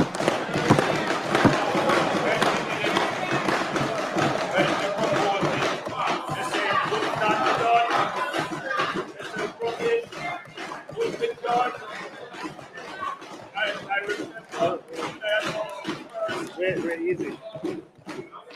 Oh, I don't want. Now, we did it, Madam Speaker, sustainably before, and we'll do it in a way that is sustainable again. Now, Madam Speaker, we've run the numbers, and I wanted to share, because we're having this conversation without the cost and the numbers.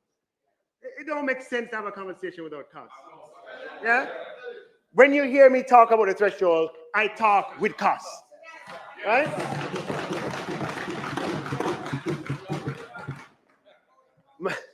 Madam Speaker, increasing the threshold. This is just a data provision section. Please, I'm just providing data. Increasing the threshold from 1.5 million to 2.1 million would cost approximately $23.6 billion. Improving the threshold, Madam Speaker, for 1.5 billion to 1.5 million to 2.5 million would cost approximately $34.6 billion. Increasing the income tax threshold from 1.5 million to 3 million, Madam Speaker, would cost over $45 billion. Now, Madam Speaker, these are huge, huge numbers. It stands to reason that, we've never had any measure, any single measure, Madam Speaker, that results in a net reduction, meaning that you give up taxes of that magnitude. When we increased the tax threshold from 592,800 to 1.5 million, as I mentioned earlier, it was done in a revenue neutral way. And, Madam Speaker, though what is often forgotten is that social spending was materially increased as documented in IMF reports at the time, which anybody who cares to look can see that nearly 0.8%, nearly 1% of GDP at the time in social, go back and look at it. I don't want to quote it and get it wrong, but it was a material increase in social spending.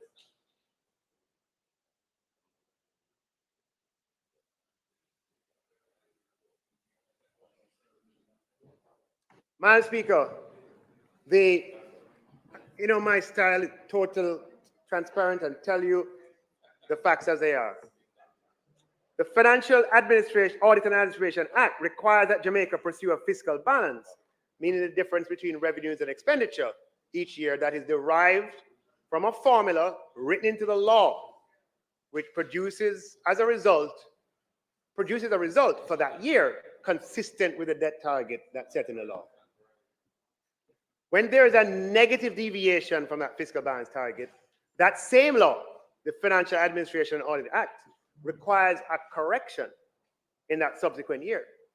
During COVID, Madam Speaker, the deviation was so large when we escaped the rules that we had to amend the law to say, look, we can't do a correction in 1 year. We have to do it over 3 years. Yeah, that's a phase it in. No, the thing about it is that when the rules are set for that, that correction is set at that time. You have to complete those 3 fiscal years and then recalculate. Right? That is in the law of Jamaica. I happened to be in the Senate when it was first passed, and I remember our discussion at the time. Well, you said to me, good thing that you understand the formula. Now, if you remember that, it's in Hansard. Yeah, well, you said it. You said to me, good thing that you understand it, because it's the only law in Jamaica where there's a formula in the back. And in my contribution at Senate debate in 2014, I stood up and I explained the derivation of the formula. Yes. Yeah. So and that's also true. Madam Speaker, the amended law allowed for deviations beyond a particular threshold, as I said, to take place more gently over 3 years. That was the amendment.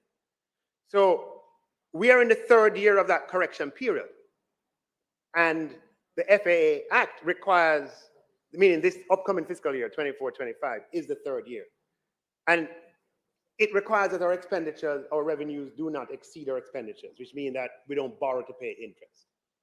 So, Madam Speaker, given the estimates of expenditure tabled in Parliament and the details announced so far today, which our projected revenues just about meet, it's not feasible to accommodate a net expenditure of these magnitudes this year and still stick within the ambit of our laws. Madam Speaker, even if we could increase income tax threshold by these amounts, without any accompanying measure, with a net cost to the public purse of between 23 billion and 45 billion, we'd have to think carefully about the distribution of who benefits. Because, Madam Speaker, it's important to recall that income tax threshold of 1.5 million is equivalent to 28,800 a week. Madam Speaker, Jamaica's per capita GDP at 7,000 US is approximately 1.1 million at prevailing exchange rate. So it shouldn't be a surprise that 70% of persons who are contributing to the system, either through statutories or otherwise, or approximately 450,000 Jamaicans on the tax database, have incomes below the income tax threshold, and as a result, do not pay any personal income tax. So spending $20 billion to $45 billion on a net basis to raise the threshold as per above would not benefit a single one of these Jamaicans on the lower end of the spectrum. 70% of persons, it would not benefit. Now, Madam Speaker, before we increase income tax threshold in a manner that affects those who relative to the people who earn less than 1.5 million, they're slightly better. With me, please. Madam Speaker, we're living at a time where Jamaica's macro fundamentals are the best they've been in 50 years. And we want to improve these even more over time. We pursue these objectives in the people's interest, and we want to make sure that they benefit from this profound improvement in Jamaica's circumstances. Madam Speaker, as a member of Parliament, I'm acutely aware of the fact that many hardworking Jamaicans who retired over the past few decades and have been on pension since then have had their pensions eroded by the chronic macroeconomic instability over most, if not all, of that period.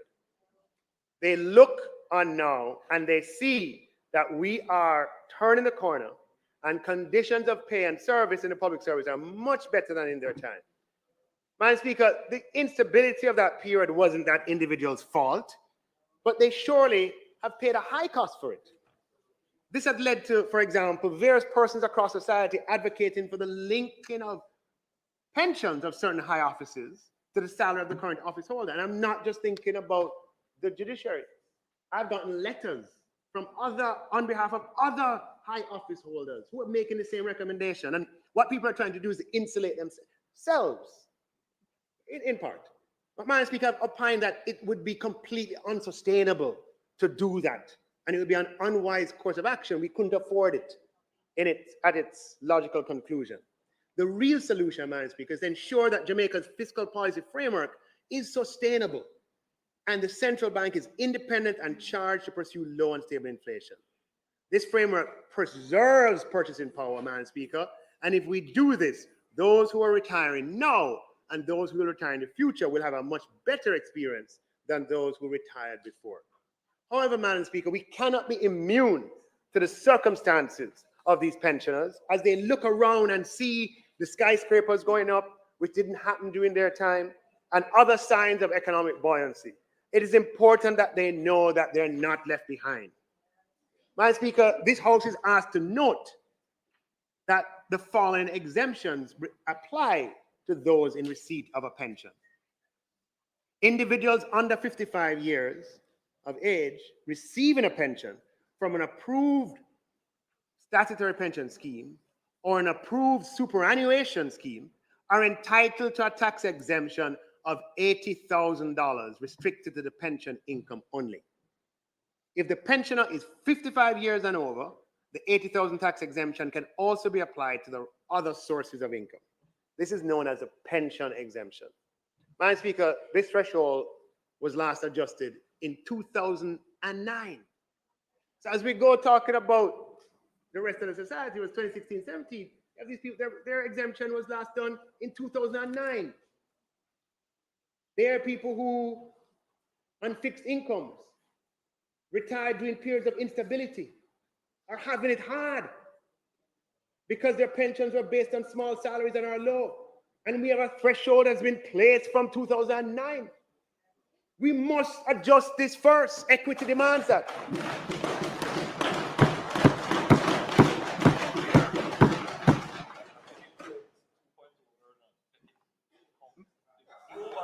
Madam Speaker, individuals 65 years and older who are in receipt of a pension are entitled to age relief pension exemption of $80,000. The second one.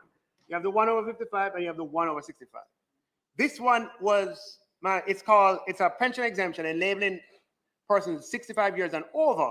Therefore, the total, you get 160,000 of exemption. But this over 65 was introduced in 2009. Do the math. 2024 minus 2009, 15 years ago, and it has not changed since. Equity demands that we change this first. Now, Madam Speaker, the government remains committed to ensuring the adequacy of our social protection system, and we recognize significant financial challenges faced by individuals who went before us. We honor you, we respect you, we love you, and we are here for you. As such, Madam Speaker, in an effort to provide further protection for this vulnerable group, it is proposed that the annual pension exemption and the age relief exemption be both increased from $80,000 to $250,000.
So, Madam Speaker,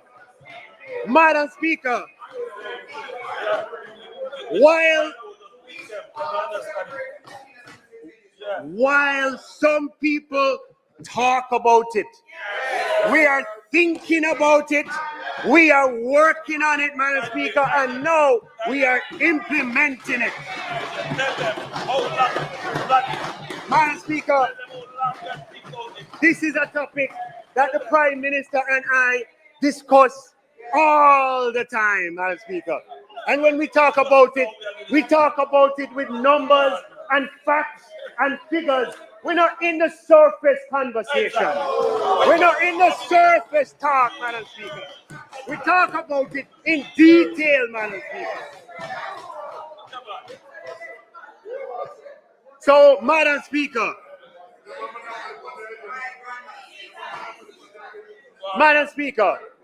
the pensioner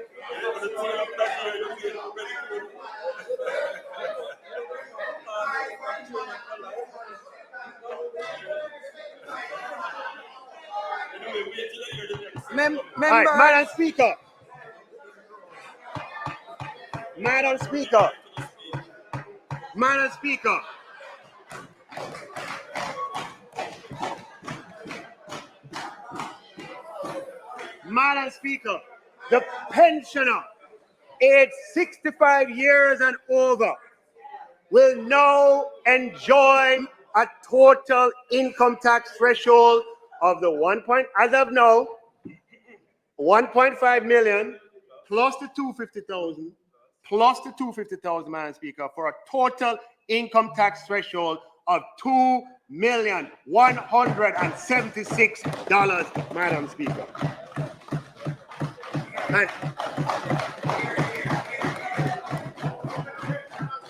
And age 55 and over will be $1,176,000. $750,000. The estimated revenue loss associated with this increase in the pension exemption is $1 billion, Madam Speaker, and the measures to take effect in the first quarter of fiscal year 24-25. Madam Speaker, we are leveraging macro stability to the people's benefit, Madam Speaker. Now hear me carefully, because we think this stuff through. We have $1 billion built into the budget to increase public pensions, public sector pensions. All right? What we're going to do this year is, because the people above the threshold are getting the exemption increase, let's just say that, all right, what we're going to do is direct the $1 billion that we have in the increase to pensioners, to the pensioners who are earning less than $1.5 million. Obviously, with the approval and consent of the Association of Government Pensioners with whom we work. All right, so the ones above will get the threshold expansion. Minister, speaking to the mic. The ones above will get the threshold expansion. The ones below, Madam Speaker, the increase that's built in the year will be directed totally to them. Madam Speaker, this government understands that the Jamaican people have experienced and continue to experience significant difficulties over recent years. The COVID pandemic, the increase in the cost of living and inflation. We understand. We know we cannot leave anyone behind. We understand that many of you are suffering and feel pain. We see and recognize, Madam Speaker, that Jamaica has inequality. We realize that sending your children to school has become more expensive. We know that paying for meals and other basic expenses has become harder. This government has managed these crises carefully and responsibly without sacrificing stability. Very few nations in this world can make that claim. We did so, Madam Speaker, before the pandemic. We did so during the pandemic, and we're doing so after the pandemic. And we'll do it again. Madam Speaker, we have thought long and hard about finding ways, Madam Speaker, to help the large swaths of Jamaicans. And to do so in a careful, sustainable, and responsible manner. Not just running with it, but doing so in a manner that's prudent and sustainable. So, Madam Speaker, there are approximately 450,000 Jamaicans who fall below the $1.5 million threshold, and even some at higher thresholds, for example, $3 million, who have been adversely affected by this unusual period. So, Madam Speaker, I'm pleased to announce the implementation of a reverse tax credit for all Jamaicans, Madam Speaker, who contribute to the system, contribute statutories and otherwise, Madam Speaker, and earn under $3 million and under. The reverse tax credit, Madam Speaker, means that every registered taxpayer, Madam Speaker, who in the completed fiscal year did their part of contributing to society, whether through PAYE or being self-employed, Madam Speaker, and who earn under that threshold, Madam Speaker, this government, Madam Speaker, will provide for them a reverse tax credit, Madam Speaker, a tax credit, cash credit of $20,000.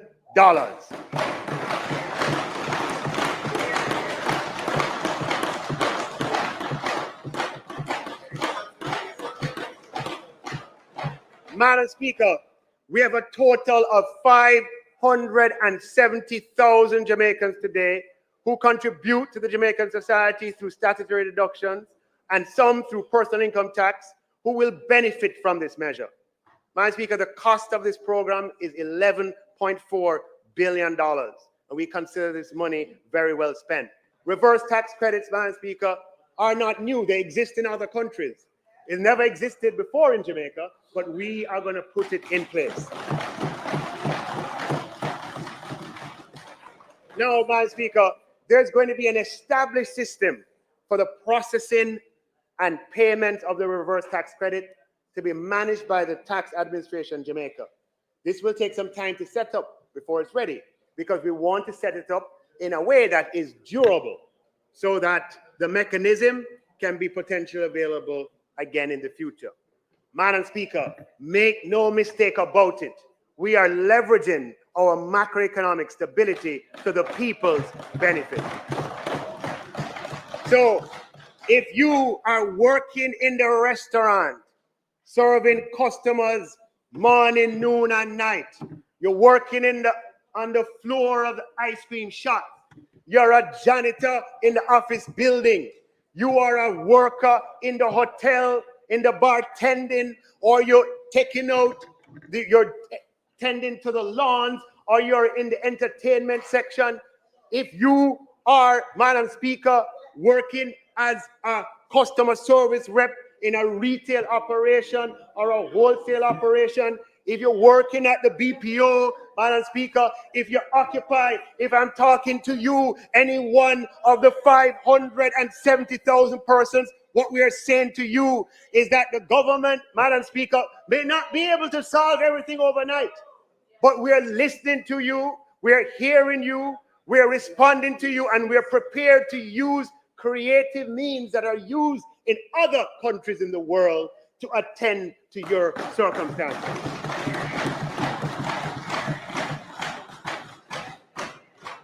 Madam Speaker, now that we have addressed more relatively vulnerable groups on the tax database, as is our godly duty, it is our godly duty to be our brothers' keepers.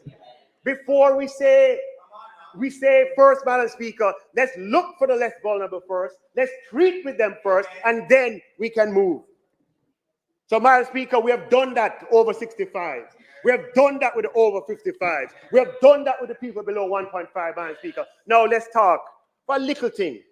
A little thing. I share some of the facts and figures, Madam Speaker, related to the cost of increasing the general income tax threshold. We're not able to deliver the large increase in the threshold in one go for the reasons mentioned earlier. But, Madam Speaker, that doesn't mean that we can't do it little by little. Little by little. Like little by little. Because it's an expensive thing. Right? And it's not little either. So, what do you say about that? Right? Step by step. What do you say about that? Right? Step by step.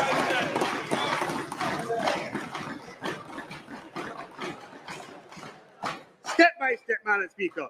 So, Madam Speaker, in the context of everything else that we have announced, Madam Speaker, I'm announcing that effective April 2024, the income tax threshold on personal income tax will move from $1.5 million to $1.7 million, Madam Speaker.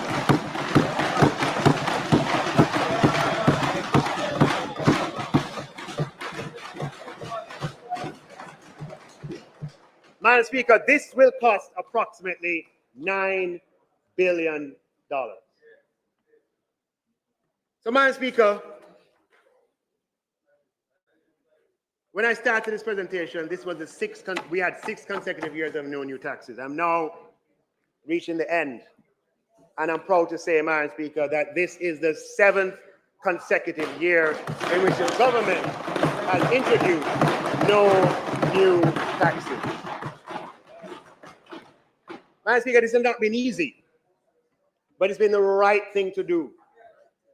The Prime Minister, I was 18 in 1989, he was 17.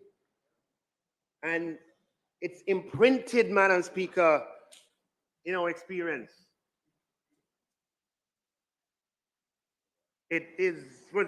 Jamaica should never go through that again. Never. Go back to that again. Never. That is why I'm serving, to make sure that we never, and we know who are the people who can do it, and we know who are the people who have done it, and we know who are the people who will destroy it, and therefore we must never allow that. Never. So, Madam Speaker, this is the 7th consecutive year of no new taxes.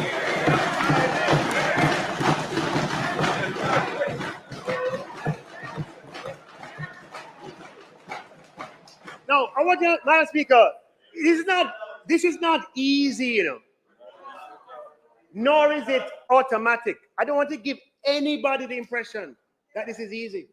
This takes a deliberate commitment to a principle from the top of government throughout the cabinet. It's a principle that we're committed to because we are cognizant of Jamaica's economic history and the burden that Jamaicans have borne.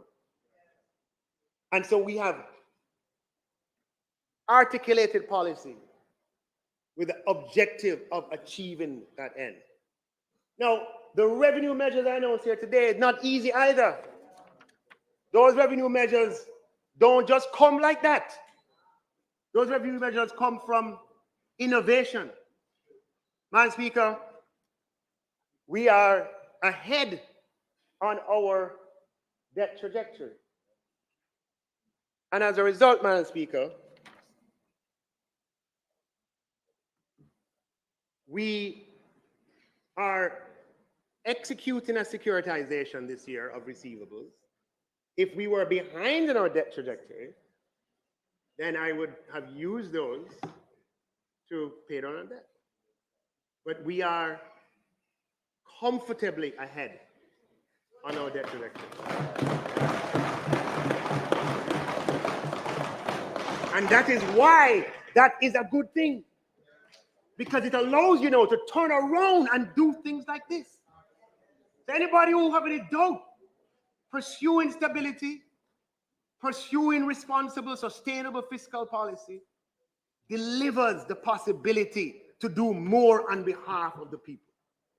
So because we are ahead on our debt trajectory, Madam Speaker, we are executing a securitization of receivables this year, a transaction that will involve discounting receivables over future periods, and that will generate a flow of $45 billion. That's a transaction that we have originated. Jamaica has, to the best of my knowledge, never, even though securitizations are a dime a dozen in the private sector, the government of Jamaica has never done a securitization transaction. They have sold receivables, but they have not done a, okay, I wouldn't call it secure. What we have done in the past is to sell. Let us not go into that. We, Madam Speaker, we have not done a transaction like the one that we're talking about. Okay, yeah, that's the point I'm making. So this is not something where somebody put down and said that is there. That is something that we have to go look for and find, Madam Speaker. It takes innovation. It takes sweat, Madam Speaker. It takes effort. This is not automatic.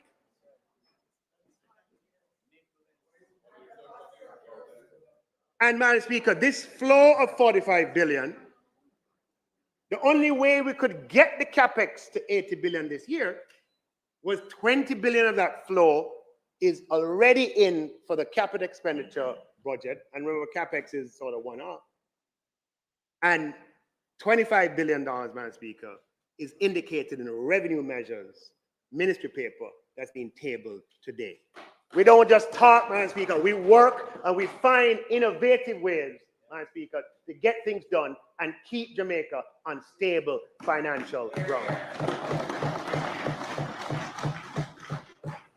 So, Madam Speaker, permit me to make a few concluding remarks. I am pleased to report that Jamaica's macroeconomic fundamentals today are stronger, better, and more favorable than at any time over the last 50 years. The government understands that while macroeconomic stability is critical to improving the quality of life and standard of living of our people, it is by no means sufficient. We hear you, we have listened, and we have done what we have always done, Madam Speaker, is to respond and to act. We're committed to ensuring that we protect and preserve our hard-fought stability in the people's interest. We want the people of Jamaica to know, to feel, and participate in the significant macroeconomic advances that we have made in a manner that betters their lives and to benefit, and in a way that they benefit from these advances in a material way. Madam Speaker, Jamaicans, Madam Speaker, we all should be proud that the economy has grown by 10 consecutive quarters. Madam Speaker, the unemployment is at the lowest rate in our history. More people than ever are employed, Madam Speaker, and our macro fundamentals, as I said, are stronger than ever before in the last 50 years. The government is committed to leveraging our macroeconomic successes to help benefit the lives of Jamaican people. We have our public investment process has projections for public investments over the next 5 years of over $1 trillion. It will be the largest period of public investment in Jamaica. We will implement an unemployment insurance scheme in Jamaica to provide added protection to those who have lost their jobs and a bridge until they find new employment. We have increased public sector employee compensation by over $200 billion in 3 years. We are no longer requiring guarantors for student loans, Madam Speaker. We're working, Madam Speaker, we're on secondary roads, 4.3 billion. We are reducing bus fares over the next 2 years from $100 to $50. We're buying 50 garbage trucks, Madam Speaker, and 100 buses in the same year. We're building 4 hospitals at the same time at a cost of $11.5 billion. Madam Speaker, we are investing in the Spark program, $20 billion program this year to construct and to rehabilitate roads. We are building divisional headquarters for the police. We are spending money on improving highways, Madam Speaker. And as far as our revenue measures are concerned, we're using policy to meet the needs of the Jamaican people. We're increasing the threshold on import duty for personal items and household effects, Madam Speaker, and the de minimis threshold from $500 to $1,000 and $50 to $100 respectively. Removing the GCT and imported raw stuff, Madam Speaker. Increasing the tax threshold for our pensioners first, 55 years old and age-old exemption, Madam Speaker. We're introducing a reverse tax credit, Madam Speaker, for all those who earn less than $3 million. And Madam Speaker, we're increasing the income tax threshold from $1.5 million to $1.7 million, Madam Speaker, step by step. And we're doing all of this, Madam Speaker, in the context of not introducing any new taxes for the 7th year in a row.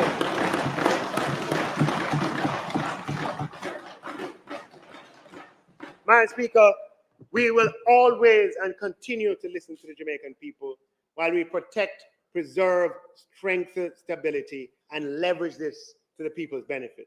Madam Speaker, it's an honor and privilege to serve the people of Jamaica. I have done so with all my strength and capability, and because I believe that we are a people of destiny with a message for the world. I thank all those who have supported and guided me on this journey, because without you, it would not be possible. And I continue to ask for God's guidance and favor and blessings as we seek together to improve the quality of life for all Jamaicans and make our country a better, safer, and stronger place. I thank you, Madam Speaker.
Thank you, Minister of Finance and the Public Service. House Leader. Madam Speaker, I'm sure all members of this honorable House will in fact agree that this was a truly masterful presentation by our Minister of Finance.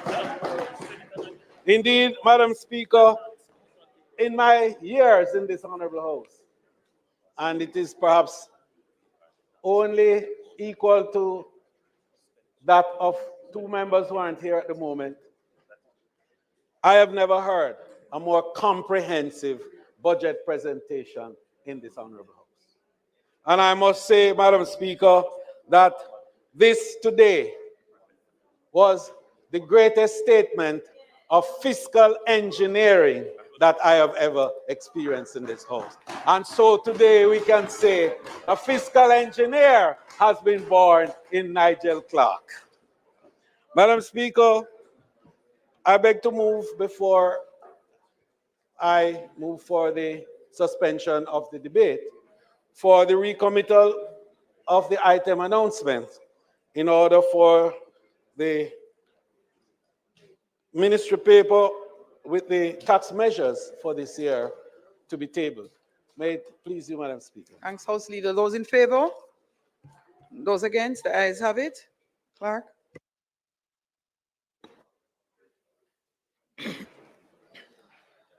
Also laid on the table of the House today are copies of Ministry Paper number 11 of 2024, entitled Revenue Measures for Financial Year 2024-2025.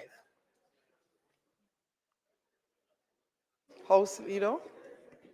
Madam Speaker, I now beg to move that the debate on the bills be suspended until Thursday, March 14th, 2024, when the opposition spokesman on finance, Mr. Julian Robinson, will make his presentation to the debate. The question is that the debate be suspended until Thursday, March 14th at 2 p.m. Those in favor? Those against? The ayes have it. Madam Speaker, it is not intended to do any further business for today. I therefore beg to move that this honorable House be adjourned until Thursday, March 14th at 2 p.m. at the George William Gordon House. May it please you, Madam Speaker. Thank you, House Leader. House, the question is that this honorable House do now adjourn until Thursday, March 14th, 2024 at 2 p.m. Those in favor? Those against? The ayes have it. This honorable House now stands adjourned.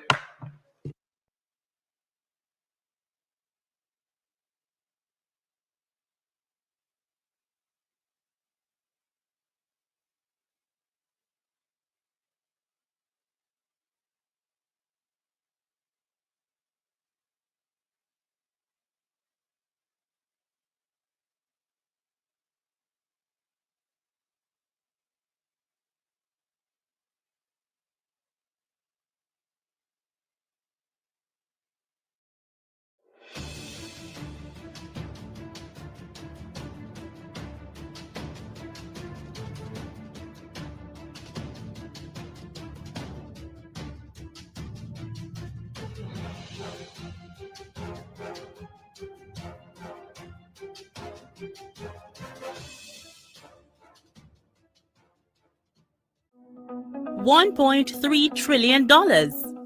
That's the figure budgeted for the fiscal year 2024-2025, which begins on April 1. The national budget is everybody's business because it impacts every Jamaican. Join PBCJ via live broadcast and on our online platforms to hear how the government is proposing to use these funds. Finance Minister Dr. Nigel Clark will open the debate on Tuesday, March 12. Shadow Finance Minister Julian Robinson will have his say on Thursday, March 14.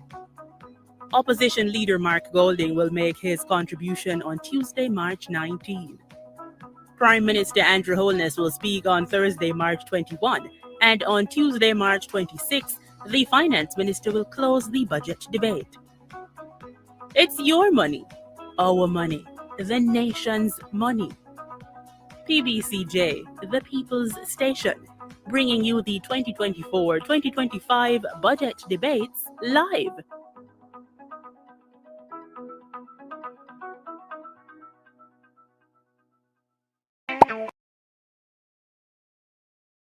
For an NBC News special report as we bring you the fifth public hearing of the January 6th committee from Washington, D.C. We know 3 former senior DOJ officials, including the former acting Attorney General Jeffrey Rosen, are all scheduled to testify today. All 3 of them met with the former president, Donald Trump, in the Oval Office on January 3rd.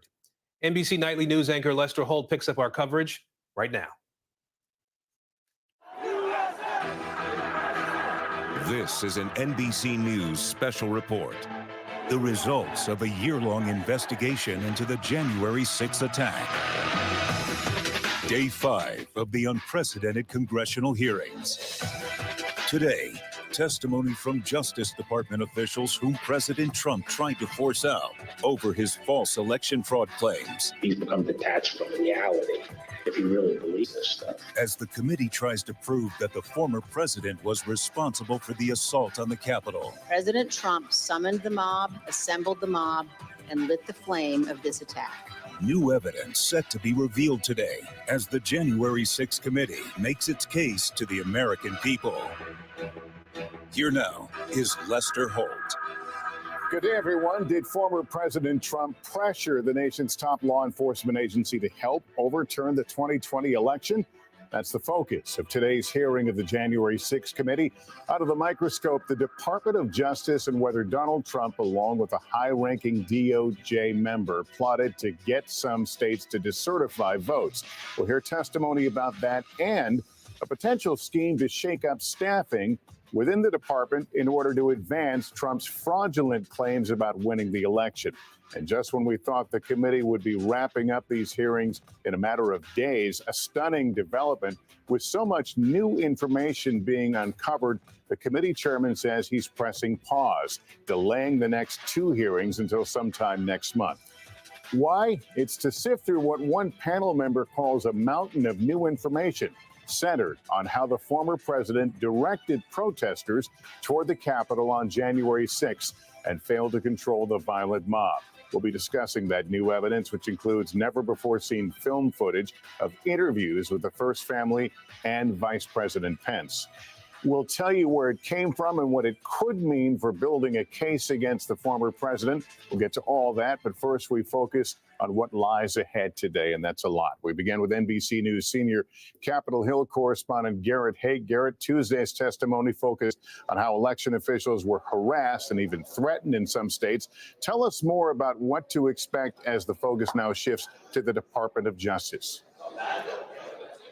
Lester, today's hearing will have 2 main thrusts along that point. The first will be the effort by the Trump administration, the committee will claim, to pressure top DOJ leaders to come up with an investigation, or at least look like they were conducting an investigation into the claims of voter fraud that Trump had been making around the country. This hearing will be quarterbacked, if you will, by Republican Adam Kinzinger, and I had a chance to discuss with him yesterday how he sees this portion of their case shaping up. Here's what he told me. So is it fair to say the president was trying to use the DOJ's credibility against the election results? I think that's very fair to say. I think it's fair to say that the president really wanted the stamp of doubt that comes with the DOJ seal. So if part 1 of this hearing then is the focus on getting the DOJ to open up investigation or investigations into these claims of voter fraud, part 2 is what happens after our witnesses today, 3 top former DOJ officials, refuse to do so. And that is, the committee will outline an effort to replace the head of the DOJ with a more compliant figure, a man named Jeff Clark, who is an environmental lawyer and who the committee believes there was a full-fledged scheme to have take control of the DOJ. Instead, there was something of a revolt among top DOJ officials and staffers saying they would not serve under Clark. And so that portion of the president's plan was never put into action. But that is what the committee intends to lay out today in broad strokes, Lester. All right, Garrett, thank you. Joining me here now, my colleagues Hallie Jackson, our senior Washington correspondent, and Chuck Todd, NBC's political director and moderator of Meet the Press. Thanks for both being here. Chuck, start us off. What are you looking for today? What's important to key in on? Well, look, this is meddling at the Justice Department. And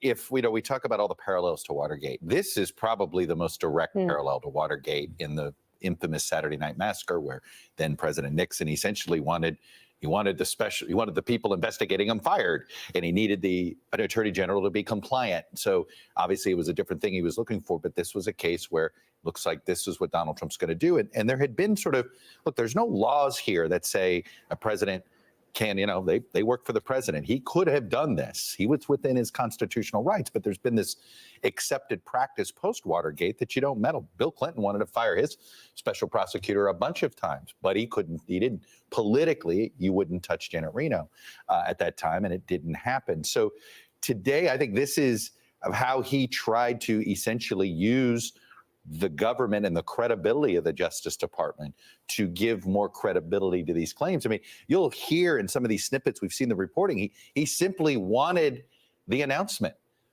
Give me the press release, I'll spin it. I think we'll do the rest. We'll do the rest is what it was. So this, I think the most shocking part of this scheme is that Donald Trump decided not to do it. And that's the part of this that I think has always been, and this is for what it's worth, I think is it makes it a little bit tougher to charge him with something over time. I think Mr. Clark's in a lot more potential legal trouble than on this case than Mr. Trump, because he didn't pull the trigger. But it does seem as if he was close. And the more I've learned about this, the more I'm still personally surprised he didn't go through with it.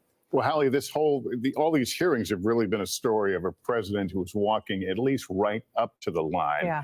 And it's unclear in some of these cases whether he crossed it in a major kind of a way. What are you looking for here? I'm looking for that, Lester. These are people who were in conversations with the president, and I imagine we'll hear about a couple of them end of December, again in early January, in the room with him, with, in some cases, his top White House counsel, Pat Cipollone, other people who were key to the president's inner circle at the time.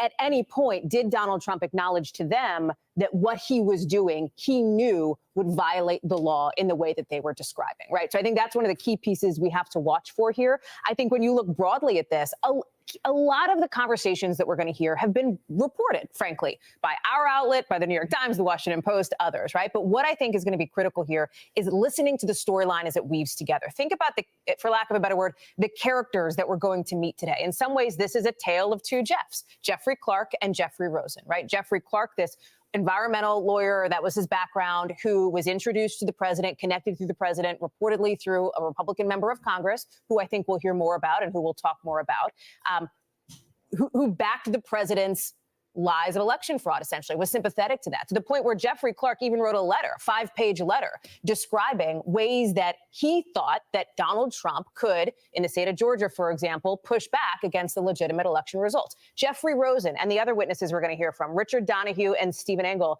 they were pushing hard against the president the other way, right? Involved in these meetings, saying, if you do this, if you put Jeffrey Clark in charge, we're out.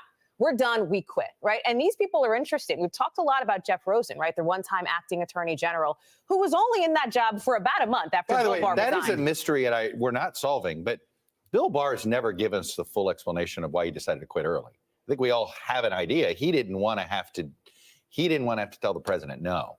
And the relationship deteriorated pretty badly. Well, he did, but he also decided to walk away. He told him the votes weren't there, yeah. Right. He also decided to walk away. End of December, right. Because he knew what he might be asked to do next, and he perhaps didn't want to be put in that position. It is still the fact that Barr left Jeffrey Rosen in this position has always been something that I think needs a little more exploration than we've been able to get. So you have Rosen. He's going to be one of the live witnesses. You have a guy named Richard Donahue, who, by the way, we know took notes about some of these meetings, handwritten notes. By the way, most lawyers, you ever met a lawyer that doesn't take notes? I was going to say, typical, fascinating notes, right? Because he's describing the things that Donald Trump was saying in these conversations. I'd be shocked if that doesn't come up in the hearing today. I think we can show you some of the notes he took where he describes pieces of the conversation where the former president, Chuck, to your point, said exactly that. all I need is for you to, and I'm paraphrasing here, is to make the announcement. Republican congressman, he says, just say that the election was corrupt and leave the rest to me and the Republican congressman, is what Donahue says the president says. I And think then he just wanted irregularities or whatever, anything out of the Justice Department's mouth. I'm also interested in Stephen Engel, who is the former assistant attorney general for the Office of Legal Counsel at the DOJ. Not a household name. I think that's fair to say, right? Not somebody who was at the center of a lot of the discussion in the lead up to January 6th and in the months after. This is somebody who, though, was on, for example, the Supreme Court long list from President Trump at the time when he was in office back in September of 2020, in case there had been an opening, et cetera. He is somebody who is a well-respected attorney who was also in these meetings. And that is interesting because there hasn't been a lot of public reporting about what he has had to say or what he saw and heard. So I think there's a lot of threads to pull on, but that's at least where I'm starting, Lester. All right, let me go to our Washington correspondent, Yamiche Alcindor. She's with us. Today's hearing might be the most impactful so far. Why do you think that? Well, they might be the most impactful so far because you're going to hear directly from Department of Justice officials about their direct conversations with former President Trump. There's been a lot said of sort of what people might have heard or what people thought, but the fact that these are going to be the people who were in the room with the president. We heard, of course, from people who had been on calls with the president, but these are going to be people who know firsthand just how far former President Trump was willing to go. And I think a lot of the issues that are at hand, you've talked about at the table, but there's also this key word of pardons.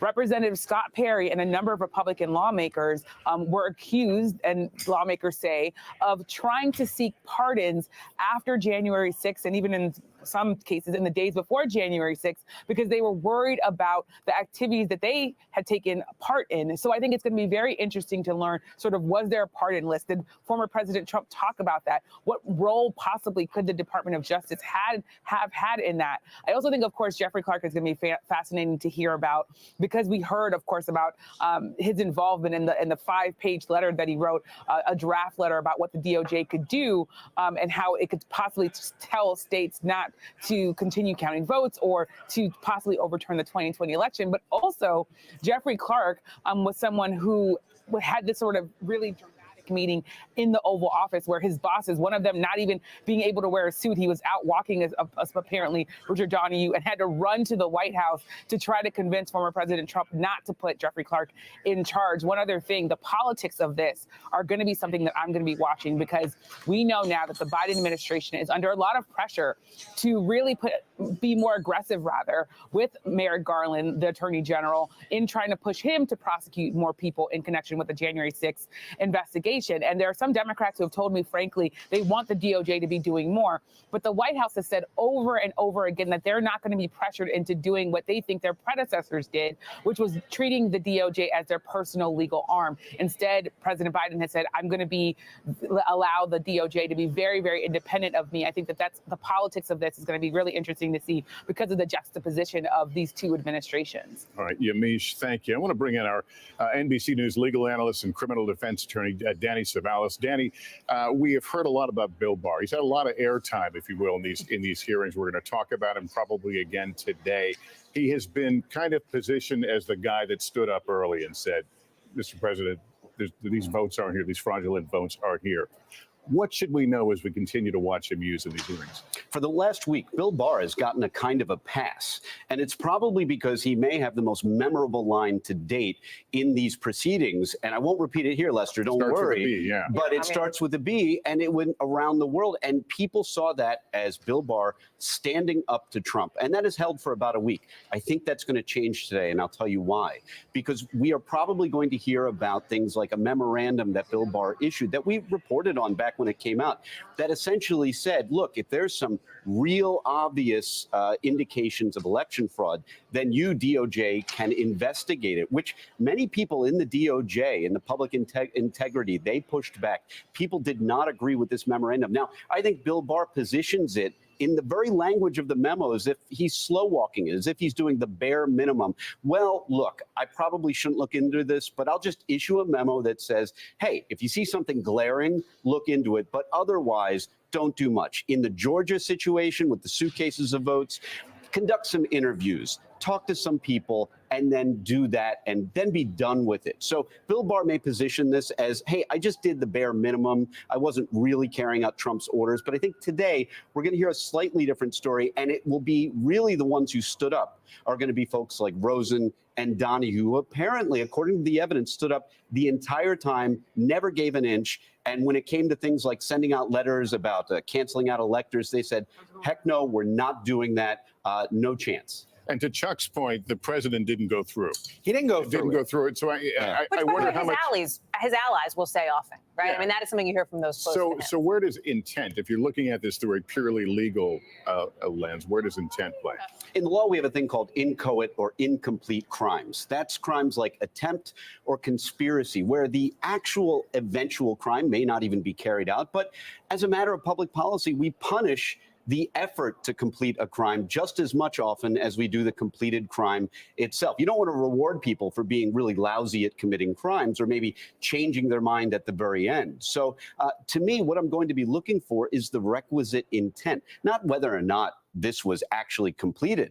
The mere fact that Trump asks and is told it's wrong, and then apparently asks again and again, based on really nothing that we've seen other than, and I'm quoting some prior witnesses, theories and not evidence. I think that's going to be critical here. And there comes a point where intent is assumed if somebody continues on in the face of knowledge or information that what they are doing is wrong. And I think that's what the committee's trying to build here.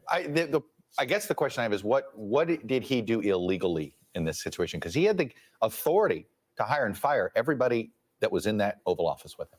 That's right. So that's the problem with this, is that it doesn't fit neatly into definitions of crimes. And it's really easy for someone like me to stand up here and look at the crimes code and say, oh, this could be conspiracy to defraud the United States, right? Or this could even just be mail fraud because something went in the mail. But it's an entirely different thing where you have a totally unprecedented set of facts and a totally unprecedented situation.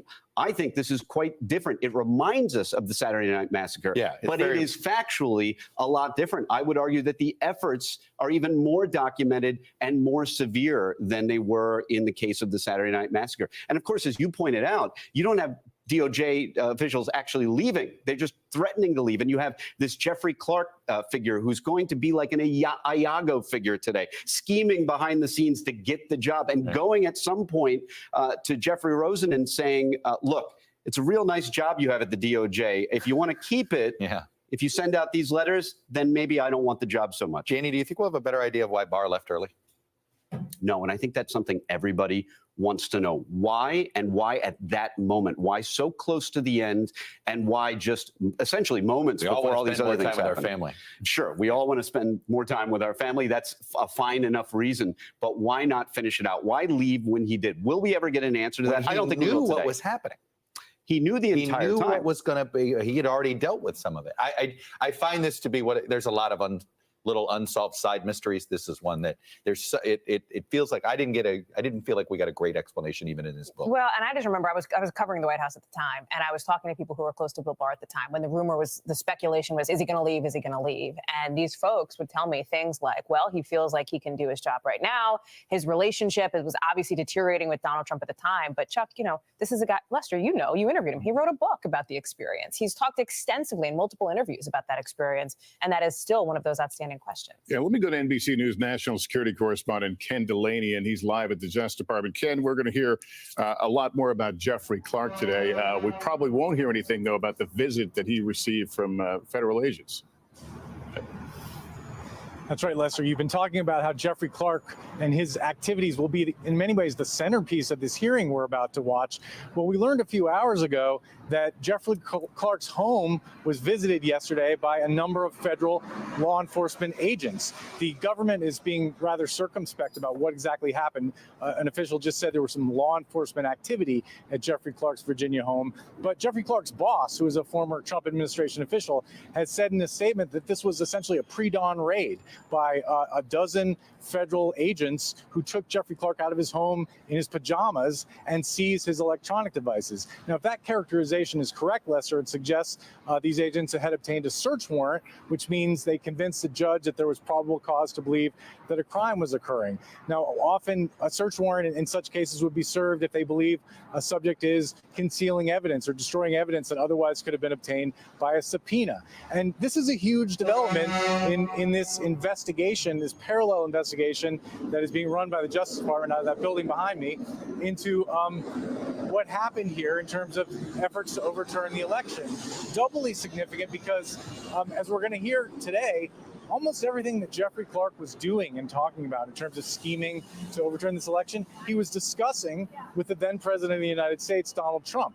And had he succeeded in some of these schemes, it could have been a much different result. One of the things he was trying to do is get the Justice Department to send letters to various states saying that the Justice Department had found fraud in the election, when in fact the Justice Department had found no such thing. But had those letters gone out, it could have emboldened people who wanted to install false electors and really change the game. So this was a very close call. We're going to hear today that these Trump-appointed Justice Department officials did the right thing when it mattered and said no to this stuff and threatened to resign. But the theory of the case was outlined by Liz Cheney when she gave her dramatic opening statement at the beginning of all these hearings, which is that there was a conspiracy here that she argues is criminal. She used the word corrupt many times to overthrow the election, that whether they succeeded or not does not matter, that the conspiracy still existed and should be investigated. Ken, are the DOJ and the committee playing well together here?